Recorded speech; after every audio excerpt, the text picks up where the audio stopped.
please welcome my guest for this evening, Imakuni.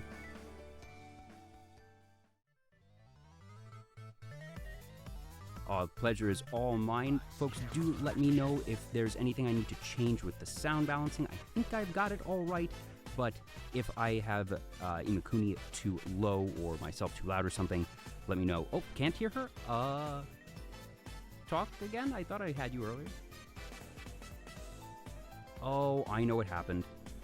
I messed up because there was a couple different sources, and I had a redundant version of the Discord video, and I think I accidentally deleted the Discord audio source. That'll do it. Let's try. I think we've got it now. Hello? Am I freed? Wait, the title says Soya Pue? Okay, let's try it now, because I know I changed things. Maybe I didn't click the save button. You know what? There's usually a bug with Twitch, and even if you change it, it'll revert it back to what it is prior. It's a bug with Twitch, and it's happened to me multiple times, so don't blame yourself. I blame Twitch on this one. Okay. Okay, cool. All right, we can hear now. We have the right title. We're all set. Well, it seems naturally most folks here tonight are already familiar with you, but for anyone who might not be, if you could introduce yourself. Of course. Hello, my name is Imakuni. Real name is Marissa. People call me Rissa. My VTuber's name is Kuni. Things get really confusing. You can call me whatever you want, really. I make it a note constantly that I joke around with my mom, and she'll be like, "Yo, bitch, hello," and I'll be like, "Yeah," and I'll just respond to it. I don't care. That was legitimately the first thing I asked you when we were on a call earlier in the week. I was like, all right, so what should I call you? Because I see both versions. So I just went with Imakuni for the titling tonight, since it's what matches the rest of the branding. But yes, that is, I imagine it probably makes things easy in some ways or hard in some ways, because, all right, there's plenty of correct answers. But is there ever a time where you've found yourself, oops, I'm not responding to one? Or my guess is probably you're more likely to respond to more things than fewer. Oh, I respond to a lot more, actually. Just because of so many, like, nicknames and stuff like that. Like, people call me Riss or Rissy instead, so I'm like, yeah, whatever I hear, I just perk up and I go, hello, yes, you're talking to me. And speaking of names, I usually make a point to not ask my guests about their model design, about why they got into VTubing, or their names. I'm going to make a very specific exception tonight, because I do know what Imakuni is a reference to, and it was initially the thing that brought you to my attention when I saw you at one point in my sidebar suggestions, because I am very familiar with Imakuni, which is, at least in the West, going to be best known from the Pokemon trading card game for Game Boy. It is, they are initially a singer who did work for the Pokemon franchise, but they were made into this character in the Pokemon trading card game for Game Boy, and it's, the Pokemon TCG for Game Boy already kind of a niche game, that it did moderately well in the West, but it certainly wasn't to the degree of the mainline Pokemon franchise. But also, Imakuni is not a cool or powerful character. He's a weirdo. So what is it about Imakuni that spoke to you so much that you chose to use his name for your handle? Because you didn't base your VTuber model off him in any way, but you do have one of the sprites from the sequel that didn't make it to the West at the very least, as your Twitch icon. Yes, so yeah, you pointed out that I do have Tomoaki Imakuni's Pokemon card GB2, Here Comes Great Rocket, or whatever it's called. It's a Great Rocket Attack or something in Japanese. But I have an entire story with the whole backstory with my Twitch name, because Imakuni originally shouldn't have been my streaming name. Back in the day, I went under Acro, ACRO, and we used a chat service called Chitango. Now, with Chitango, I couldn't get Acro as my name. And the very first stream that I encountered was actually someone playing Pokemon trading card game. And I was like, oh man, I remember this game. I grew up with this as a kid. And I was like, so I signed up under Imakuni. And then I did the meme thing. I'm like, oh, who's cuter, Pikachu or me? Haha. And then I found myself going to other communities, other streaming communities, and then eventually getting into streaming around 2008, 2009. And because of it, I felt like I was already branded as Imakuni, and I couldn't really change my name. Back in the day, sometimes if you just found a good handle, a good username, especially if it was something that was less common, so you were going to be more likely to get it on any given platform and not have to worry about underscores or extra numbers, that it just sort of sticks at a point.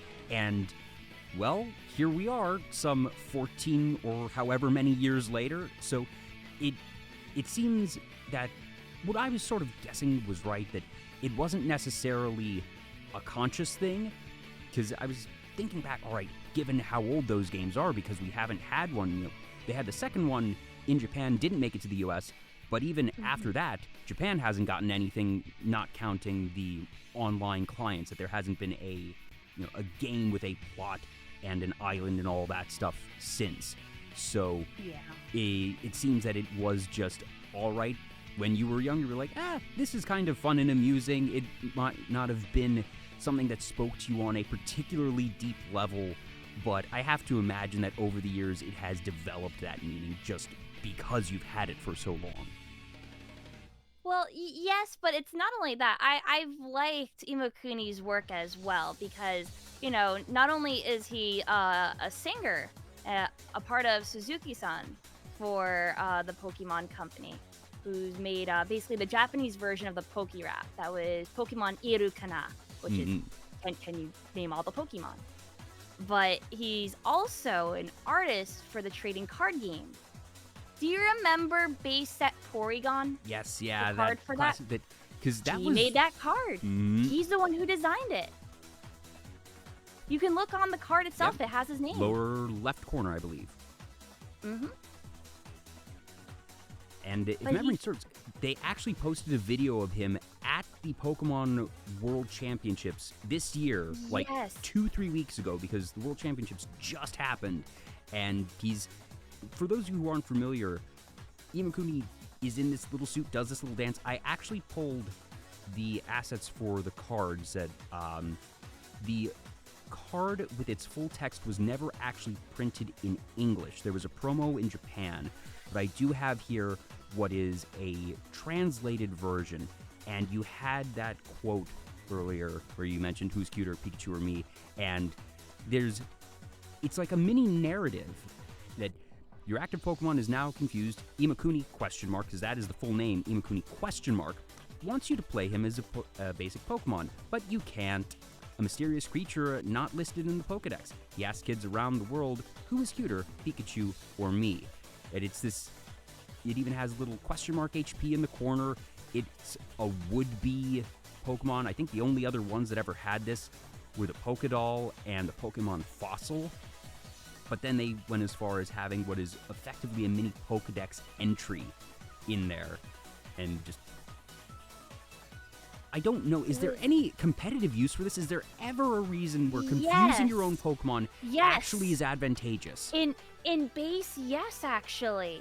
So, Aerodactyl in base. I remember prehistoric power, it removes all other Pokemon powers. It makes it so that you can't evolve. So what you can do, I believe, is you can confuse your Aerodactyl so that you can evolve your Pokemon and then cure it so that it stops Pokemon powers again. And also just they can't evolve. That's right. So it stops they always them. had the clause back in the day. This power stops working if your Pokemon is asleep, paralyzed, or confused.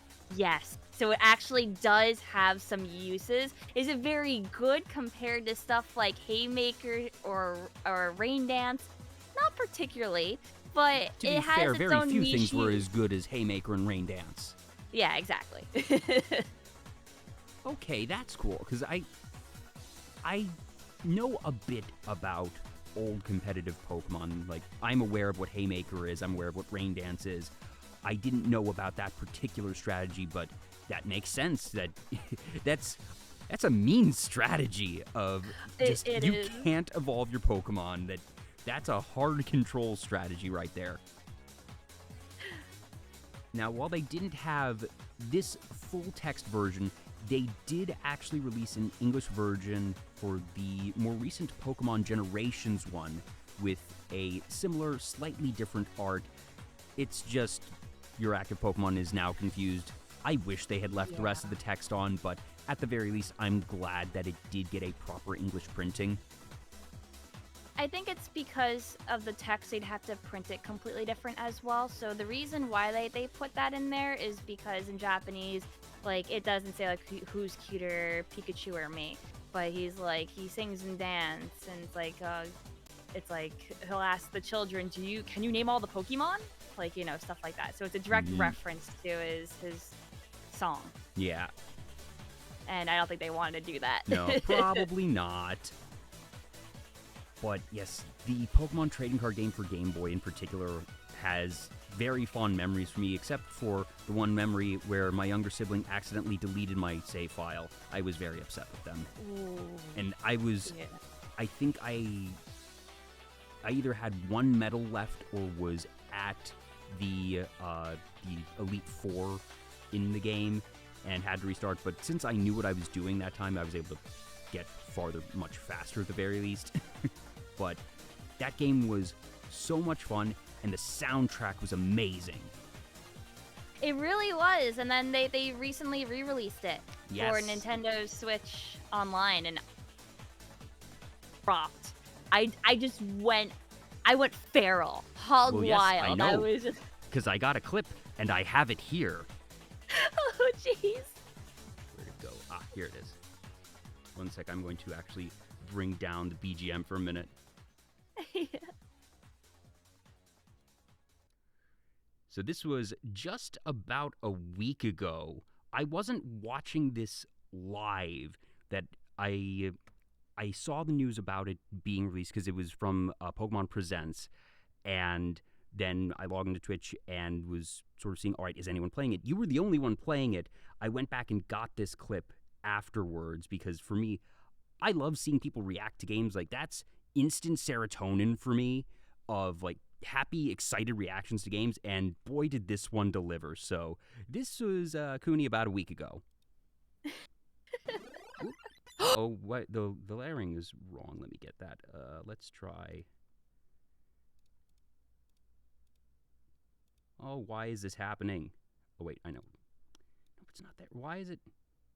Oh, I had the love clip. it when OBS likes to not play ball. I had this earlier. There it goes. Yes! Yes! Yes! Yes! Experience Yes! the world of the Pokemon Yes! TCG in video game Yes! form with Pokemon Trading Card Game. This is what I've been waiting for! Game Boy, Nintendo Switch Online. Finally! As the Who's main card character, popping you'll with search for me? Legendary. I swear I tested that before the stream.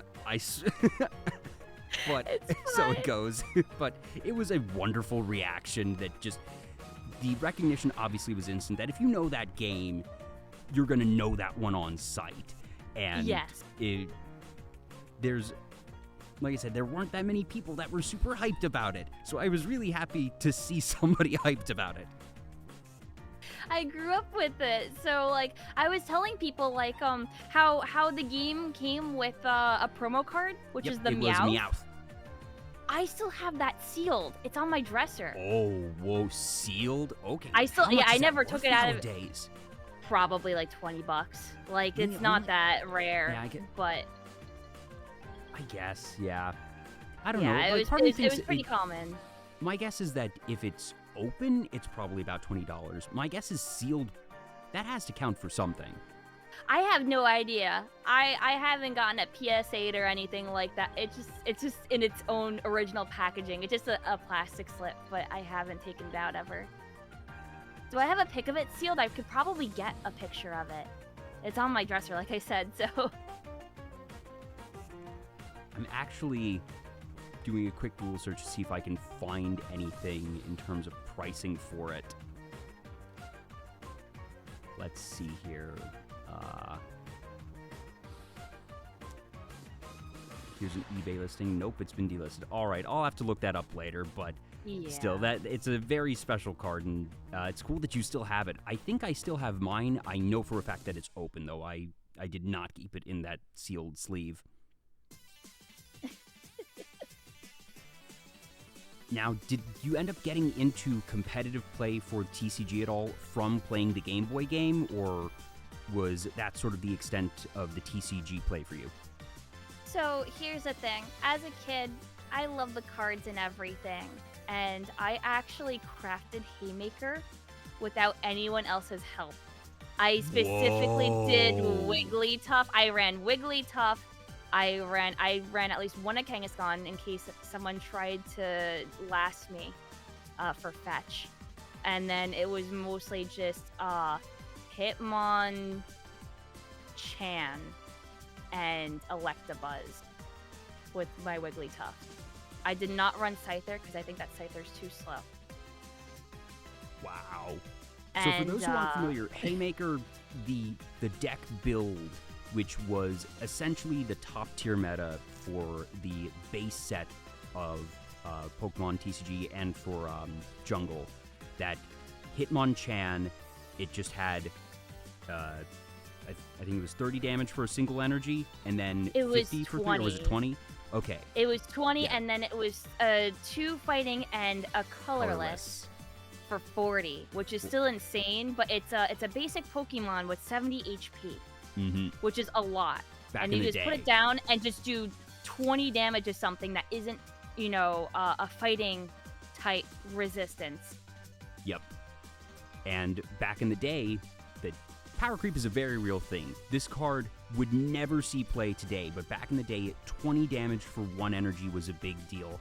I remember when I was playing the Game Boy game, I would usually be looking for what can I get that will give me 50 damage for 3 energy, which was Dugong. Gyarados had that. I think there were 1 or 2 others, but I remember going with a water deck usually and just building towards either Dugong or Gyarados, because Seal was basic and only did 10 for 1, but it also had 60 HP, which wasn't bad at the time, and that being able to do 50 damage meant that you could melt pretty much anything in 2 hits. Staryu is also really good because it was a 1 for 20 as well, but it only had 40 HP. Yeah. So if you could do Rain Dance, which required you to have Blastoise, unfortunately, and we know how expensive those cards were back then. Yep. Good luck. You had to be pretty wealthy to even get 2 or 3 Blastoise cards, which were pretty much mandatory for Rain Dance. Mm-hmm. I still remember the greatest find I ever had, because I didn't play competitively. I just I collected. I never even built a deck and did casual play with friends, even though I had learned the basics from the Game Boy game. But I just enjoyed the art and the collecting, and obviously Charizard was the big one. To this day, it is the big one, and I remember seeing it at my local LGS for $35, and that was a lot back in the day. And wow, if you could get a Charizard base set for $35 now, goodness. Yeah. But oh gosh, I think I got like all 3 of them for like 150. I think my mom got it for back in the day. Like, collectors back then extorted really hard. Unfortunately, I don't remember if they were first edition or not.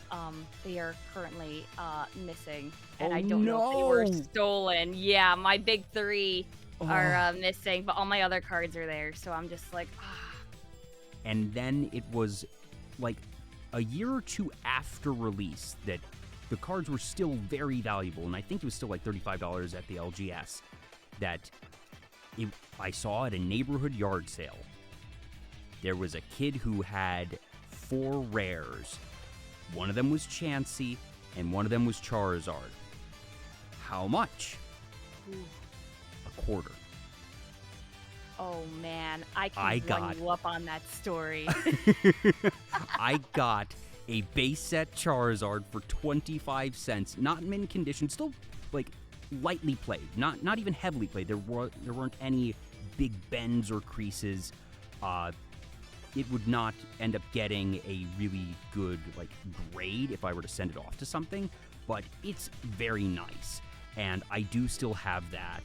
And just I was never lucky enough to pull one, but hey, I feel like getting one for a quarter is almost better. Oh, definitely. That's such a good feeling. So, to wrap things up on the last question, unfortunately, because I didn't get to, have a complete set, I couldn't play the trading card game in person as a kid. Oh, no. I wanted it, and I did not have enough money. To get it to actual viability. Yeah. I grew up with a single mother, so love her to death. She still supports me to this day, and it's okay. I didn't have to go to Toys R Us. I will not begrudge and a play. parent for saying, no, I'm not going to buy you $100+ worth of cards so you can play a game at a store. Can't you just play it with your friends? Why can't you play your Game Boy one? Yeah. And then I went, okay, I'm going to play my Game Boy one. Mm-hmm. And I think that's what that initiated the spark for the Pokemon trading card game so much. That'll do it. Now, obviously, if memory serves, you actually went back and you weren't able to watch this year's Worlds live, but you actually made a point to go back and watch at least some of the coverage after the fact. So you do still, I'm not sure if you keep up actively throughout the season. Do you just usually watch Worlds? I still play. I am still competitive. I run UVMax, and people don't like me because of it. And UVMax won this year. I went to my local game store because I found that there was one near me. And I said, hello, yeah, I'm new here. And they're like, oh, what do you play? And I bring out Mew. And they look me dead in the eyes and they go, okay, so what can we do to make you not play Mew VMAX? And I'm like, does someone want to buy me a Gardevoir deck? Y'all play that. Now, I don't keep up with TCG meta too much, and I didn't see Worlds this year. I've heard that Mew is, one of the things that's running rampant right now. So what does the card do? So essentially, the regular Mew isn't that great. The VMAX version of it is that for 2 colorless, you can choose any attack on your bench and use that move. All effects will follow. So typically, it is paired with Genesect V. And its ability is that if you play it, it has the tag Fusion Strike. And if you are low on cards, let's say that you have 5 Fusion Strike Pokemon on your bench, and you have a Genesect, you can tap its ability, and its ability goes, draw up to as many cards as you have Fusion Strike Pokemon. So it's a card resource generator, and then you can play cards that are like, Oricorio ability. If it's a Fusion Strike Pokemon that gets hit, just minus like 20 damage, just for funsies. Auto resistance to everything. Just auto resistance. Yeah, just resistance to anything. But just having an attack that for 2 colorless will do anything, and you don't need to match those other costs. So if you have this attack that requires 4 energy of 3 different types, 2 colorless. Yep, 2 colorless. And I mean, it's paired with a bunch of other things. There's people that run it different ways.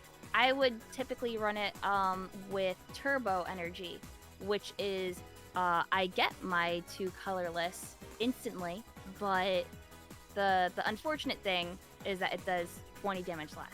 And it seems like that is still being used, but they'll pair it with Fusion Strike Energy, they'll pair it with other Pokemon like Melaletta, which or just pair it with attacks that aren't doing damage and are getting you effects anyway, so the damage doesn't matter. Yeah, I saw that someone was pairing it, I think it was with Exteligor? There is this one card that won a giant championship lately. And it's like, okay, well, what's neat about this card? And it's like, it's just a 1 grass energy mon that if it gets switched out, you do 90 damage or something like that. So it's kind of like Hoopa, that was a card. There was a Hoopa card that was dark in Sword and Shield, and it's kind of like that. And it's like, oh, more people are using like, what is it? I think it's Tinglu that's weak to grass right now. So it's like a counter to certain things, and I'm like, oh, that's interesting to have like in your deck, just as an emergency backup. It is fascinating. Power creep is going to happen in the vast majority of games. It has happened in Yu-Gi-Oh! It has happened in Magic the Gathering. It has happened in Pokemon. Power creep is not necessarily a failure. If anything, I sort of consider it an inevitability of game design, especially when you have something that has gone on. If you have your game going for more than 5 years, you're probably going to have some level of power creep. And goodness knows, when you're at the 20-25 year mark, that's going to happen. And it's just wild in its own way to see these different things. And while I don't play competitively, like I said, I still really enjoy watching at least once a year for Worlds. I usually pay attention a bit more to the VGC side, but I do still like it, checking in on TCG every so often. And just because I played the trading card game for Game Boy way back in the day, yeah, there's a couple new mechanics of, all right, supporters are now a thing, and it's 1 per turn. That's an easy enough thing to pick up. Yeah. There's a couple of stipulations on different attacks. There are some Pokemon that will give you 2 prizes. But by and large, the rules have not changed in that if you know those base set rules, you can keep up with today's metagame just as a viewer. Mm-hmm. And it's still a lot of fun. I think it's really cool. The thing is that with power creep, it kind of is and isn't a thing. The only thing that you would have to keep up is with new releases, because how they issue it out is that most people play standard. Yes. And standard is usually from, let's say, they mark cards now, and they're like, this is set A, B, C, D, E, F, etc. And they'll go, okay, everything from D to current is now legal. And then next season, it'll be E onwards. Mm-hmm. So it kind of rotates cards out, which is a good thing. Yeah, you have that in Magic the Gathering as well. Yeah. Yu-Gi-Oh! Doesn't have a standard in terms of set releases. They have a standard, quote-unquote, in terms of ban lists, which I find a fascinating design choice in and of itself. Do you know how all that works over there in Yu-Gi-Oh! Land? I know a little bit of Yu-Gi-Oh! I don't know a whole lot. I've had friends play like Master Duel and stuff, and they explain to me, they're like, oh, you would really like these these burn decks and stuff like that, and you play this, you would really like it. I know that this is your style, and people try to get me to play other card games all the time, and I'm just like, I played Yu-Gi-Oh! Back in the day until about high school. I would play just, kitchen table level games. I think I participated in a couple of local tournaments, never did anything high-level competitive there. Haven't played in a long time, but essentially, instead of doing standard buy sets and just over time, okay, this has been out for 2 years and now it's no longer in standard and we go that way, that the vast majority, I think they cut it off at some point from like the first couple of years, but by and large anything is legal.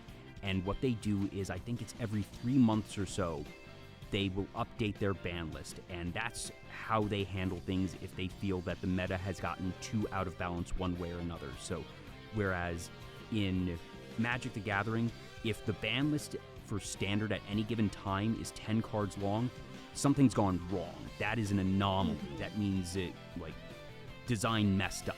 There was something that did not go according to plan. I'm not sure what it is in Pokemon, but to what I understand, there's not many bannings in standard over there either.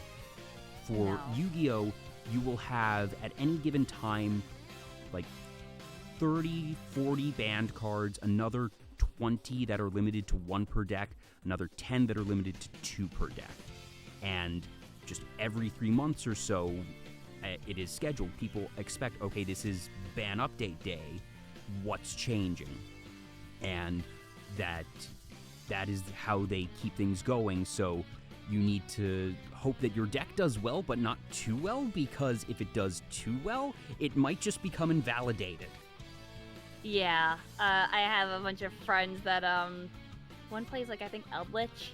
I don't know what that all entails, I don't know anything of that.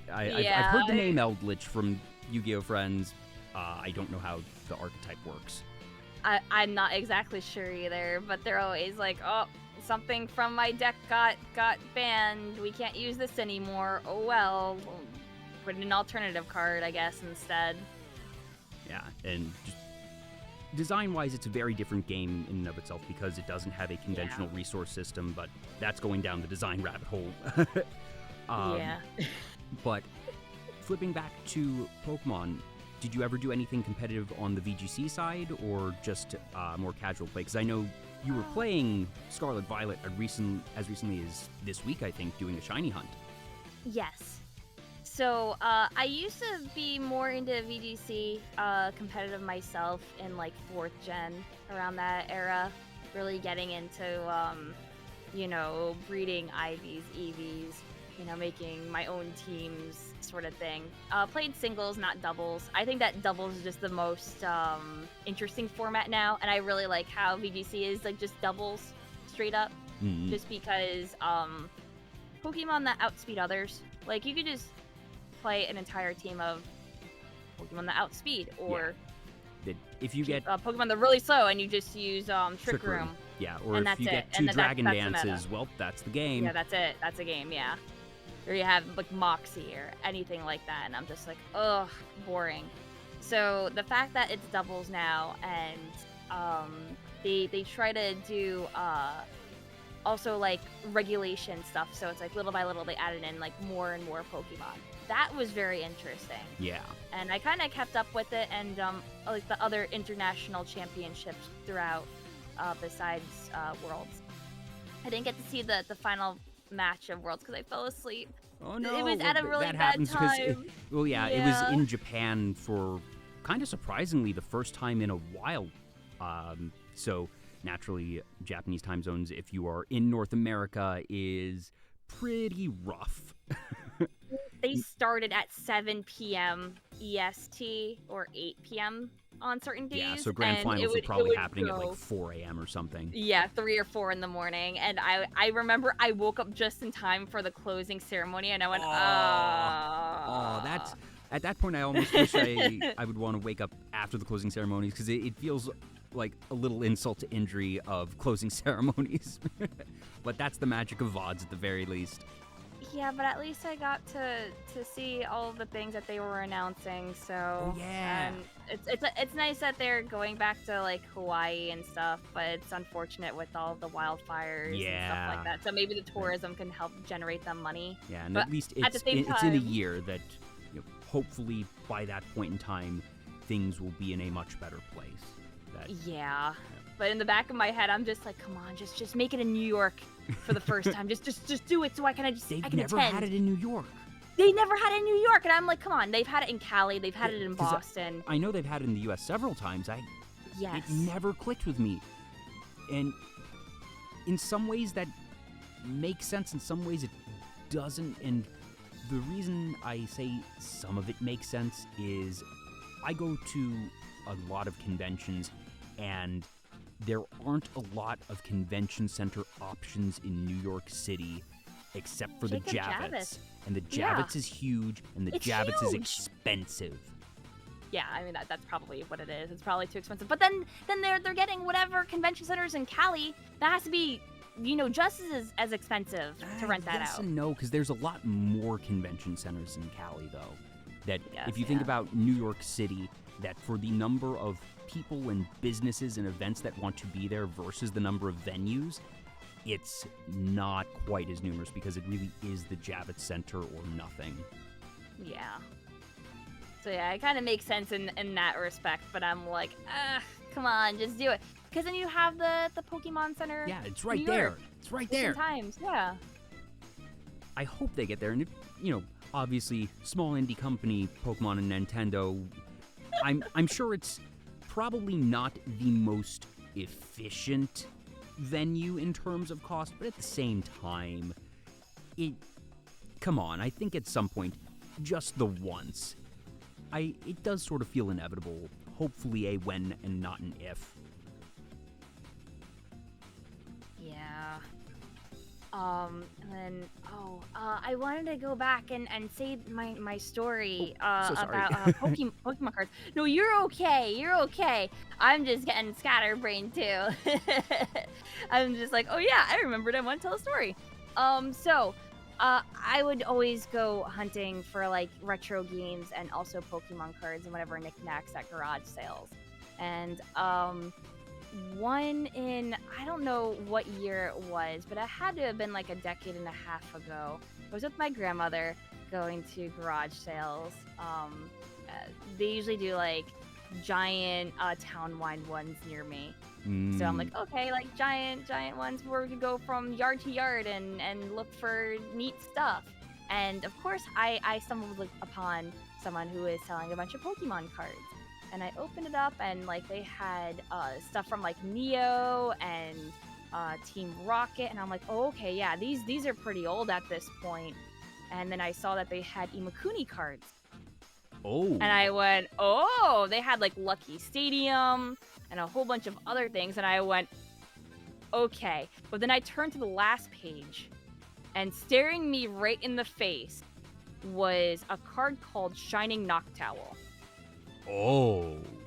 So if people aren't wasn't in that the know, the first shiny card or one of the it first? was one of the first shining cards, yeah.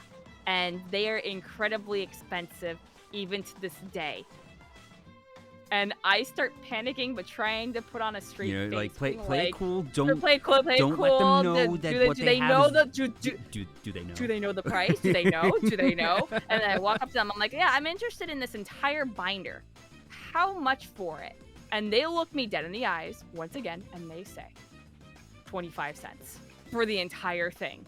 And I'm like beaming, and I'm like, here's the 25 cents. And I immediately quickly, I immediately tell my grandmother, like, I got a card worth at least $120.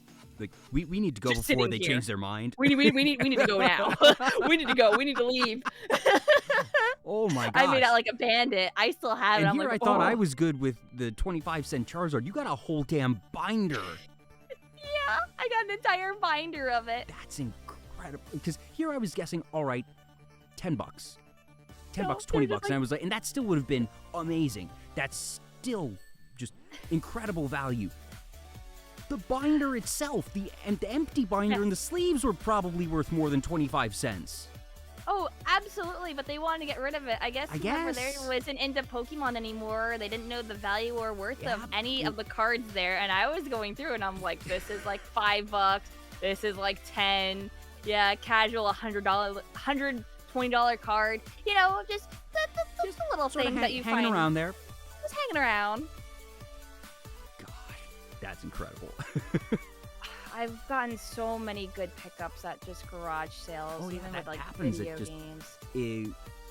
My mother is really good at identifying certain eras of vintage collectibles and anything from like dishware of particular brands or things of certain styles that she knows go and sell well on eBay. And what she will do, it's not what she does as a job, but just, you know, for however many years on end, she will usually spend a couple hours on Saturday morning going around to yard sales, and that she will buy things that she knows, all right, this is going to sell well, and that just ends up being whatever she profits is the money that she will then spend on herself at the yard sales. And so it becomes a self-perpetuating hobby, or a self-funding hobby in that sense. Yeah, like my mom and stuff, like and my grandmother and just extended family, they would always be like, yeah, we're gonna, this looks like they have nice stuff, and they would always hunt for like Lennox, which is like the really like fancy like dinnerware and stuff like that, and decors, and they would sell them for super cheap, and it's like, yeah, this is easily like, they bought this for at least like $50-$60. Yeah. It's like, here, $1. Okay. It's still good. Yep, and just every so often, that I haven't been to a yard sale myself in a very long time, but now this is making me kind of want to, because like... Same. I feel like we can't get the deals because people know the price of things That's usually true. nowadays. Oh, yeah, That's and the thing. I feel like that magic is kind of gone from like the days of like the internet age, where it's like, oh, we know we got something. I don't know, $25 for something. If you're going to get that, it's more likely to be parents, or sometimes if the kids grew up with Pokemon and then fell out of it, so they're just not aware of it. That anyone who's in Pokemon knows what it's worth nowadays. But you can still, every so often, but you're right, it's much rarer, stumble upon folks who are just like they were back then, trying to clear it out, don't necessarily know that those slips of cardboard from however many years ago actually appreciated in value. And and over the pandemic in particular, card markets across the board, Pokemon, Magic, you name it, they went crazy. Oh, they were such a huge sensation. I remember like everyone wanted them. I never really got heavily into Magic personally. Like I knew about it. Catch me over here playing Neopets, the trading card game. Yes, well, hey, Neopets is topical Wizard. right now because they're Yeah. the recent buyout and revival that for a while was sort of the gag. Like, I forget which, like, was the Church of Scientology that owned some stake in Neopets for a time? I forget. I gotta educate you on the history Please, of Neopets. by Here all we go. means. Here we go. Let's do this. It was originally a college project that Adam and Donna and one of their other colleagues did. They were the original owners of the site. They got investments eventually from other people, and yes, they were a Scientology group.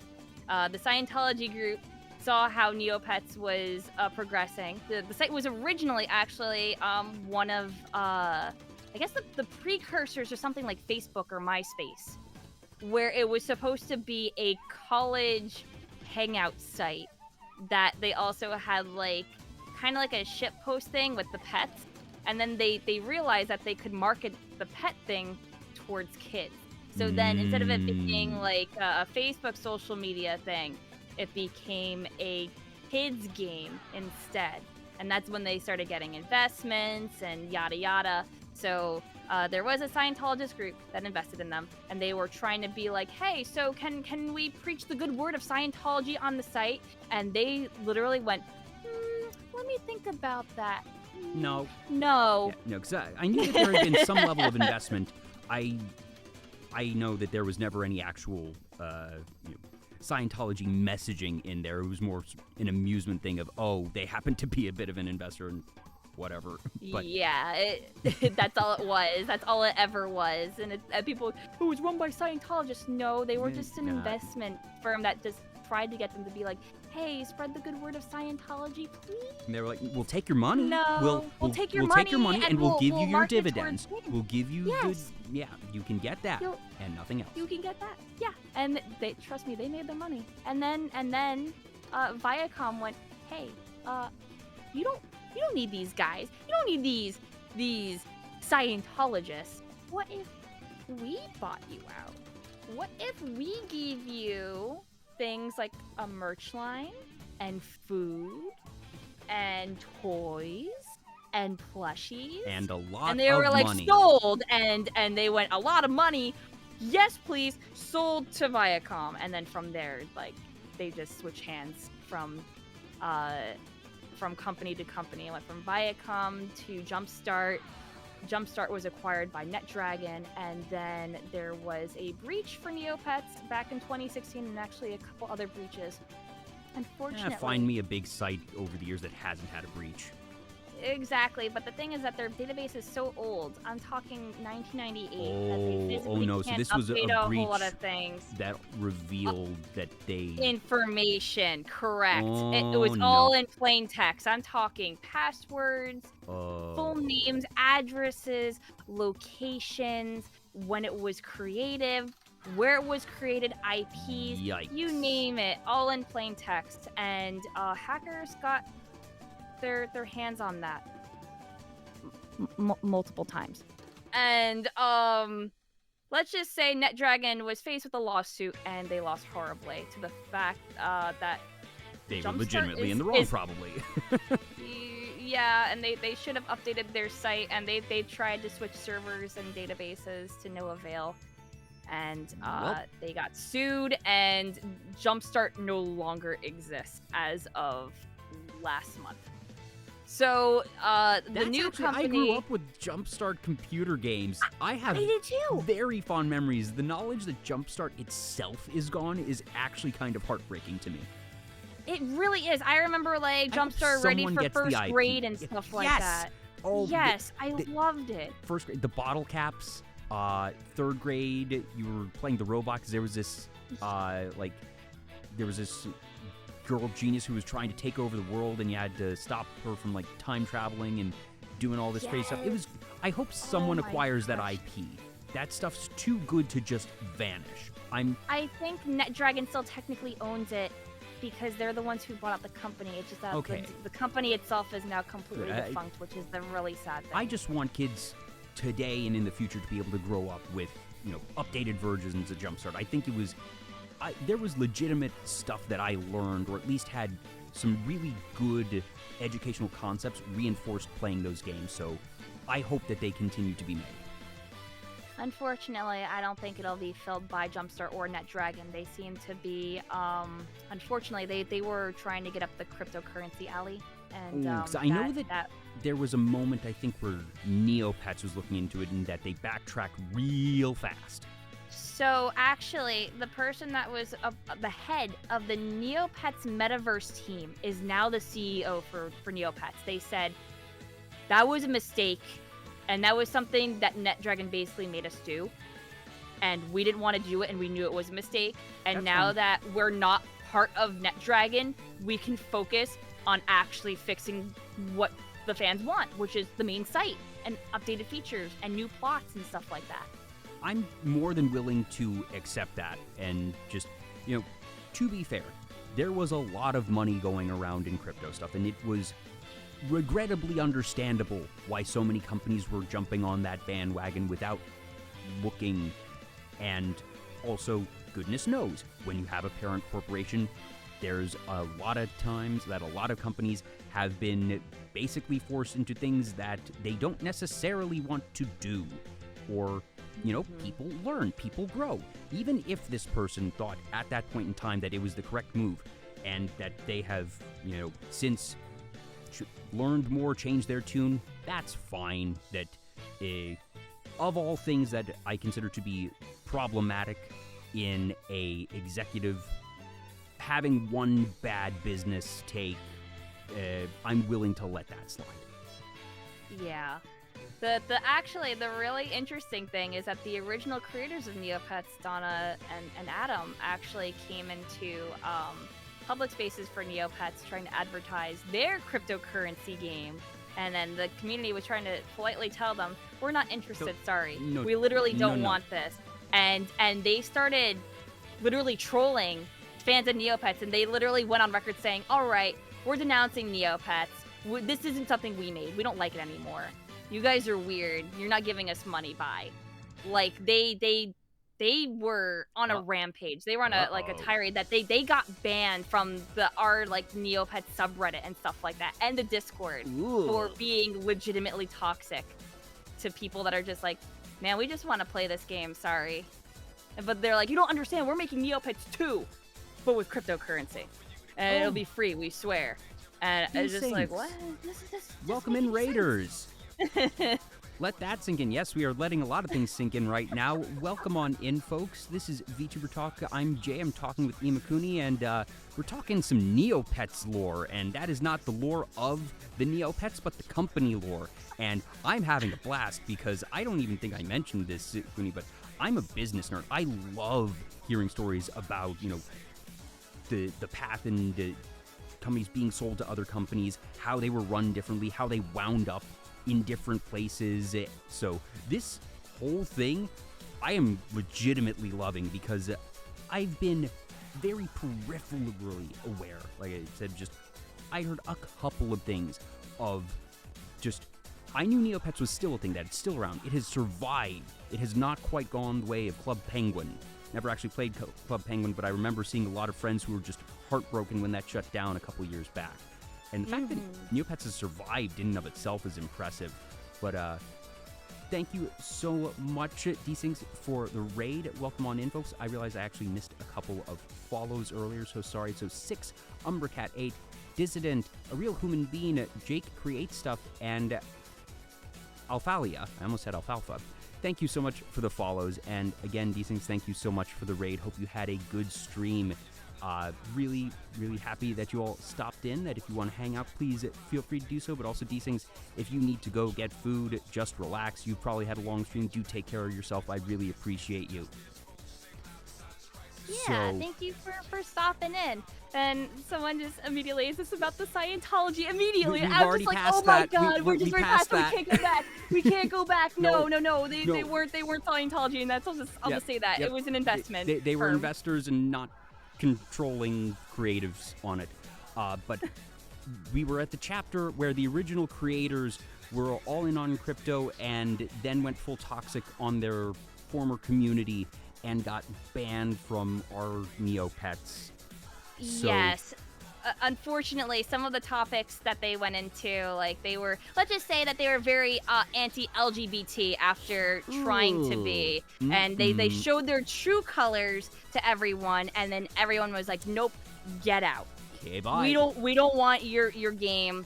We know now, and that information is going to spread. So the only community that you're going to grow is your own crypto community. Have fun. No one wants to play this anymore. So how do we get to the more recent development, and who owns it now? So it's a branch. It's staff members that were let go from Jumpstart that formed their own. They I guess had the investment for it and got investors to back them up, and they said, we are basically people that were part of Jumpstart. We are just not called Jumpstart anymore. That's what I meant by they're defunct. They're all just part of the Neopets team now.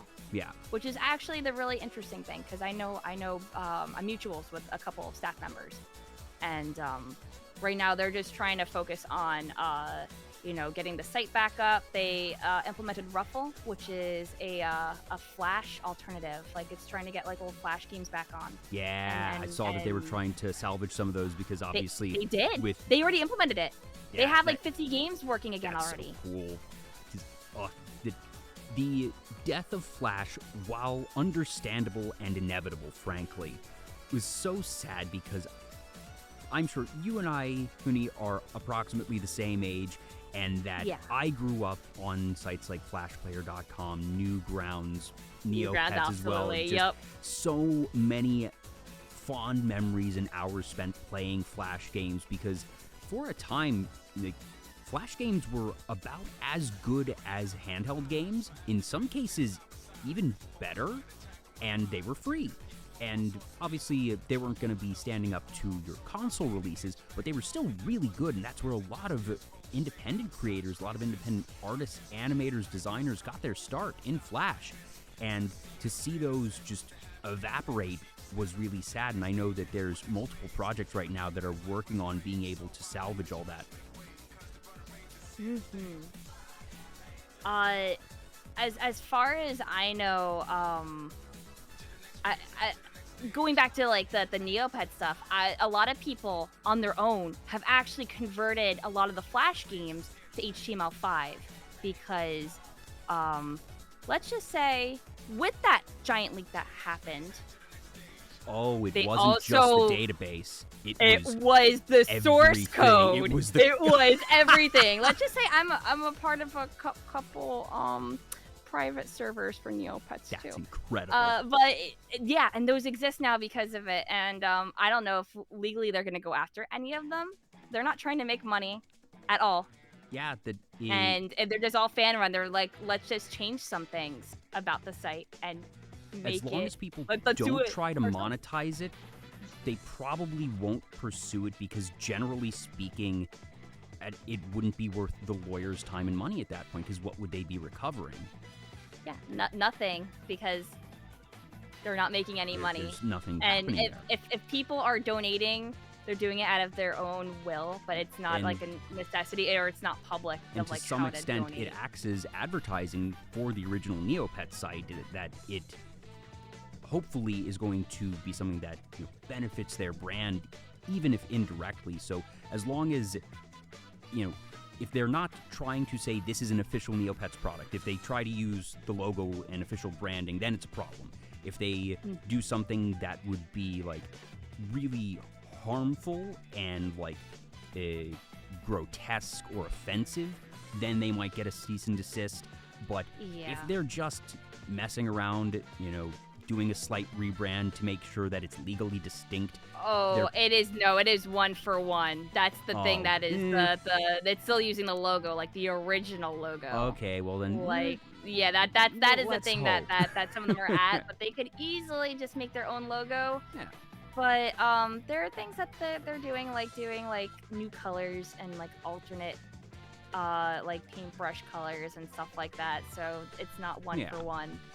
And the really interesting thing is that some of the artists that are working on that on some of those sites were officially hired yeah, by there you go. Neopets. There you go. to have those colors on the main site anyway. That's a good sign. So- That's about as good a sign as you can get when the company is like, okay, we like what you're doing. We want Can you to we do it make for this us now. official? Do this for us Yeah. now, and we will pay you. Yeah, they paid them a commission. It was like, can we just use this? Can we own this? And they said, yeah. Here you That's go. great. 'Cause As long as I can basically use it at- for my own thing too. Here At you that go. point, they're probably just watching this and being like, okay, so this is a bunch of people doing free concepts for us. They might be at this point because there's a lot of things that need to be changed. I'm just gonna delve into just a little bit By all of means. the things that they need to like change as far as the casual unfortunate racism stuff. Mystery Island unfortunately depict islanders as like cannibals and stuff like that, and like bones aesthetic and stuff like that. And it's like, okay, can we like maybe not have this? Can we like change this? And that's what we did for some of the private servers. We got rid of that because we're like, we don't want to see that. Yeah, it's bad. It's very bad. And I'm like, okay, yeah, it was probably more acceptable in like the 90s, but Late 90s, early 2000s, that, shall we say, cultural sensitivity was not what it is today. correct. And that's why I kind of like the community coming together and being like, we have the ability to change all of these things now. Yeah, that's one of the really cool things, and that you see that in a lot of communities, that people get creative. They come together and they will put these incredible projects together. And as someone who has no talent whatsoever for art or code or anything like that, I just sort of sit back and am in awe of the people that are able to do these types of things, because it is a lot of time and effort that goes into all this.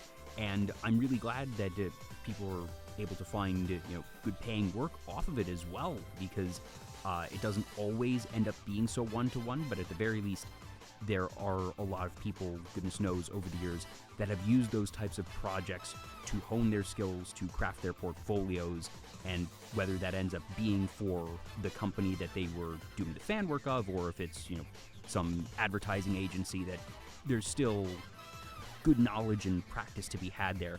But it's always super special when they're able to actually then take that and, do what they were dreaming of doing. Mm-hmm. Oh, and that also reminds me. You know how I can tie this back together, back to the original topic of cards? Oh yes, because you mentioned Guess what? the TCG. There's going to be a new Neopets trading card game by Upper Deck that's dropping Upper next Deck year. is the one doing it. Okay, that. Yeah. That's Yeah, it was interesting. at Gen Con and San Diego. And they have like exclusive cards and stuff already, and I have both variants because friends snagged them for me. Oh, very nice. That it's really exciting to see the TCG scene as a whole booming. And to be fair, it boomed even as far back as late 90s, early 2000s. That as soon as you had Pokemon and Magic, really, there were a lot of others that were trying, and unfortunately, very few got the traction they needed to. That it is a very high investment business model that you need to have the design, the art, and then the printing. Assuming that you're not a digital card game, just in order to actually get all the product printed and distributed, it can't be a small operation.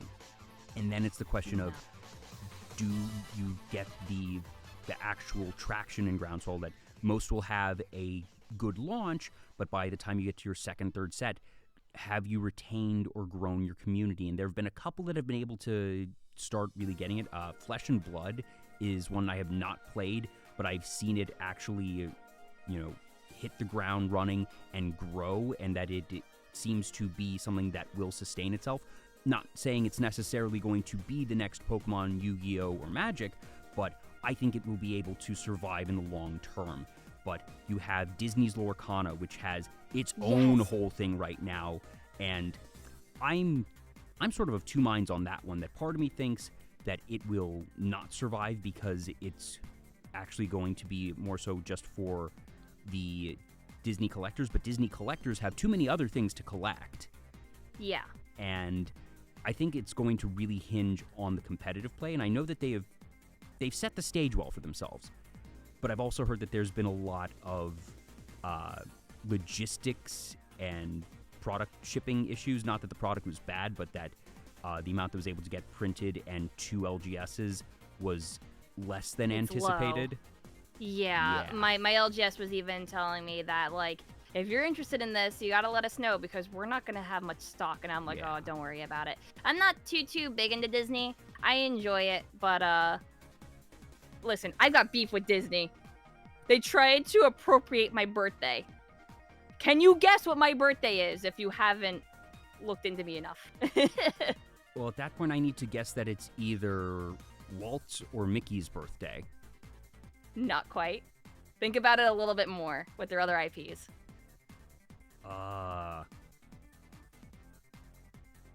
Well, that's not specific at all, though. Do you have any idea how Yeah. little that narrows it down?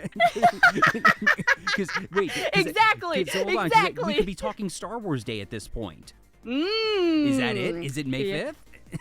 May 4th. May the 4th be sorry, with why did I say you. 5th? 4th, yeah, 4th. Why did I say 5th? Yeah, exactly. And they legitimately tried to copyright May the 4th. And I'm like, no. No, you're not doing this. Every year I get a Star Wars card. Every year from someone. Just as like a troll. Well, of course. But, I love it and I hate it. Well, this sort of begs the question, how much of a Star Wars fan are you? Is that something that you have enjoyed, or if anything, has it... Listen, when it comes to Star Wars, I enjoyed Knights of the Old Republic. I got to play that, and I liked it because it's basically just D&D. And I loved being a Sith for that. But the rest of the stuff, like, yeah, I think that I like General Grievous. I got to play the tabletop game, Star Wars Destiny, I believe it was called. It was interesting. I really like that tabletop game because I'm pretty decent, big into tabletop and just card games in general. But yeah, I played a couple of sessions of that with some friends a while back. If it's the one that I'm thinking of, because my guess is there's been a couple of Star Wars tabletops over the years, but the one that I played had unconventional dice, that it wasn't numbers, that they were symbols. It was, yeah, they were the symbols, and every card had its own unique die that you had to roll when you had it in play, sort of thing. Yeah. Yeah, that's what it is. I liked playing that, and was pretty damn good at it, even though I wasn't optimal. Knew someone that was the international winner, or whatever, for North America. Yeah. That's super cool. Yeah, I'm like, oh, I could have just stole his deck, but I didn't want to, and I intentionally played Grievous and Dooku because I just like them, and I just wanted to be like, ah, yes, another fine addition to my collection. I wish they had given Grievous more in the movies, but I also recognize, that that's why he's in the Clone Wars cartoons and stuff like that. At least we have that. Like, I like that aspect. I don't know a whole lot of Star Wars besides that. But you know what? I like him as a character. Yeah. For me, that I've seen all the theatrical films. Obviously, I saw Rogue One. Which I love Rogue One. Solo was fine. But I haven't really kept up with any of the cartoons over the years. That I saw some of the original, like, 2D Clone Wars way back in the day, the ones with the mini episodes. I didn't really keep up with the new version of Clone Wars. I watched seasons 1 and 2 of Mandalorian, haven't seen Andor, haven't seen, Asuka doesn't come out. It's not out yet, yeah. Not out yet. Maybe I'll see that, but I'm very, very casual as a Star Wars fan, but it still has a lot of memories for me from growing up. Wrapping back to Neopets TCG. So, I bring up Disney and all these others because the TCG landscape is very competitive. And I remember they had a Neopets TCG back in the day. I don't know under what circumstances that folded or how long it lasted. I just know that it happened for a non-zero amount of time. Oh, I want to say it was about 2 years running or more. I think it was till the end of Viacom's reign, basically. But it was done by Wizards of the Coast, as I mentioned earlier. And it had a ton of expansion. It had, like, something like, I think, base and then, like, 7 or 8 expansion sets. And the game itself was interesting. I didn't get to play a whole lot of it. I did as a kid because I remember going to, funnily enough, one of the Neopets mall tours for trading card game. Mall and tours? So they had mall tours back in like 2004. Wow. Yeah, when it dropped. And one of them just happened to be in New Jersey. So as a kid, I got to go, and I was so happy. I had a shirt and stuff. I think I still have the shirt as well, and I learned how to play it. And I don't remember a lot of the rules because it's been 20 years almost since then. Like 15, but... 20 years at this point, yeah. But I bet I could go and look up, but I do know that unfortunately the game had a bit of a cheese deck for its meta, where it was like if you knew your opponent's deck, there was a card that was like, name a card of your opponent's. If it's in their hand, it's banished. All versions of it. So if you could just name all of their Neopet cards, which was basically like their attackers, if you could just name them, you win. Oh, because Magic the Gathering has something similar to that, but depending on how you design the card, because obviously for Magic, you need to name the card and then it needs to be in their hand, which statistically might or might not be. There's usually a cost associated with playing the card at all, and then usually there's some other type of thing that might happen that if your opponent has to banish them, that they then might draw the same number of cards, and there's sometimes stipulations on what can and can't be named. But if they just sort of blanket print, okay, name this card, and if it exists, it is gone, depending also on the game design, that, if you were to banish, using Pokemon as an example, the basic Pokemon, and that it, by virtue of that card being gone, invalidates then all the evolutions or any other things that are related to it. That Yeah, it would be like, okay, I banished Squirtle in your Rain Dance deck. Oops, I guess you don't get to Rain Dance. Yeah, Bye. That's what it did basically, and it's Mm. like it was basically like a turn 1 win basically if you knew what they had, and I think you could pair with another card to basically know what they have in their hand, so then it became like broken. And did they just not ban the card? No, I think it went on to win like the ultimate like tournament that they had, and then they just didn't ban it because then they didn't do anything else with the game. They were like, okay, shelf life over, goodbye. Uh-oh. So yeah, because that's a really big thing for a TCG of if it is going to survive or not. That I don't think that 100% of a game has to be about the competitive side, but if you want to be able to actually have legs in the current market, in my opinion, you need to at least tend to your competitive players and make sure that they feel incentivized to play and that there is still good and stable design.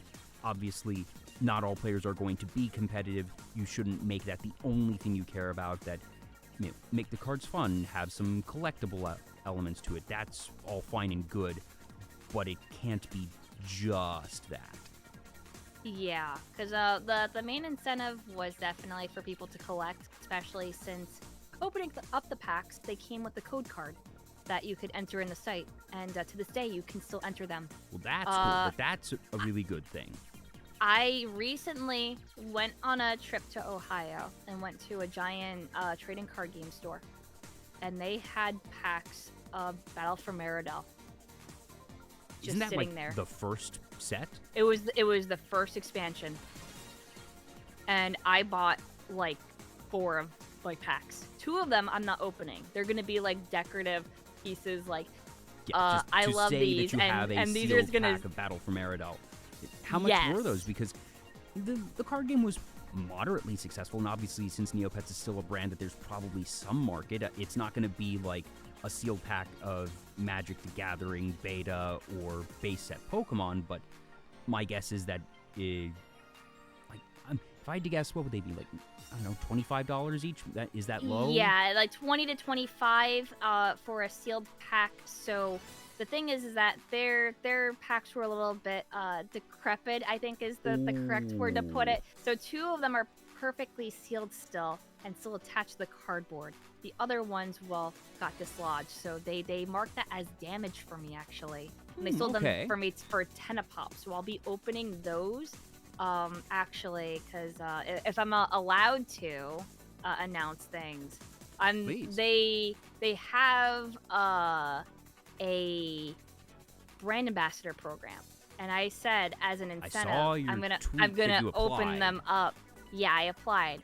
I don't know if I'm allowed to say anything. I haven't gotten anything back, but the entire thing is that in the interview question they said, "Are you open to having an NDA?"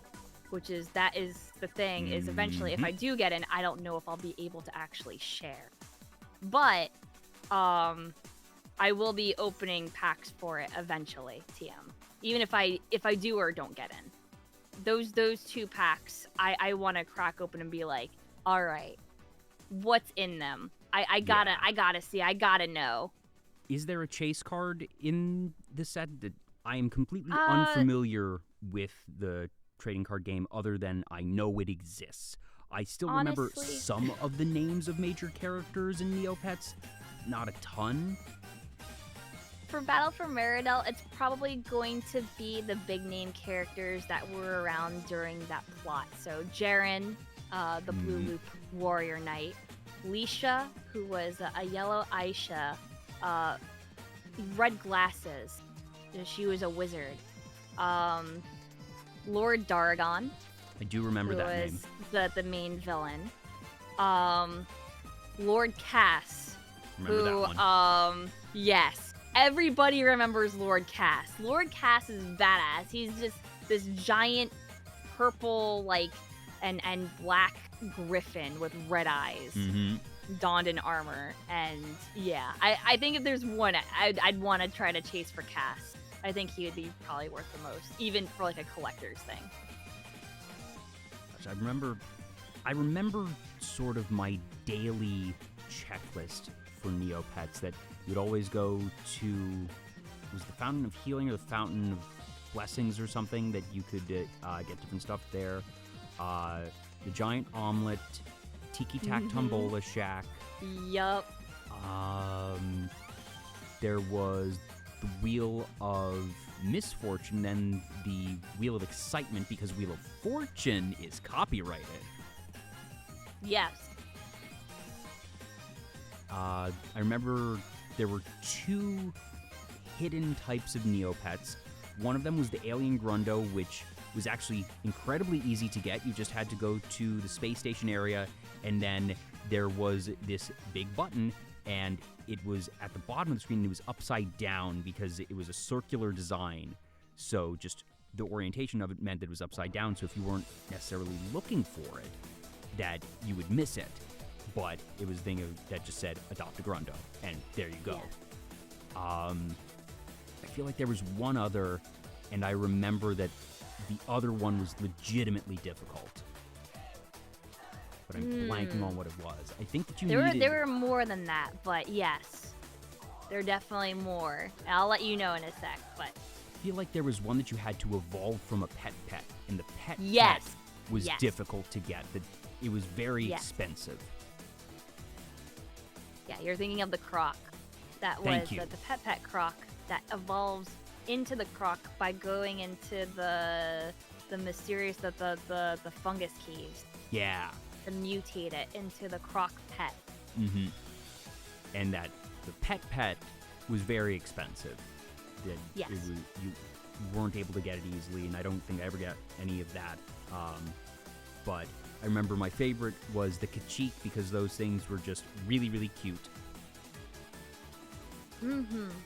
There is also the Drake, which you had to get the Drake eggs from Meridel Foods. It just stocked in the food shop, and that's the thing, is that you could eat it, but you could hatch it. Oh, okay. And there was a gourmet food that became a dragon pet. Did you have a favorite Neopet? My favorite Neopet, I always really liked Loops. I love Boris the most, though. That was around, I think, like 2004-ish era when they did the plot for Hannah and the Ice Caves. It was either 2004 or 2005 they did that. And they're really cute. They kind of look like scrunkly, like armadillos. I was about to say, yeah, I just looked them up to remind myself, and I do remember these, that Armadillo was the one I was going to go for, because you have sort of the armored spined back, and then not quite claws, not quite hooves, but then also sort of dog ears, and I guess a lion tail would probably be the closest analogy there. Yeah. They were definitely really unique looking, and I love them. In a sec, I'm actually going to get that image, and I'll pop it here into OBS so folks watching can know what we're talking about here. And I'm guessing you've been playing the, well, not the new Neopets, but that you have picked it back up since the acquisition/reacquisition. Actually, I've been playing on and off ever since,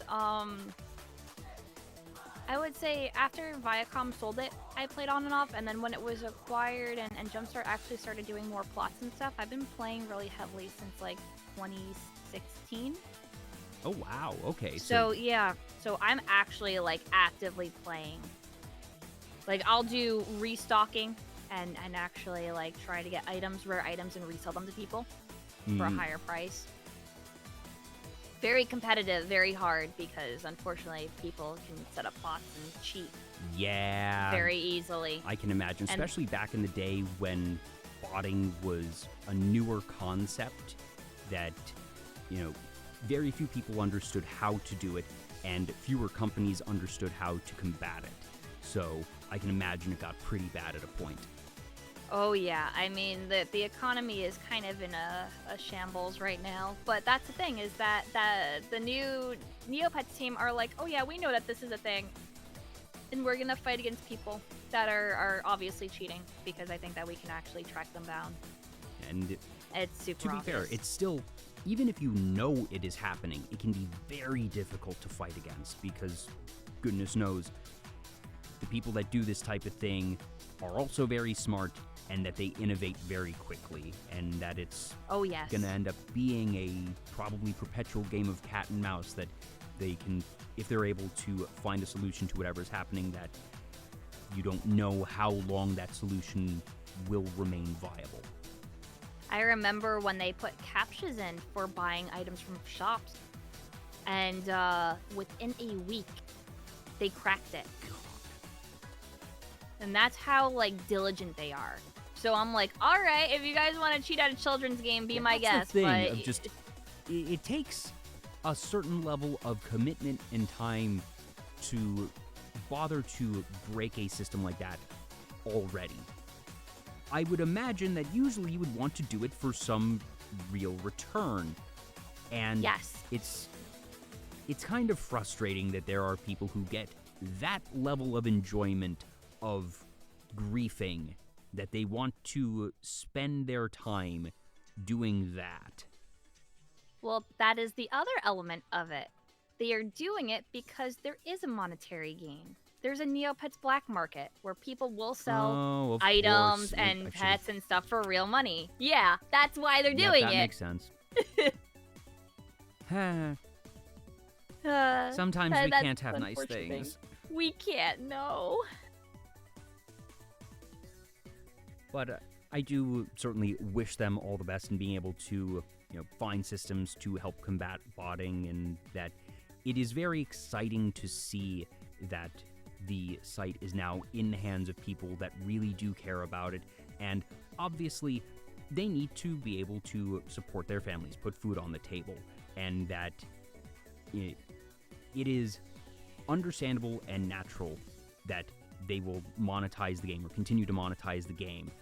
But it was really cool, even as someone who is not in the Neopets community, to see the sheer excitement and also to see how mainstream the news got in a relative sense, that the announcement of the acquisition got into a lot of nerdy circles that aren't usually going to interact or be aware of Neopets news. It was a big freaking deal. And I'm just happy for you and the rest of the Neopets community that you're really at the start of what is, fingers crossed, optimistically, looking like a really exciting new era. I think that there's a lot of hope. I know that there's a lot that they want to do. They wanted to have a Neopets, a cartoon, like television show thing. I don't know if that is still in production or not because of everything with NetDragon. That might unfortunately be canceled.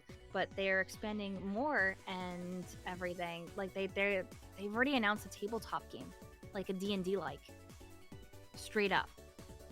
If anything, And I almost hope they don't spread themselves too thin. It sounds like they're doing a lot of cool stuff. I just hope they take their Exactly. time. But the thing is that I think that they're partnering with companies that are taking a lot of the burden off of their shoulders to produce things for them, which is also Okay, a so smart not thing. internal development, but that they are Yeah. establishing partnerships, and that naturally whenever you have a licensing deal like that they will have some level of oversight and approvals, but that the legwork and the design is not going to actually be put on the internal folks, and that they can continue to develop the main site itself.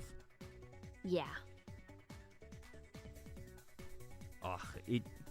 That's just one of those things, because things like Pokemon, things like Yu-Gi-Oh, those have persisted and those have maintained a very significant public consciousness awareness. That they are huge. They are global brands that more people than not, I would argue, have heard of Pokemon. That even if they have never played a Pokemon game, that they are aware of it.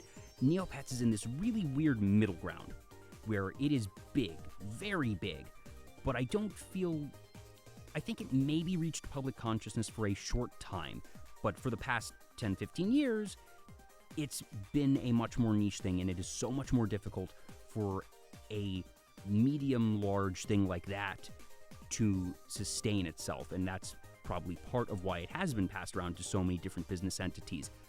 But the mere fact that it has survived in and of itself is a success. I just wish the best of luck to them. I just want it to keep on thriving. Yeah. If you could make one change to Neopets, whether it be, a blank check here, don't worry about development costs, as long as it is something that is technically feasible, what would you want to change or improve? Of any features, does that mean improving or just making something? Or making something, Would that yes. also yeah, count? that addition or subtraction. Neo Quest 3. I just want Neo Quest 3 so bad. It's basically just Dragon Quest or Final Fantasy in a HTML, like basic HTML form, where it is like, a monster attacks you. What will you do? Will you fight? Will you run? Will you use a potion? Level up your skills. You get so many skill points. Make unique builds. Get new characters to join you on your quest. I want Neo Quest 3 so bad. Just the abruptness and confidence of that answer tells me that is definitely the thing for you. So I'm curious. You said, so it's HTML based, so this would be a browser thing. This isn't going to be something that would be released probably, on console, on mobile or something. They could if they wanted to. If they wanted to actually make it an actual game, but Neo Quest 1 and 2 are completely, like, RPGs in the style of, like, classic JRPGs. Completely in browser.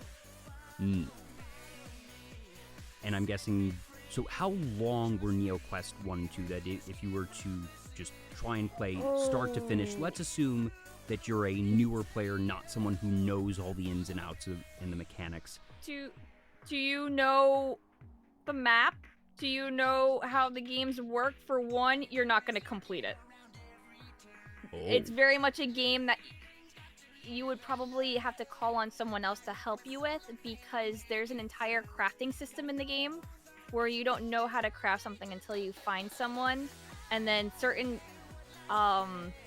monsters have rare drops that drop the components to make those items, and makes the game easier. Otherwise, it's extremely difficult. I mean, you could probably eventually do it and brute force it, but it's very much the rougher of the games. 2, you could probably easily do without a guide or anything and just wandering around. But I'm going to be honest with you, if you have no idea where to go, no idea what to do, it might take you months.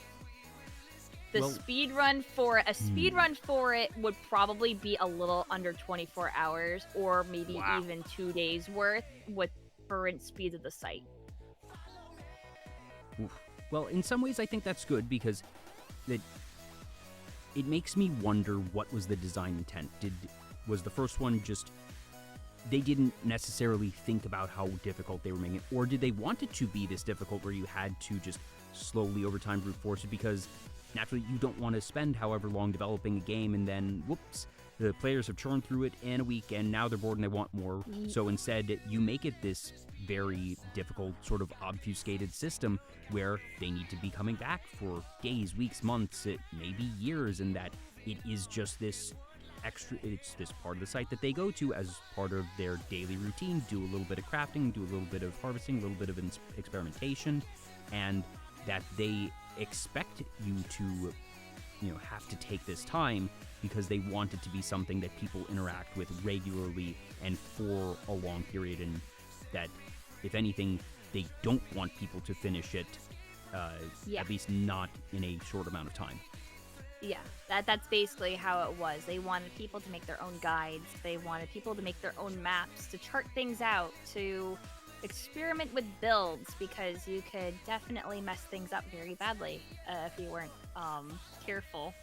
There weren't any skill resets, I believe, at least for Neo Quest 1, to the point where it's like, oh, you messed up your build? Reset the game. Oh. Back to level 1 entirely. Ooh. Try it again. I feel like I don't think you should ever have a game where that situation can happen, where you might have to restart. I think it's okay if you can end up in a spot where your build needs to be reset, but that some way to reset your skill points or undo it, and maybe you need to spend some type of currency or be able to go through some extra quests. in order to be able to undo that. But yeah, but unfortunately, that is just not a thing. That is a product of its time, which is yeah, why for it's sure. like, Sounds like it. you have to have like the meta knowledge, and that's why they actually have like the boards and stuff to be like, oh, do you have any questions about this? People will help you, and they'll give you suggestions and stuff. And not only that, but the NeoQuest games have 3 different difficulties. Oh, You okay, have and normal, which is you go through the game. You have evil, which is, I believe it's enemies have more health, and they might be slightly stronger. And that definitely makes things harder, especially for NeoQuest 1. In NeoQuest 1, you only have 1 character, and you can get jumped by like 4 mobs as 1 character, and it becomes very, very bad. Then you have insane difficulty. Now, if you die on insane difficulty, it is a complete character wipe. It's like playing on hardcore mode in games. Oh, So wow. you have to be very careful. And I've beaten at least NeoQuest 2 on insane. When and was that NeoQuest has- 2 released? Oh, let me see.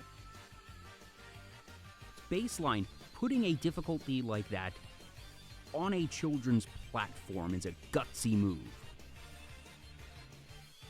Oh, prices in insane mode are also increased.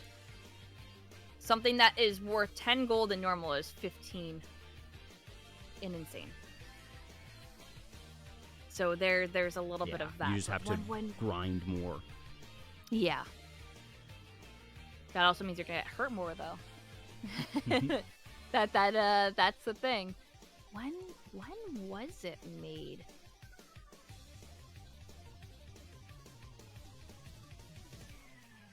That is a good question. I'm actually gonna go on the site right now just to double check. Do you have any favorite areas, just either aesthetically or that you have memories of a different area? Not necessarily, it could be a game, but I remember Fairy World always had just a really cool design. There was, like I mentioned, there was the space station one, which was really cool. Did you ever have a favorite zone? Yes, Lost Desert. And they actually have like a sports ball like tournament every year, and every year I join Lost Desert. Also, Mithy has the answer. It is January 29th, 2004 for NeoQuest 2. Okay, I thought it was 2004, but I wanted to double check. And yeah, that is correct.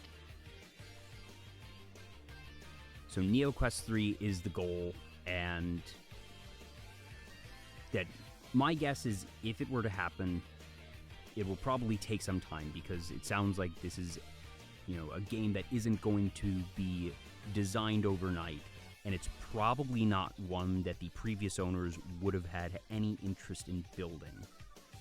But the new management, perhaps.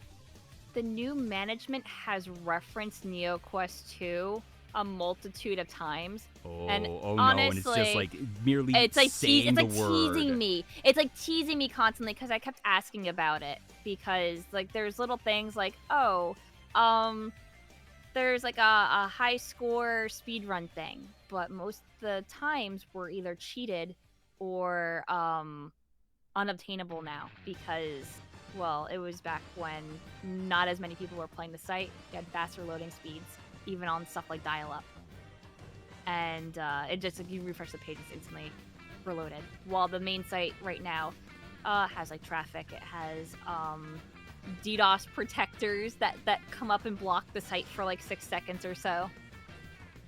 Stuff like that. And it makes it unobtainable. And I kept being like, hey, can we, like, get the scores cleared, or make that, like, they get cleared out every 3 months? Or just something all right, like that. Here are the records that were set prior to this date, and they are now siloed and they are preserved, but they are now on this separate frozen board. We now have, a modern Neo Quest, and that you can then have a fresh slate. Yeah, exactly. Like here, I'm gonna screen cap this for ya. Like the fastest time was 6 hours, 25 minutes, and 5 seconds, which is insane. But if you go to that person's account, the account has been disabled, which means they were frozen. Have you noticed any difference in load times since the acquisition? That I'm guessing a lot of people have started playing it again, or even picking up for the first time since it's gotten the publicity. Has that had any impact on the site's performance? It's been slower. They added a new hub to it, and the hub site is a bit slower to load the main site Neopet page, which is, I think, to be expected with, I think, a bunch of more people actually picking up the game again, unfortunately. But that is just something that I'm going to have to deal with, and others are going to have to deal with, unless they either get better DDoS protection or just better servers in general. Yeah. Which I don't think they have the money for currently. Yeah, at least not yet. Mm-hmm. But hopefully the traffic that they've gotten from the announcement and everything, that obviously some of it will taper off, but hopefully some of it will persist, and hopefully they'll be able to continue growing and maintaining the community. So it's going to be interesting to see, I think, a year from now, where is Neopets?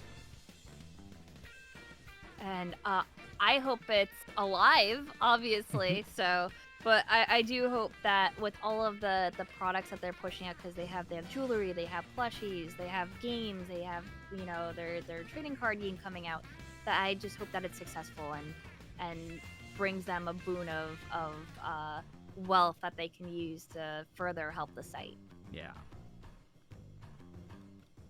We haven't actually gotten to perhaps what is the most obvious game franchise that you're into, because it's the BGM that's playing, and it is the basis of the vast majority of your emotes, and that's Sonic the Hedgehog. Where does Sonic begin for you? Oh my god. Alright, I'm taking out my entire 1,000-page notebook on Sonic the Hedgehog. So Sonic the Hedgehog was born on Christmas Island. Hey, I'm not actually going to do this. I've got nowhere to be tonight, so story time. Not really, but I grew up with Sonic. The Sega Genesis was the first console that I got to own myself. And I used to play Sonic all the time at my aunt's house, because she had a Genesis and Sonic 1 and 2. So I loved it so much that she bought it for me, and then I really got into video games that way. That's what really helped spark my love.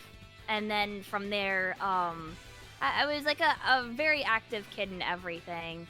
And I went out, I did dancing, I did Girl Scouts, I like to play sports.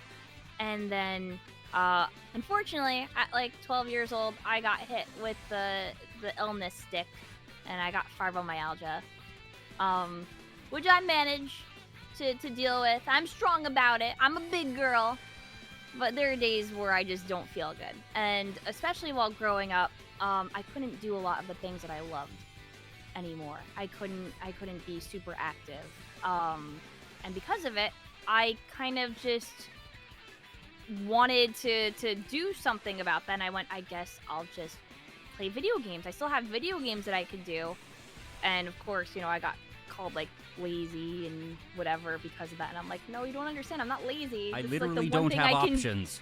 Yeah, I don't have any options. What? I can read as well. I can read comic books and manga and stuff and watch TV. But is that There are any Sonic better? comic books. Yes, there are, and I own them. I own a lot of them. Oh, don't get me started on all the comics and the lore with that. I can delve into so much dumb things that have happened in the comics. Okay, I will bear one. So there's this character. You may know him. His name is Charmy B. Charmy B, member of I almost said Team SBU, Team Chaotix. Yes, he is. So in Knuckles Chaotix, also just known as Chaotix because it's not actually Knuckles. It's not a possessive thing. He doesn't own the Chaotix. He's just friends with them. Charmy's supposed to be like a teenager. So in the comics, he was a teenager. Up until Sonic Heroes came out. They And rebranded Charmy to be like a 6-year-old. Yeah, I was going to say the first time that I encountered Charmy was Sonic Heroes. And at least from that game, the impression that I had gotten was that he was a kid. Maybe not 6 years old, but definitely seemed like 10 or younger. Not a teenager. Yeah, he was just a teenager. He was small. He was just a bee. He was a little guy. He's just a little fella. Bees don't get particularly big, that they don't have the same scaling, so he can still be a teenager while being a bee. Yes, exactly. So, the comics, so they had Charmy as a teenager, right? You following? And with the release of Sonic Heroes, they went, ah, shit. We gotta make him a 6-year-old. So, what do you think they did? Did they... Now, are we saying what do you think they did in the comics, or... Mm-hmm. In the comics. I'm trying to... Because there's a couple options here that either just hard reboot and he's a kid and that it, the next time they have a new series, just he's 6 years old and that's how it is. Other option would be if it's while a series is still running and you really wanted to match what's happening in the game, you could have some sort of plot MacGuffin and say that he got de-aged or something. And then there is always... is what they did for Amy. They made her older with a plot MacGuffin. Fun fact. Okay. But that wasn't it, no. Well, that makes it all the more interesting, the fact that they did... They had time/age manipulation in one direction, chose to not use it both ways, and then this, again, reduces the number of potential options. There is the option of just, you change it and don't address it at all. Yeah, they didn't do that, though. Okay, so they did address it.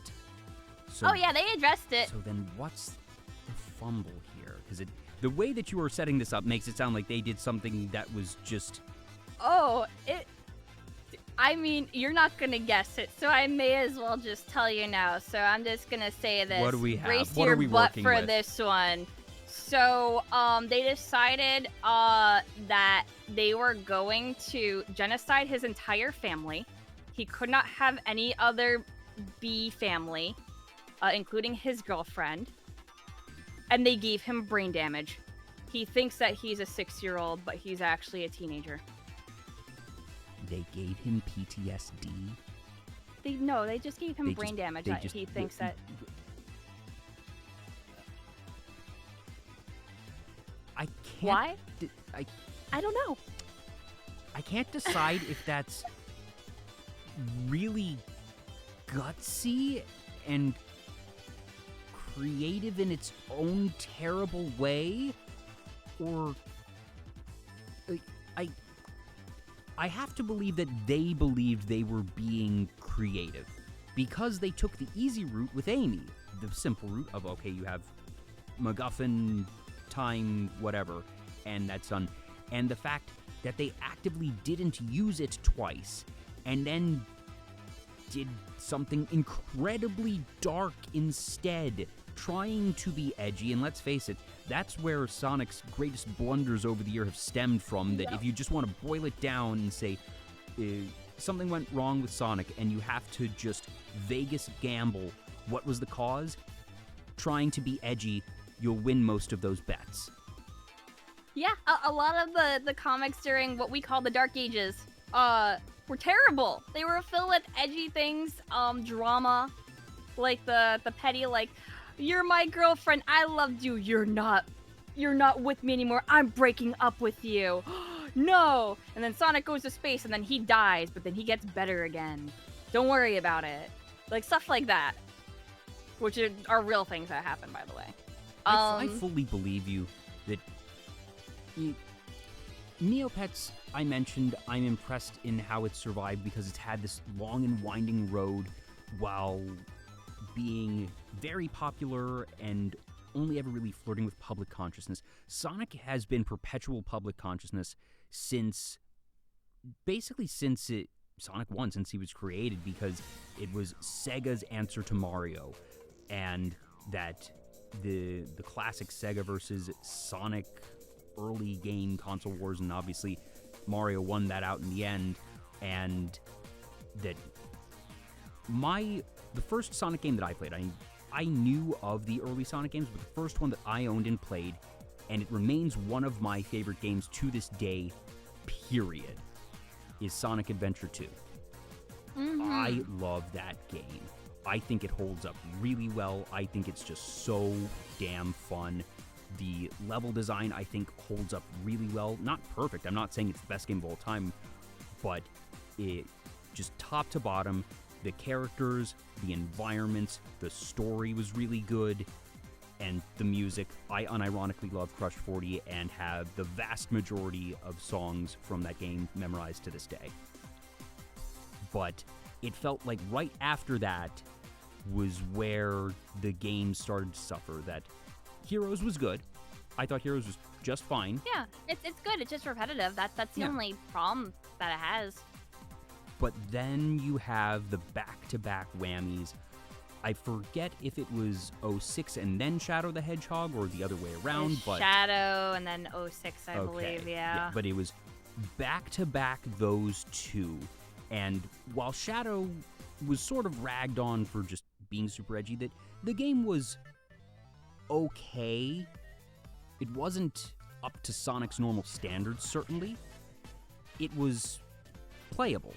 It was fine. A little repetitive because you had to go through all the paths so many times, and it was a lot of the problems that Heroes had and worse, in my opinion. But it wasn't inherently terrible. 06 Shadow the Hedgehog's major fall, its one fault was that with the missions where it said kill the soldiers, you had to kill all the soldiers in the stage. Every single one in every nook and cranny. Instead of it being a percentage, like 80% of it, then it would have been a better game.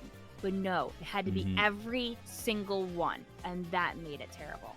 Yes, because if you missed one somewhere along the line, it just became, all right, I need to wrap back around, and it's no longer fun and action-packed, it's just tedious. And then 06 was just one of the, to this day, classics in terms of an incomplete game or a just aggressively and kind of unforgivably buggy game. And then you also added in the fact that there was the human hedgehog romance.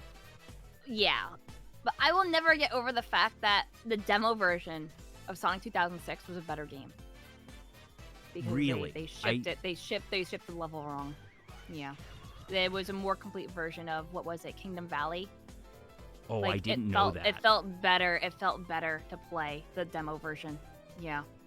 2006 went through development hell really badly, and they wanted to delay it, but they wanted to push it out for Gotta get it out for the holidays, I bet. For holiday season because of Microsoft is how the story goes. And because of it, their development time was completely ruined. Yep. It was a mess, and if they had an extra year to just simul-release it between PS3 and 360, it would have been a better game. But I feel like even because the PS3 was so vastly different than the Xbox, I feel like that was another hurdle that actually hurt the game. And I forget what came after 06, but If you're talking about the technical mainline games and not any of the storybook games, then it was Unleashed, which I think is fantastic. I think that's one of the best Sonic games of all time. I've heard that Unleashed was really good. I didn't actually play that one, but the major complaints I heard about it was just that it felt kind of weird and that the Werehog stuff didn't quite gel with what people expected from a Sonic game, but not that it was a bad game. A lot of people knock the Werehog stages because it becomes a beat 'em up game. It's like a 3D, just like Streets of Rage or something like that. Yeah, and that's the thing, I that just the quite like that. expectations don't match up, but that it was still good for what it was trying to do. Yes, if it was honestly, if they reskinned it, if it wasn't the Werehog and they had, I don't know, Knuckles instead, just with combos, and still the same gameplay, it's just a slow-paced platformer with fights in between, I feel like people would have liked it more. It's because the jazz music interrupted everything. You couldn't hear the actual level music. That was the one big thing. And because the game was so graphically intensive, very impressive for its time, it had constant frame drop. And if memory serves, this was on the Wii, and Nintendo classically. I am talking about exclusively the 360 PS3 version. Really? Yes. Okay. The HD version of Unleash is fantastic. Haven't played the other ones. The Wii PS2 is usually rated lower. A lot of people like the day stages, but they're like, nope, none of the night whatsoever. And I've seen parts of Wii version, and I don't know, I don't like it. I don't like it. Now, what you said that you consider the Unleashed to be one of the best Sonic games of all time. What did it do that was so good for you as a player? The hidden medal system, where there's the sun and moon medals. So there's a lot of replayability, and it's all paths. You could go, top, bottom, middle. You had to find all of these little medals, and that was one thing. And the other thing is it was RPG-like elements to it. There was a level up system, depending on, you started as just a regular Sonic, you didn't go that fast. And then as you leveled him up, and you could also level up the Werehog. You got, on Werehog, higher attack, more shielding, more moves and combos. You had to unlock those, which was actually really neat. And with Sonic, you would get faster speed, faster acceleration, more boost. Just your boost bar would just be bigger. Stuff like that. Yeah, so you had to actually replay it over and over. This is all really cool stuff, and it's all stuff that people don't normally expect from a Sonic game. And that's, like I mentioned, it's a huge thing, just expectations versus reality.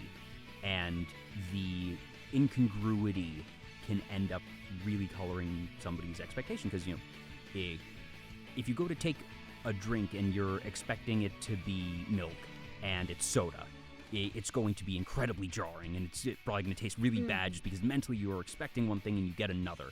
And if you're going in expecting either a classic Sonic game or something akin to Sonic Adventure, or even what Sonic 06 was trying to be, because at least conceptually, mechanically, design-wise, 06 and the adventure games were meant to be similar, that the concepts of how levels were played were similar, but that Unleashed was just doing all these other things. And even if it did them very, very well, since it was such a divergence, that there was the issue of expectations. So people are looking at it and saying, well, I wanted a Sonic game, and even though this is a Sonic game, this isn't the one combination of what I expected or necessarily what I was looking for. Yeah, because the games play similar to the Rush games on DS with the boost system. And they were like, let's just take that and make that into a real 3D game, with certain parts of it being, full 3D. You can control Sonic however you want. But a lot of the sections are the 2.5D. You're locked on a grid, and you just have to play it like a classic Sonic game. And I quite like that, because you get different gameplay styles. Like, Boost was great, and that was like one of the first Boost games that was like, it sealed the deal of, this is a really fun concept. And not only that, but their level design is actually fantastic. and it's like they have like maybe, I don't know, maybe like 10 or 11 levels of like actual full fleshed out levels, but it's gonna take you like, I don't know, like 4 to like anywhere between that and like 30 minutes sometimes for a stage. Eggman Land itself, I remember that it's level 3 time trial gave you 25 minutes to complete the stage, and I could do it in like 10. Okay, and obviously, you know, if you're then even going into speed running strategies, that things can escalate quickly. And if nothing else, I really respect Sonic Team over the years for taking those chances and going into those different places in terms of design, that from the mainline games to even the spin-off games. That I remember Sonic Battle for the DS was super fun. At least Battle I had was fun GBA. back in the day. Wait, did I say DS? Yeah. Oops, I meant GBA. I remember playing that back in the day, and I am not really good at fighting games. I remember I had to cheese some levels. I don't know if for people who are really into that type of genre, if it is good design. I had fun. But, again, just that they would try these different things, and that, to be fair, not a lot of franchises will go into all these different places, and I do respect the attempts. Some better than others, but the fact that they try is still something. The fact that they tried different genres with Sonic is what is really admirable, because, like, yeah, I like my gotta go fast platforming game, but sometimes it's not all about speed either. I like looking for secrets, I like puzzles, I like a whole bunch of other things, and that's why with their recent Sonic Frontiers, I really enjoy that game, because it's not just all about, oh, I gotta go fast, oh, I gotta get to the end of the level. Because it's so much more. There's just, you know, open world and platforming and goodies to find. I haven't gotten around to Frontiers yet. I've heard that it was good plus, that it not necessarily, you know, a game changer. It's not necessarily an all-timer, but that it was a solid Sonic game, and that, you know, we've seen the worst. We've seen 06. We've seen Shadow the Hedgehog. And that in the sliding scale of Sonic games, that it's in the upper half for sure, from what I've heard. I would even consider, like, Sonic Forces to be on the lower end, like the very, very lower end. I did not like that game at all, despite it being a boost game. I thought that the levels, they had like 30 levels, but they were like a minute level each. And I'm like, cool. If I wanted to, I could literally play the game and then refund it on Steam. Ooh. That's how short it was. And that's not a good thing. No. But for me, like I said, my first Sonic game was Adventure. So that might be part of how my tastes were formed here. But going back and replaying the classic Sonic games, that type of design is actually my least favorite type of Sonic game. Because it always sort of felt to me like a memory game, that you're supposed to know the level, know where things are, be able to anticipate in advance, because if you're playing it for the first time and you're just holding forward, that you get to see, all right, I'm going through all this cool stuff, but inevitably you're just going to run into something because you don't know that it's coming. You're going way too fast to react to it. And that the goal is just through iteration and repetition that you figure out where things are, you figure out the fastest way to do it, and that is totally legitimate and cool game design. No problem with it conceptually. It is the type of design that I personally enjoy the least. That I enjoy the stuff that you were mentioning. I enjoy the exploration. I enjoy the discovery. I like being able to go through the different worlds in a Sonic Adventure style one, being able to go through the environment at a fast, but being able to see ahead of me and being able to react in advance, or say, okay, I see this enemy coming up in the distance, so I'm going to path and be able to anticipate, not just, all right, I'm going so fast and suddenly this thing has come in from the right side of the screen and I've run into it. Yeah, I mean, like, classic Sonic is I would say like the worst offender. I'm talking to you, Mystic Cave Zone Pit. How'd I know there's gonna be a pit there that I can't get out of? And then they actually changed it in mobile ports to the secret way to Hidden Palace Zone, and I was like, oh, that's actually a really nice touch. That's fun, because then it's discovery. Then it's Yeah. okay, and plus the emotional whiplash of, oh no, I'm about to die. Oh, what's this? Then it's a moment. Also, sorry, go ahead. Oh, I was gonna say what Miles is saying in chat. Like, you would probably also like the cyberspace levels. They do like huge callbacks to the level design, but not always one-to-one. Well, that's good. I of don't necessarily past want a Sonic one-to-one because I've already played those games. Exactly. Also, I missed a couple of follows. Kage Surya, that was a while back. Wise the, I'm not sure if it's Al or AI, and, well, good job on getting the phonetics there. The Cum Dumpster, thank you for the follows. KHUM. Well Oh yeah, I should follow as well because I didn't do that. I bunked Oh, myself on Imakuni, the thank head. you so much for the follow. Oh, Welcome on wow. in. Wow, yeah, thank you. Lovely to be here. If you could choose to have the next Sonic game be, either a sequel, a remake, a iteration on any existing Sonic game, whether it be console, handheld, what have you, what would you want the next Sonic game to be? Oh my gosh. Well, the obvious pick is Sonic Adventure 3. I would want something that is like 2, but in reality, I think I would like Sonic Adventure 1 and 2 like as one game remade, but with like things changed. Like a concept that I've seen before is, well, we have Silver the Hedgehog, right? Mm-hmm. His entire thing is that he helps with distorted timeline. That's what his entire purpose in Sonic 2006 is. Mm-hmm. What if things I see were a where little you're going. off with Sonic Adventure and certain things happened that played out differently with more characters, perhaps? And that... What would happen? Ooh, okay. It could be an alternate timeline sort of thing. Yeah, but that also a remake. to kind of go FF7 remake style on it, where it is Yeah. clearly meant to be the original in a way, but that they With aren't a going couple to, changes.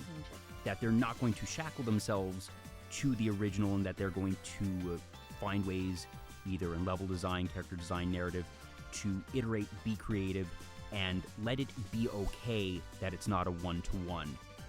I am all in for that, and obviously my answer to that question would have also been Sonic Adventure 3. I think most people want Sonic Adventure 3, and I feel like 06 was potentially meant to be Sonic Adventure 3 without actually numbering it 3. It was, as was actually Sonic Unleashed. Its Japanese makes game sense. is Sonic World Adventure. Oh. Yeah. So, but with Sonic Adventure, I think if they do that, they would also have to do the A-Life system again for the Chow Garden. And I love Chow, The Chow so Garden, much. I- I know how that works in and out. I don't know how to code properly to make my own game, but I'll be damned. If I could, I cried I would already be when making one. my favorite Chow went into a gray cocoon. And That is because your happiness for it wasn't I high know. enough. And I thought that I'd gotten it to be super happy that, it was back in the day. I wasn't using a guide. I didn't know necessarily.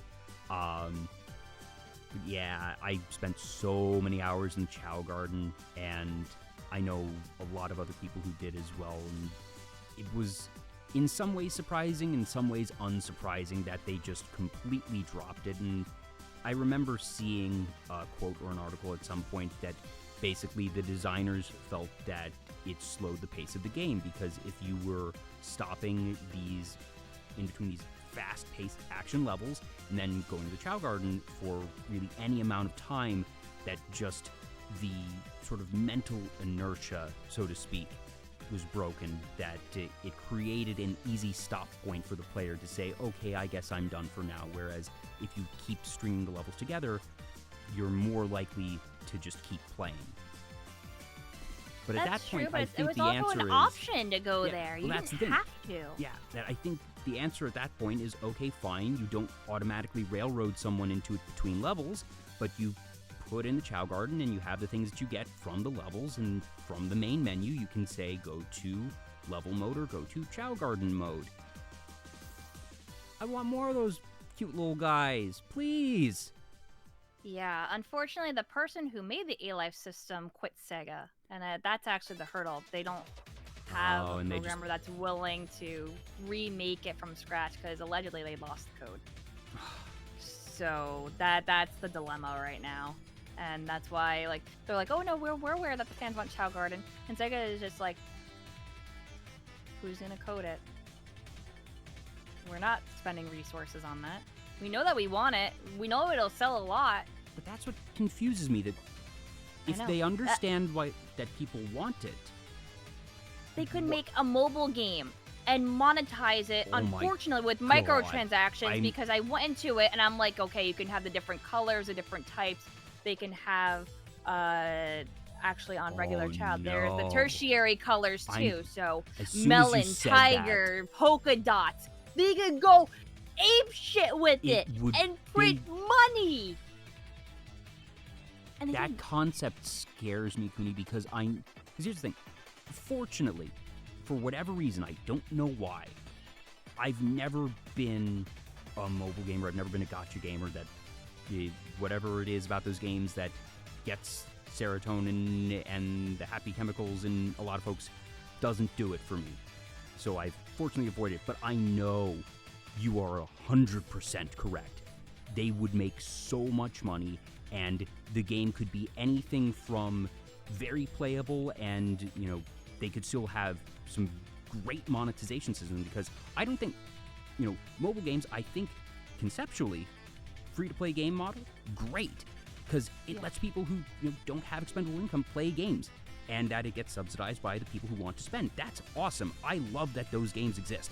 And then there's the sliding scale of which of those games are just unplayable if you're not spending, versus ones that you can do a lot, and alright, it might just be cosmetics, things that don't have any actual stat differences or competitive advantages, versus the ones where it can be sort of pay to win. And I know that they could take any of those options, that they could make it really loose and have some high-end stuff and still make money, or if they wanted to be really aggressive with their monetization, that all those different vectors and customizations that you were mentioning, they could do that, and people would pay. You are very right that if nothing else, they could do that. And they could do special events where they sell a certain tertiary pattern, and then it would incentivize people to spend money on it so that they could breed for that patterning. Because when I was looking through the files through the Chow editor, I saw that they have stuff like that, because stuff under that, like I said, is the watermelon Chow, Omo Chow, tiger stripes, polka dots, slightly translucent, stuff like that. You could have stuff for all the different characters, new and old. You could probably have ones that use the old 16-bit style somehow. You could have different promotional things. This thing writes itself. Now I'm shocked that they haven't. Yeah, that's why throughout the years I've been like, well, okay, the thing that is going to be the biggest challenge is that when it comes to the Chow and their evolutions, they're on a scaling evolution model system. So their model drastically changes with the scale slider, depending on what their stats are at a certain time. And if they're doing 3D models, that is going to be difficult. If they're doing 2D sprites, they would have to get rid of that system unless it's at a certain threshold. Because even so, they would change really drastically. I still feel like this can't be any more complex or heavy lifting technologically than Pokemon Go. No. That we have the technology for this. This can be done. Oh, absolutely. It's just them putting in the resources to actually make it work. And then it's like, okay, well, how would you be able to get rings? Is it a daily login? Is there going to be little bonus games? Chow racing, chow karate. There's so other mini games There's a lot of different design paths they could take. You could have a stamina system where you pony up one chow. 92 miles per hour in the chat. Your chow has run out of energy and won't race for another 12 hours. Would you like to refill their energy? Yeah, they could do that, and people probably would, honestly. It's stuff like that. I kind of hope they don't, because I wouldn't play that game. I want it to be embedded in a mainline game, or heck, just have it be its own standalone thing. If you just make Chow Garden Simulator, release it on Steam, make it its own... goodness knows, the farming simulator genre is booming right now. Look at any Nintendo Direct. That it used to just be Harvest Moon, Animal Crossing. But now it's everywhere. There's so many. There was a whole gag for one of the Nintendo Directs in the past year or two where people were complaining that it was too many farming simulators and just animal pet raising simulators. And all the data is there, Sonic Team, Sega, that this game, even if you release it as a standalone, will make you money. And the fact that I don't know. I don't know, and we probably will never know the exact reasons. I hope that eventually, just especially now because it's been so long, that at this point it would be an event if they announce it. I think that they said that they want to try a Chow Garden for the next game, but I don't know if they're actually going to do it. They're like toying around with the idea. It's like, oh, we know that people want a Chow Garden, and there's definitely not going to be one for Frontiers. And that's the sad thing, even with all the DLC. Okay, that's fine. And they're like, okay, what about the next game? And they're like, maybe. Well, I think it is better that it would be something that is implemented with the base game and not added in as a DLC. Because if it was as a DLC, that would mean that it would inherently have a much longer life cycle itself and would probably not actually get the depth. I would want it to be, all right, this is part of the game from the get-go, and that as we have DLC for the main game, that there's also then tangential DLC for the Chow Garden, and that it can have that full cycle. I do hope that we get that sometime. And like I said, it seems like such a layup, but obviously it hasn't happened, so it makes you wonder what would finally be the tipping point, and who knows. Like I said, I'm a bit of a business nerd. I love thinking about different reasons of, all right, why would the company do this? Why wouldn't they do that? What would cause this change? And I accept that I will never get answers to the vast majority of these questions. I find them mostly just thought experiments. But I hope we get more Chow. Come on, please. I want that so bad. I just love Monster Razor games in general. Like, I love stuff like Monster Rancher, cow raising. Oh, God. I just love that genre. I want more, regardless of what it is. For the Sonic movies, what a ride that was of going from the original trailer to the remake one. Oh, yes. Thank goodness for it. Bless Jeff Fowler. Jeff Fowler and then Tyson Hess, who came in and redesigned Sonic and was like, okay, if you're hell-bent on wanting his eyes separate and to still look hedgehoggy, here's his design. And then it's like, perfect. I don't have any qualms with it. It's fine the way it is. Good. He looks still cartoony animal, but he's not Sega Sonic looking. That's fine. And then it just wound up being, at least in my opinion, one of the best video game movies of all time. Oh, yes. I adored 1. I thought 2 was fantastic. It's 2. I think I like 1 better. Yeah, but 2 was still very good. It wasn't bad. It was solid, and obviously the big tease at the end of 2 I'm comfortable with these Yes. spoilers because it's been long enough that we're getting Oh, Shadow yeah. in some capacity, and it's Yeah. just they've. Now, It's how are they going to use him? That yes, that is the big thing because they name dropped Project Shadow. And the person that is supposed to be the commander for Gun is the one who dropped that information, also so casually. Now, you know what the plot is for Shadow the Hedgehog, which is the commander grew up with Shadow and blamed Shadow for Maria's death, even though she was a test subject for Project Shadow to cure basically her AIDS. She had AIDS in universe called NIDS, yes, incurable illness. So she was being tested on because that's what Gerald Robotnik's original project was, to cure human illness, period. And by making a deal with aliens, they were like, okay, can we trust them? And he's like, oh, don't worry, I can take them. And, Shadow is kind of born because of that. So it's like, okay, so he has a weapon to fight against these aliens if they were to betray. And then the government was just like, you know what? We're shutting this down, and we're going to kill everyone that was a part of this project. but also Project Shadow, per Sonic Adventure 2, is not the Hedgehog. Correct. And that has to do with the It's Bio-Lizard and just... Correct. And the life support system and everything of just making things grow and making them healthy and strong. And they created a salamander whose life is suffering. And it was supposed to kind of help humanity with the same sort of thing that Gerald wanted. And then he was like, nah, it fucked up really badly. And now it's a weapon. Enjoy. And I hate humanity for what you did to me. And obviously, the first two films have not held themselves particularly close to original game lore. And to be fair, the early games didn't have a ton of lore.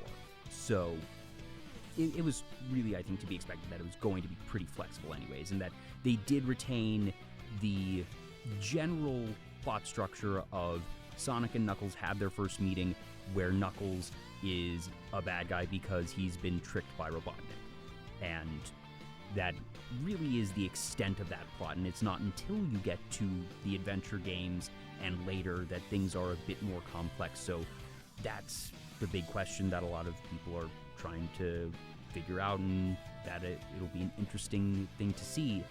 How much do they take from the game, since now there is going to be all of this lore that they can, if they want to, use, but I'm not expecting it to just be Sonic Adventure 2 the movie. No, it's not going to. I mean, in the beginning of Sonic 2, we saw the Warriors come out to fight Knuckles, and they were donning the Babylon robes with their helmets and colors. So it was implying that, the bird tribes were also the rogues. Yeah, in and general. we had that alluded to as early as the cold opening of Sonic 1. Yeah.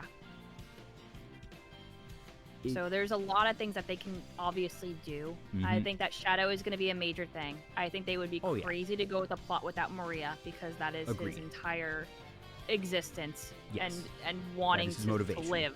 That's his motivation. They have to have Gerald. That isn't obvious. And I think that they might hold the Shadow the Hedgehog thing with the commander.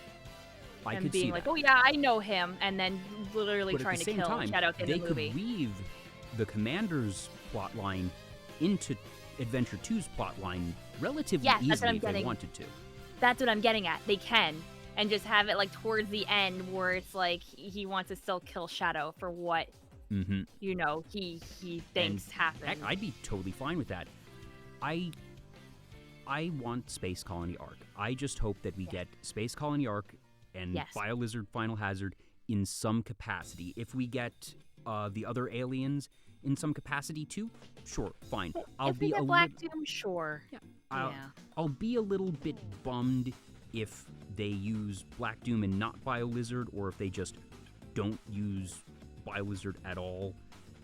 I think it's still viable. They could write any number of plots for Shadow, but the three things that I would want from Sonic 3, like I said, Biohazard / Space Colony Arc, somehow, some way, doesn't need to be a one-to-one. I want that set piece, and I want that danger of Arc trying to crash into Earth.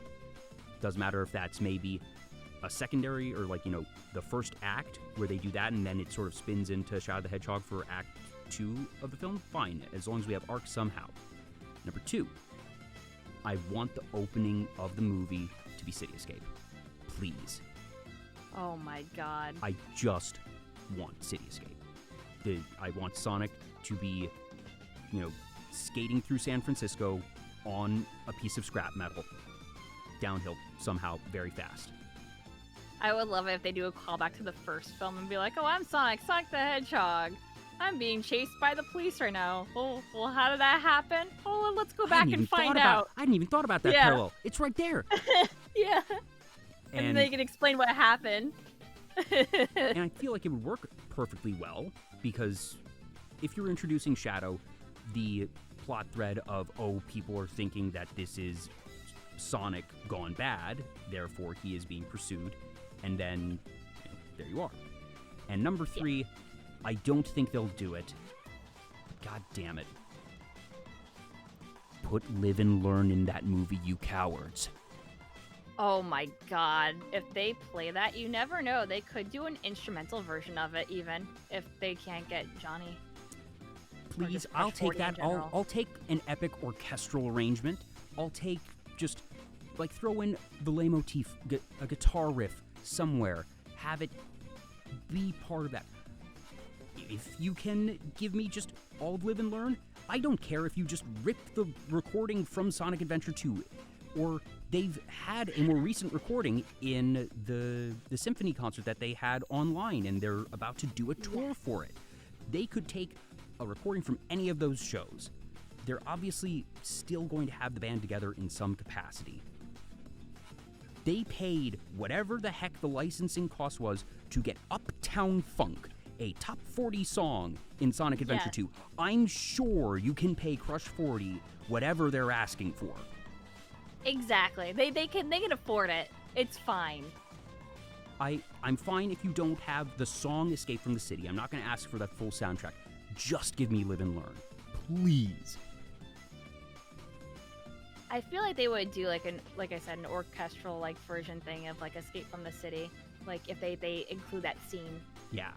They did that for other parts and stuff in the past Sonic movies. They have been very good about weaving in different motifs in the score. Yeah, little motifs, sure, yeah. Yes, they have. And I noticed, and I'm just like, so I know what that is. That's my wish list. That's my 3 big things that I want from Sonic 3. Do you have a wish list?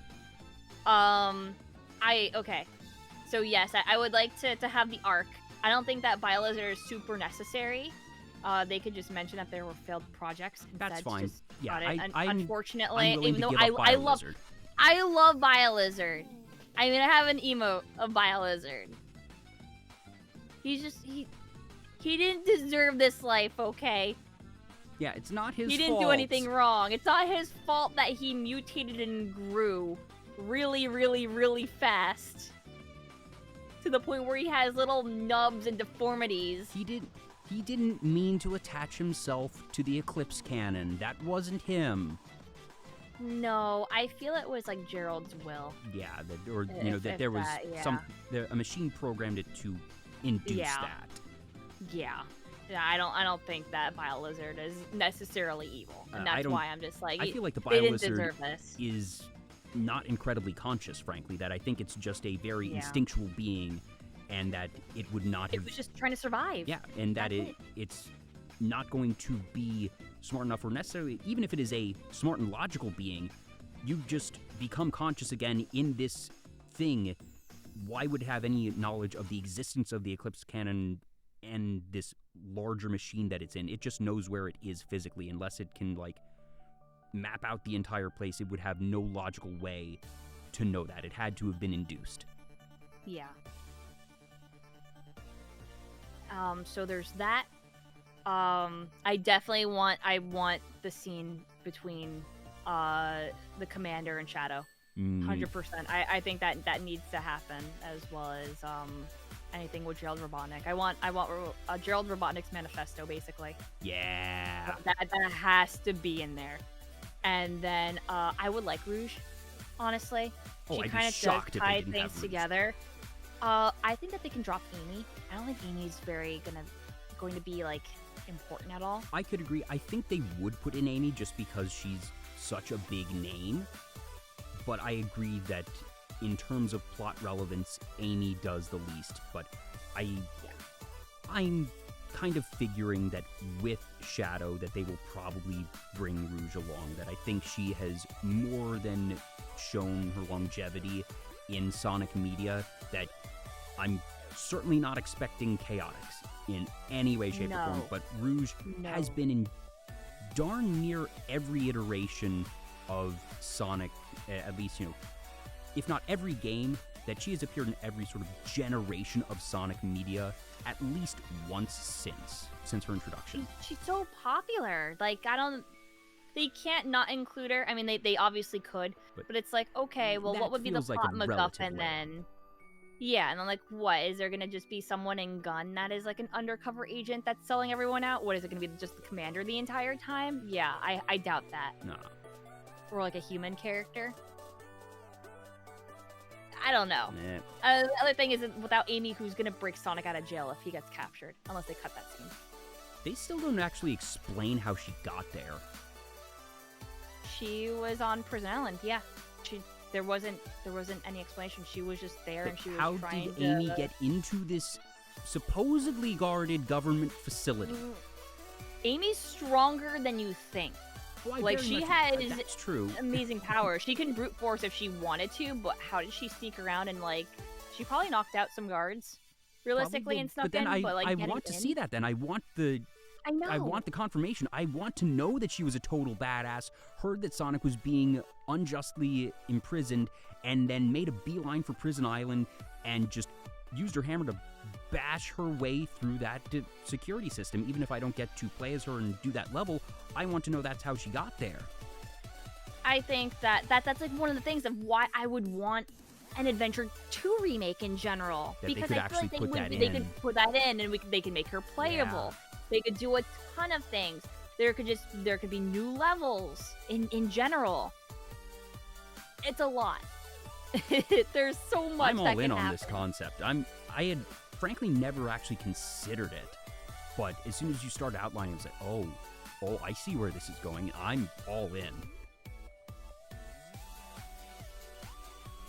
Now, I've had the question for a couple of past guests. Dream castings for Shadow.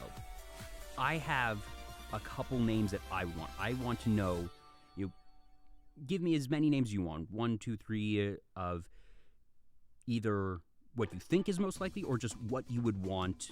Blank check, perfect world. Who would you cast?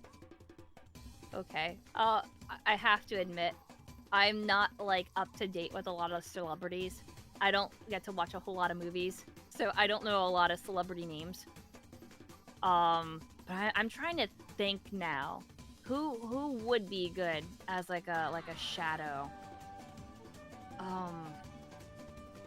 Honestly, I just think they have to get like the tone and the voice kind of right. Like Keanu Reeves. I'd be okay with Keanu Reeves. Is one that I've seen thrown around a fair bit, and I would be totally fine with Keanu Reeves, not Chris Pratt. No. No. I don't think that it's going to be Chris Pratt. I think Keanu would actually be really interesting because obviously he is a big name in so many different things, is a very established nerd, so there could be that. Two of the other names that I think could be interesting, Benedict Cumberbatch. Ooh, okay. Yeah, I do know him. Yeah, Doctor Who. Mm-hmm. Yeah. No, not Doctor Who, Sherlock. Was it Sherlock, yeah. Sherlock, that's what it is. Thank you. But also now I'm trying to think of any actors from Doctor Who that I would want to see as Shadow. Oh, I don't... Not really, I think I not. got him and like David Tennant mixed up all the time. David Tennant. I think that's why. I don't know if I would want David Tennant as Shadow. No. No. I would not want Robert Downey Jr. Robert Pattinson, because of his performance in The Batman, I would be interested to see what he could do with Shadow. Oh, yeah. I guess like any Batman actor would probably be pretty okay, just like with the darker tones, especially with any of like the Dark Knight. Mm-hmm. Yeah. Christian Bale, I'm not sure. I don't think that's a bad casting. I think you could do okay. But he's And- definitely more like dark than like, I guess edgy. Yeah. I should say. Yeah. It was 92 miles per hour that had actually put earlier in the chat a casting concept I hadn't thought of at all, and that was the question of who would play Robotnik. And you mentioned that Robotnik's manifesto is on that wish list for you. Do you have a wish list for who would play Robotnik? The name that 92 miles per hour gave, I love. I'm not sure if you saw who they mentioned. I didn't. No, Okay, so I won't say it. So do you have any ideas there? Oh, I hate to say this, like I don't think it'd be a good fit, but I'd want someone like Christopher Walken. Ooh, okay. I don't know why. I don't know why. I think he I'm- could do it really well. I'm not opposed to that.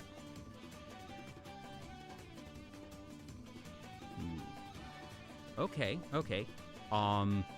Because, well, so a couple people mentioned, okay, Nick Cage Shadow. Nah, I wouldn't want that. No. You mentioned Doctor Who. I wonder, I hadn't actually thought about this until you mentioned, but for Robotnik, the 13th Doctor, Peter Capaldi, that could be interesting maybe. But the name that 92 miles per hour said that I just adore, Christopher Lloyd. I have to look up who that is. Doc Brown from Back to the Future. Oh! Yeah. Oh my god, they're still around and kicking? Yeah. my Also God. played Judge Doom in Who Framed Roger Rabbit. He's definitely older. He's in his 90s. But the role of Robotnik only needs to be around, Oh one my god, scene. no. He looks like him. He could do it. He could pull off a Gerald. Yeah. He totally could. Oh my god. Yeah, it's just the one big scene and maybe a couple other flashback ones that he's not going to be on screen all the time. He doesn't need to be around for a long filming cycle or anything. Just get that handful of scenes done, and that his voice, he still has it. That Yeah. he's definitely on the older side. Shouldn't be doing any action scenes, but the manifesto scene, he's literally just in a chair chained up, not going to be Yep, he's physically tied to a taxing chair. at all. Exactly. And then he just has to do his lines, and that's it. Yeah. That's all that Gerald gets. Mhm. He's just reading his manifesto, and that's it. That was also, it didn't really click with me until I replayed the game more recently, that at the end of the manifesto, the off-screen soldier says, "You have anything else?" "No." "All right, ready?" And that Yeah, they kill cut. him. It was firing squad. Yeah. That that didn't hit me when I was younger, and going back, I was like, oh wow, that was obviously this is already a very dark moment. The guy is saying, "I'm about to kill everyone on Earth because you killed my granddaughter," and Yeah, and his research and everything Mhm. that he loved. He Mhm. literally did everything for his family. Mhm. That's what he cared about. He was a good guy. He was trying to save Earth. And Earth just went, you know what? Maybe we want sickness. Maybe we need that. Maybe that's a good thing. And then Gerald was like, what? Why? What is the point? It doesn't make sense. Yeah, he's a traitor to the United Unions. so that Or whatever. United Nations. Yeah. I was so happy the first time, because I think it was in 2 that they used the name Gun, that I just sort of like sat up in my seat, I like grinning like an idiot. It was like, oh wait, they're And then they're they doing explained doing it too. They explained it in the movie, and I just went, and I said it in real time to like my friends and stuff, and they went, "No way!" That in my head that it was. So you're telling me there's a chance? There is a chance. So, apparently they have started filming, actually, even during the strike, and it's kind of interesting because, thinking about it, the movie is in a very unique position to film, and it's also, I think it's a very good thing that it's filming right now, because obviously, at least as of time of broadcast, we are in the middle of both a writer's and an actor's strike, and they are filming right now for the CG only scenes. So, you need to get these shots of these landscapes. You need to actually have filming done that you will then put in the models, and that the voices will be done, that the voice actors are still Screen Actors Guild. So those lines will not be recorded until the strike is over. But which all this is footage, unfortunate, but all this footage that they're getting now had to be done at some point in time anyways, and it wouldn't have been done with those actors on set. They're never on set because they're the voice actors. That's just how it is. So this isn't the studios trying to be sneaky or going around things that they're like, well, we aren't doing anything else, so this is actually really good because it means that all these tech crews that don't have work, that their respective unions have all their affairs in order and signs and whatnot, but that so many of these other disciplines are out of work right now, because if you don't have the scriptwriters and if you don't have the actors, filming's not happening for the vast majority of things, and that those folks are unfortunately getting hit in the crossfire, even if they are being supportive of the actors, as the vast majority of them are. So the fact that there are a couple productions that are able to do this is really good, because that helps them bring in money, but also that from the actor standpoint, sort of a good thing, because it means that the studio is becoming pot committed to the film, that they're investing in the film, that they aren't going to be able to make that money back unless they eventually resolve whatever it is with the actors and come to an agreement, because the lines aren't getting recorded. They can't release the movie without them. It won't happen.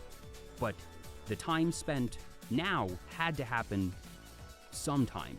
So I'm happy for, all those tech crews and whatnot being able to have a little something, and that whenever the actors are once again getting the union contracts, that they will have the stuff ready and waiting for them to go in the booth. Yeah, and they're still getting paid at least, so that's actually a really good thing. But like you said, they have to do it anyway, so yeah, they can just do that now and be like, all right, when everyone is back and the strike is over, we'll just get the film in immediately, and there you go. Yeah. I wonder is if they've actually casted actors yet prior to the strike or not. My guess is that the strike is never going to be considered in a production timeline, so that if I don't know what the production timeline is, but if they were planning on casting already, that they probably just did, but I don't think that the strike is going to impact casting, even if it's delayed. Mm-hmm. I wonder where auditioning falls under strike guidelines, that if you as an actor allowed to audition for productions, because you do not get paid to audition, but if you are then casted, it's okay. I agree that if we get the union contract and everything resolved, that once the strike is over, that I'll be in this production, we have that all lined up. Are they allowed to do that? I don't know. Yeah, I would probably say no, because that's still applying not for everything. Yeah. Yeah. But we'll see if the film ends up getting delayed, as obviously a non-zero number of films will be, or will the unions come to agreements with the studios and it just happens to line up with the filming they're doing now. We'll find out, but whenever we get Sonic Adventure 3, I'm really, really looking forward to it. I'll just keep on patiently waiting for it, because I know it's going to be amazing. I just got to keep on holding on for it. And there is the Knuckles series that's on Paramount as well, that they already said that they're in production for it. Yeah. Yeah, and that for I think that for fully animated things, there's sometimes differences. I'm not sure. It's weird. But, I do hope for the best for Minions and that things get all sorted out. Are there any other game series that you hope to see get adaptations? Ooh, Sega has been doing a lot of different movie adaptations. Allegedly, we're getting Comic Zone, we're getting Space Channel 5, and we're getting Jim and Earl, I believe. I think those are the 3 that they've announced. And honestly, I want them to expand into things. I know that we already have Yakuza. I would love to see Jet Set Radio, obviously, because I think that they could do that into a movie if they wanted to. Makes a lot of sense because it is a narrative game. Well, that's what I'm saying. They already have a couple of Yakuza movies, so that was like a no-brainer for them. They're very loose though, based on the games. I know of Toe Jam and Earl. I know that it's a very old game. I don't know anything about it. You don't know about Toe Jam and Earl? It's one I of just missed that the one. first. It's one of the first roguelike games. You're basically you're on levels of like a funky planet, and it's all in disarray, and it's randomly generated. And the entire thing is that you're trying to find pieces of your spaceship, and there's like usually like 25 to 30 levels, I believe. I think 25 is usually the highest. And you have to find all the pieces of your ship to escape. But there's enemies and stuff that you can avoid and try to like tiptoe around and stuff like that, or try to fight them by opening up presents. But opening up presents are a risk. It's RNG.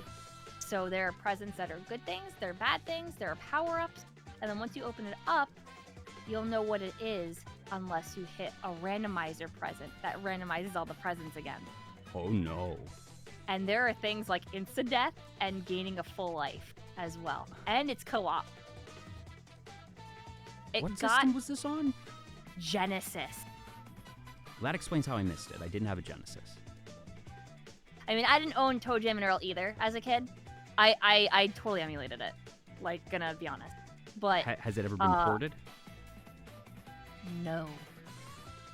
I believe not. So, but it got a new game. Because there was another game on the Genesis, but it was a platformer. And it was completely not like the first game. And then they released Toe Jam and Earl Back in the Groove. And that is pretty much the original gameplay and has 4-player multiplayer online co-op. Okay, I didn't know that there had been a more recent one, and I was thinking, I've heard of Toe Jam and Earl, and I know that it is a cult classic in its own regard, but hearing that they want to make a movie of that one, I was like, all right, that seems a little bit gutsy. Does it but have there's a ton of recognition? characters. Okay. I don't know if it has enough recognition. I think Comic Zone is even going like, okay, they want to make an entire movie out of it. Okay, good luck.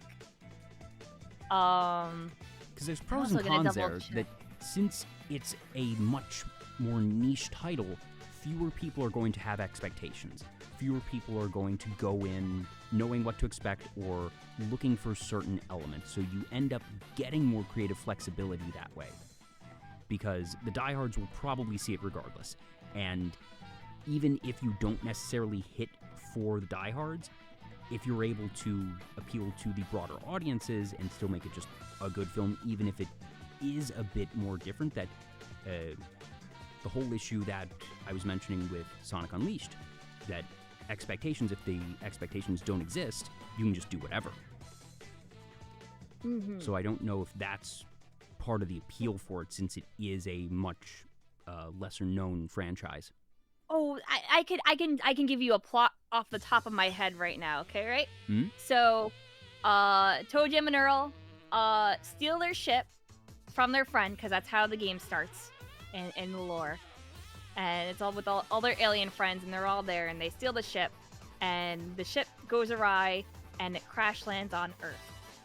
And now Jim and Earl, in their wacky little adventures, have to repair their ship and get home because they've crash landed on Earth, and Earthlings are weird and they don't quite understand them, and hilarity ensues.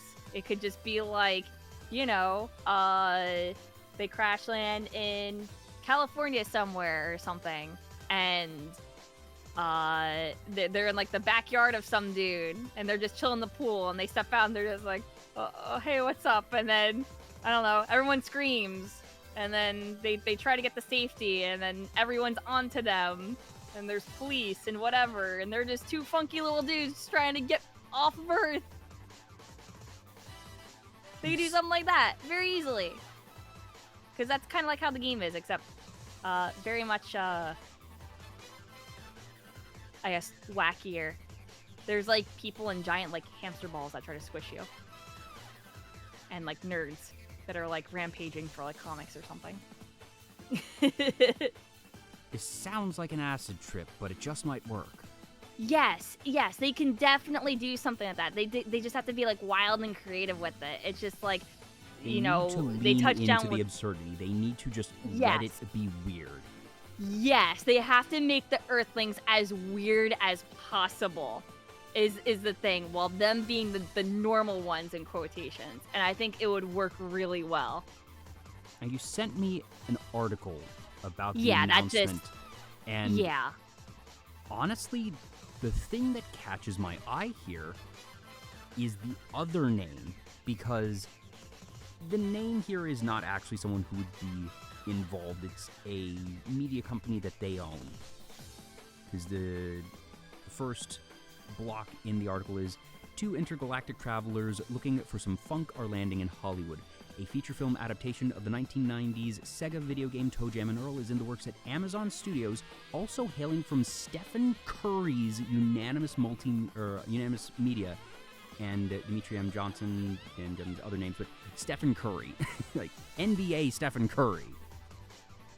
And that Yeah, it's I don't know. I didn't know that he had a media company, but it makes me wonder, that seems too specific of a company to go with, because, you know, that's not Illumination. That's not necessarily a big brand name. So this makes me think, did Stephen Curry grow up playing ToeJam and Earl, and he sought this out to be a producer, a backer in this? You know what? I would not be surprised because, and I'll bring this up. Macaulay Culkin was the executive producer for Back in the Groove. There's a bunch of just like That's famous interesting. celebrities that are like, I love this game growing up and I want to help produce it and give Yeah, money to the that- studio to make it Hey, real. if And you've he made did, it he big, did. sports or Hollywood, and that's how you want to spend your money, good for you. And yeah, it was intense. He would always, you know, have updates for the game, and he'd be in the chats and stuff like that because they had a Twitch channel and stuff, and would just like talk to him, and they'd just be like, yeah, he's just really chill. He was passionate about the game, wanted to help us. Huh. And did you mention Jet Set Radio as one of the other ones that they were looking to make a movie of? No, Jet Set Radio, they're Okay. not looking to make a movie of. All right, that was just so the Miles Prower the in one- the chat in that case saying that, because we'll get to Jet Yeah. Set. And should we just get to Jet Set Radio in that case? Well, before that, like I said, to answer your question, the two movies that I would want them to make would be Jet Set Radio, and the other one would probably be Skies of Arcadia. I think that would work really well as a movie. Adventurous sky pirate takes off after his father, trying to essentially save the world and bring it together and do things like adventurers do, like prove that the world is round. Okay, so this is Sky Pirates, though, you said. It's sky pirates. There's no water. They all have flying ships, and they're all like kind of segregated. They're in their own lands where it's hard for certain ships to go through certain areas because, you know, it's like there's a lot of rocks. You need And a that ship that could certain withstand regions it. have or- certain technology that let them traverse Yes. those areas. Or you can go up higher or down lower than normal ships can without anything happening to them. And that is the entire thing, while trying to take down the big bad, the Valuan army. That is the bad guys that are trying to, well, keep kind of the world segregated so they can dominate everything. Okay, I could be into that. It's been a while since we've had a good Sky Pirates one. That this is certainly different enough from Treasure Planet, and goodness knows Treasure Planet is an adaptation of its own thing, which sounds vastly different from Skies of Arcadia. That Sky Pirates, for as many, pirate media has been around for a long time, will continue to be around. We are coming right up against the release of the One Piece live action, which Yes. I'm waiting that's for its own that. thing right now. Oh yeah. But Sky Pirates are still such a rarity, so I would like to see that. I would love if that happens. Like, Skies of Arcadia, I also wanted a re-release of. It's one of those games that was only re-released from Dreamcast onto GameCube. And unfortunately, the person who was a director on it passed away. I believe it was last year. So, and she also did work on Phantasy Star, the entire Phantasy Star series. Phantasy Star would also be another good movie, potentially. Especially like Phantasy Star 2 or 4 for Genesis. I think that would be pretty okay. As well as anything with Phantasy Star Online. The story of that could easily be made into a movie. That's another franchise I missed just largely by virtue of not having a Dreamcast, but I know about Phantasy Star, and I know how many people love that franchise. That's one I would not be surprised to see. If anything, the only thing I would worry about for that one is that there might be just too much there. That feels like it's not quite the extent of Warcraft, but there's a lot there, and they would have to really limit themselves, start simple, start with a very baseline plot, and then if it does well, you can spin out into any number of things for their, kind of like what they're doing for Sonic. They could easily do episode 1 in a movie. 100%. It is such a simple plot, which is just their original planet, Coral, is dying. Human race finds another planet. They send out a ship. They build a ship, the Pioneer 1. Send out a team of scientists to it. The science team touches down to the planet, builds a base. They say everything is okay. Now everyone else come. They go, hooray! They build a Pioneer 2. And then they board everyone, go to the planet, and as they're reaching the planet, there's a giant explosion that happens, killing all of the scientists. And it's their job to figure out what happened. Well, that's a hell of a cold open. Yeah. So then they make the Hunters Guild, and they recruit people to go and investigate what happened. And then there's also a main character. Her name is Rico Tyrell, who is the president's daughter, where you have to track her down and what happened to her specifically. And they can easily do scenes with her of what happened to her, because I don't know if I should spoil things or anything, but the entire thing is there are these data pads that are left all over that have notes and stuff like that. Just on little things like the plant life, the animals there, how they weren't aggressive and then they turned aggressive, and she watched them do so. And then it's like, well, you kind of spoiled it there, but it's like, yeah, the data pad notes were hers. And so you're tracking down the data pads trying to find her. I almost Where is wonder she? if that would work better as a series instead of a movie. Just, there's so much there, and that you could make that just season 1, but that would give you more runtime to get all these details. It probably could, but I think it's also short enough to be made into a movie because there's only 4 areas. Okay. And then like little bosses that they could do, and they can do the dragon, and they can get Derole and whatever, and they fight all of these things trying to look for her. until they stumble upon the very last data pad. And then they find out the truth. Yeah, as someone who has not played that plot right there, I'd be in for that. And that one, I really and like that's Phantasy still Star. a Sega property, correct? Yes, it is. I mean, they still have it. That's what makes me Phantasy wonder Star why 2 they- New Genesis is. Yeah. It makes me wonder why they would choose Space Channel 5 over that. I Name don't recognition know. alone. Name recognition alone. Space Channel 5, I feel, could be done in a movie, like in a musical way, which is why they did it, because the game is so short that they can do little musical numbers into a movie and have it be really short. But it's just a lot of choreography and flashiness. Like, I love Space Channel 5, but I'm like, making a movie of that. Comic Zone, I can see a little bit more, but that's also gonna be like, okay, the entire thing is that it's styled after a comic page panel, that it's like a really hard beat 'em up game. How are they going to make that into a movie unless they are literally going to have things styled like a comic 24/7?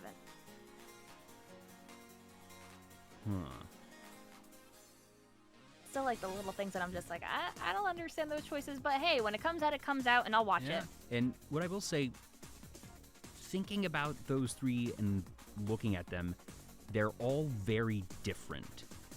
So Sega it seems like they're being pretty deliberate in their diversification, saying, all right, let's try something different for different demographics, or at least different genres, see what sticks. Or at least the other companies and stuff like wanted to do it. I don't know. That could always be it as well. Who They might have actually contacted who? That's very interesting, and you could absolutely be right. They may have just shopped around their portfolio to different studios, saying, hey, we are open to licensing anything in our IP catalog. Here is our catalog. If there is something that you would like to license to create a film, pitch it to us.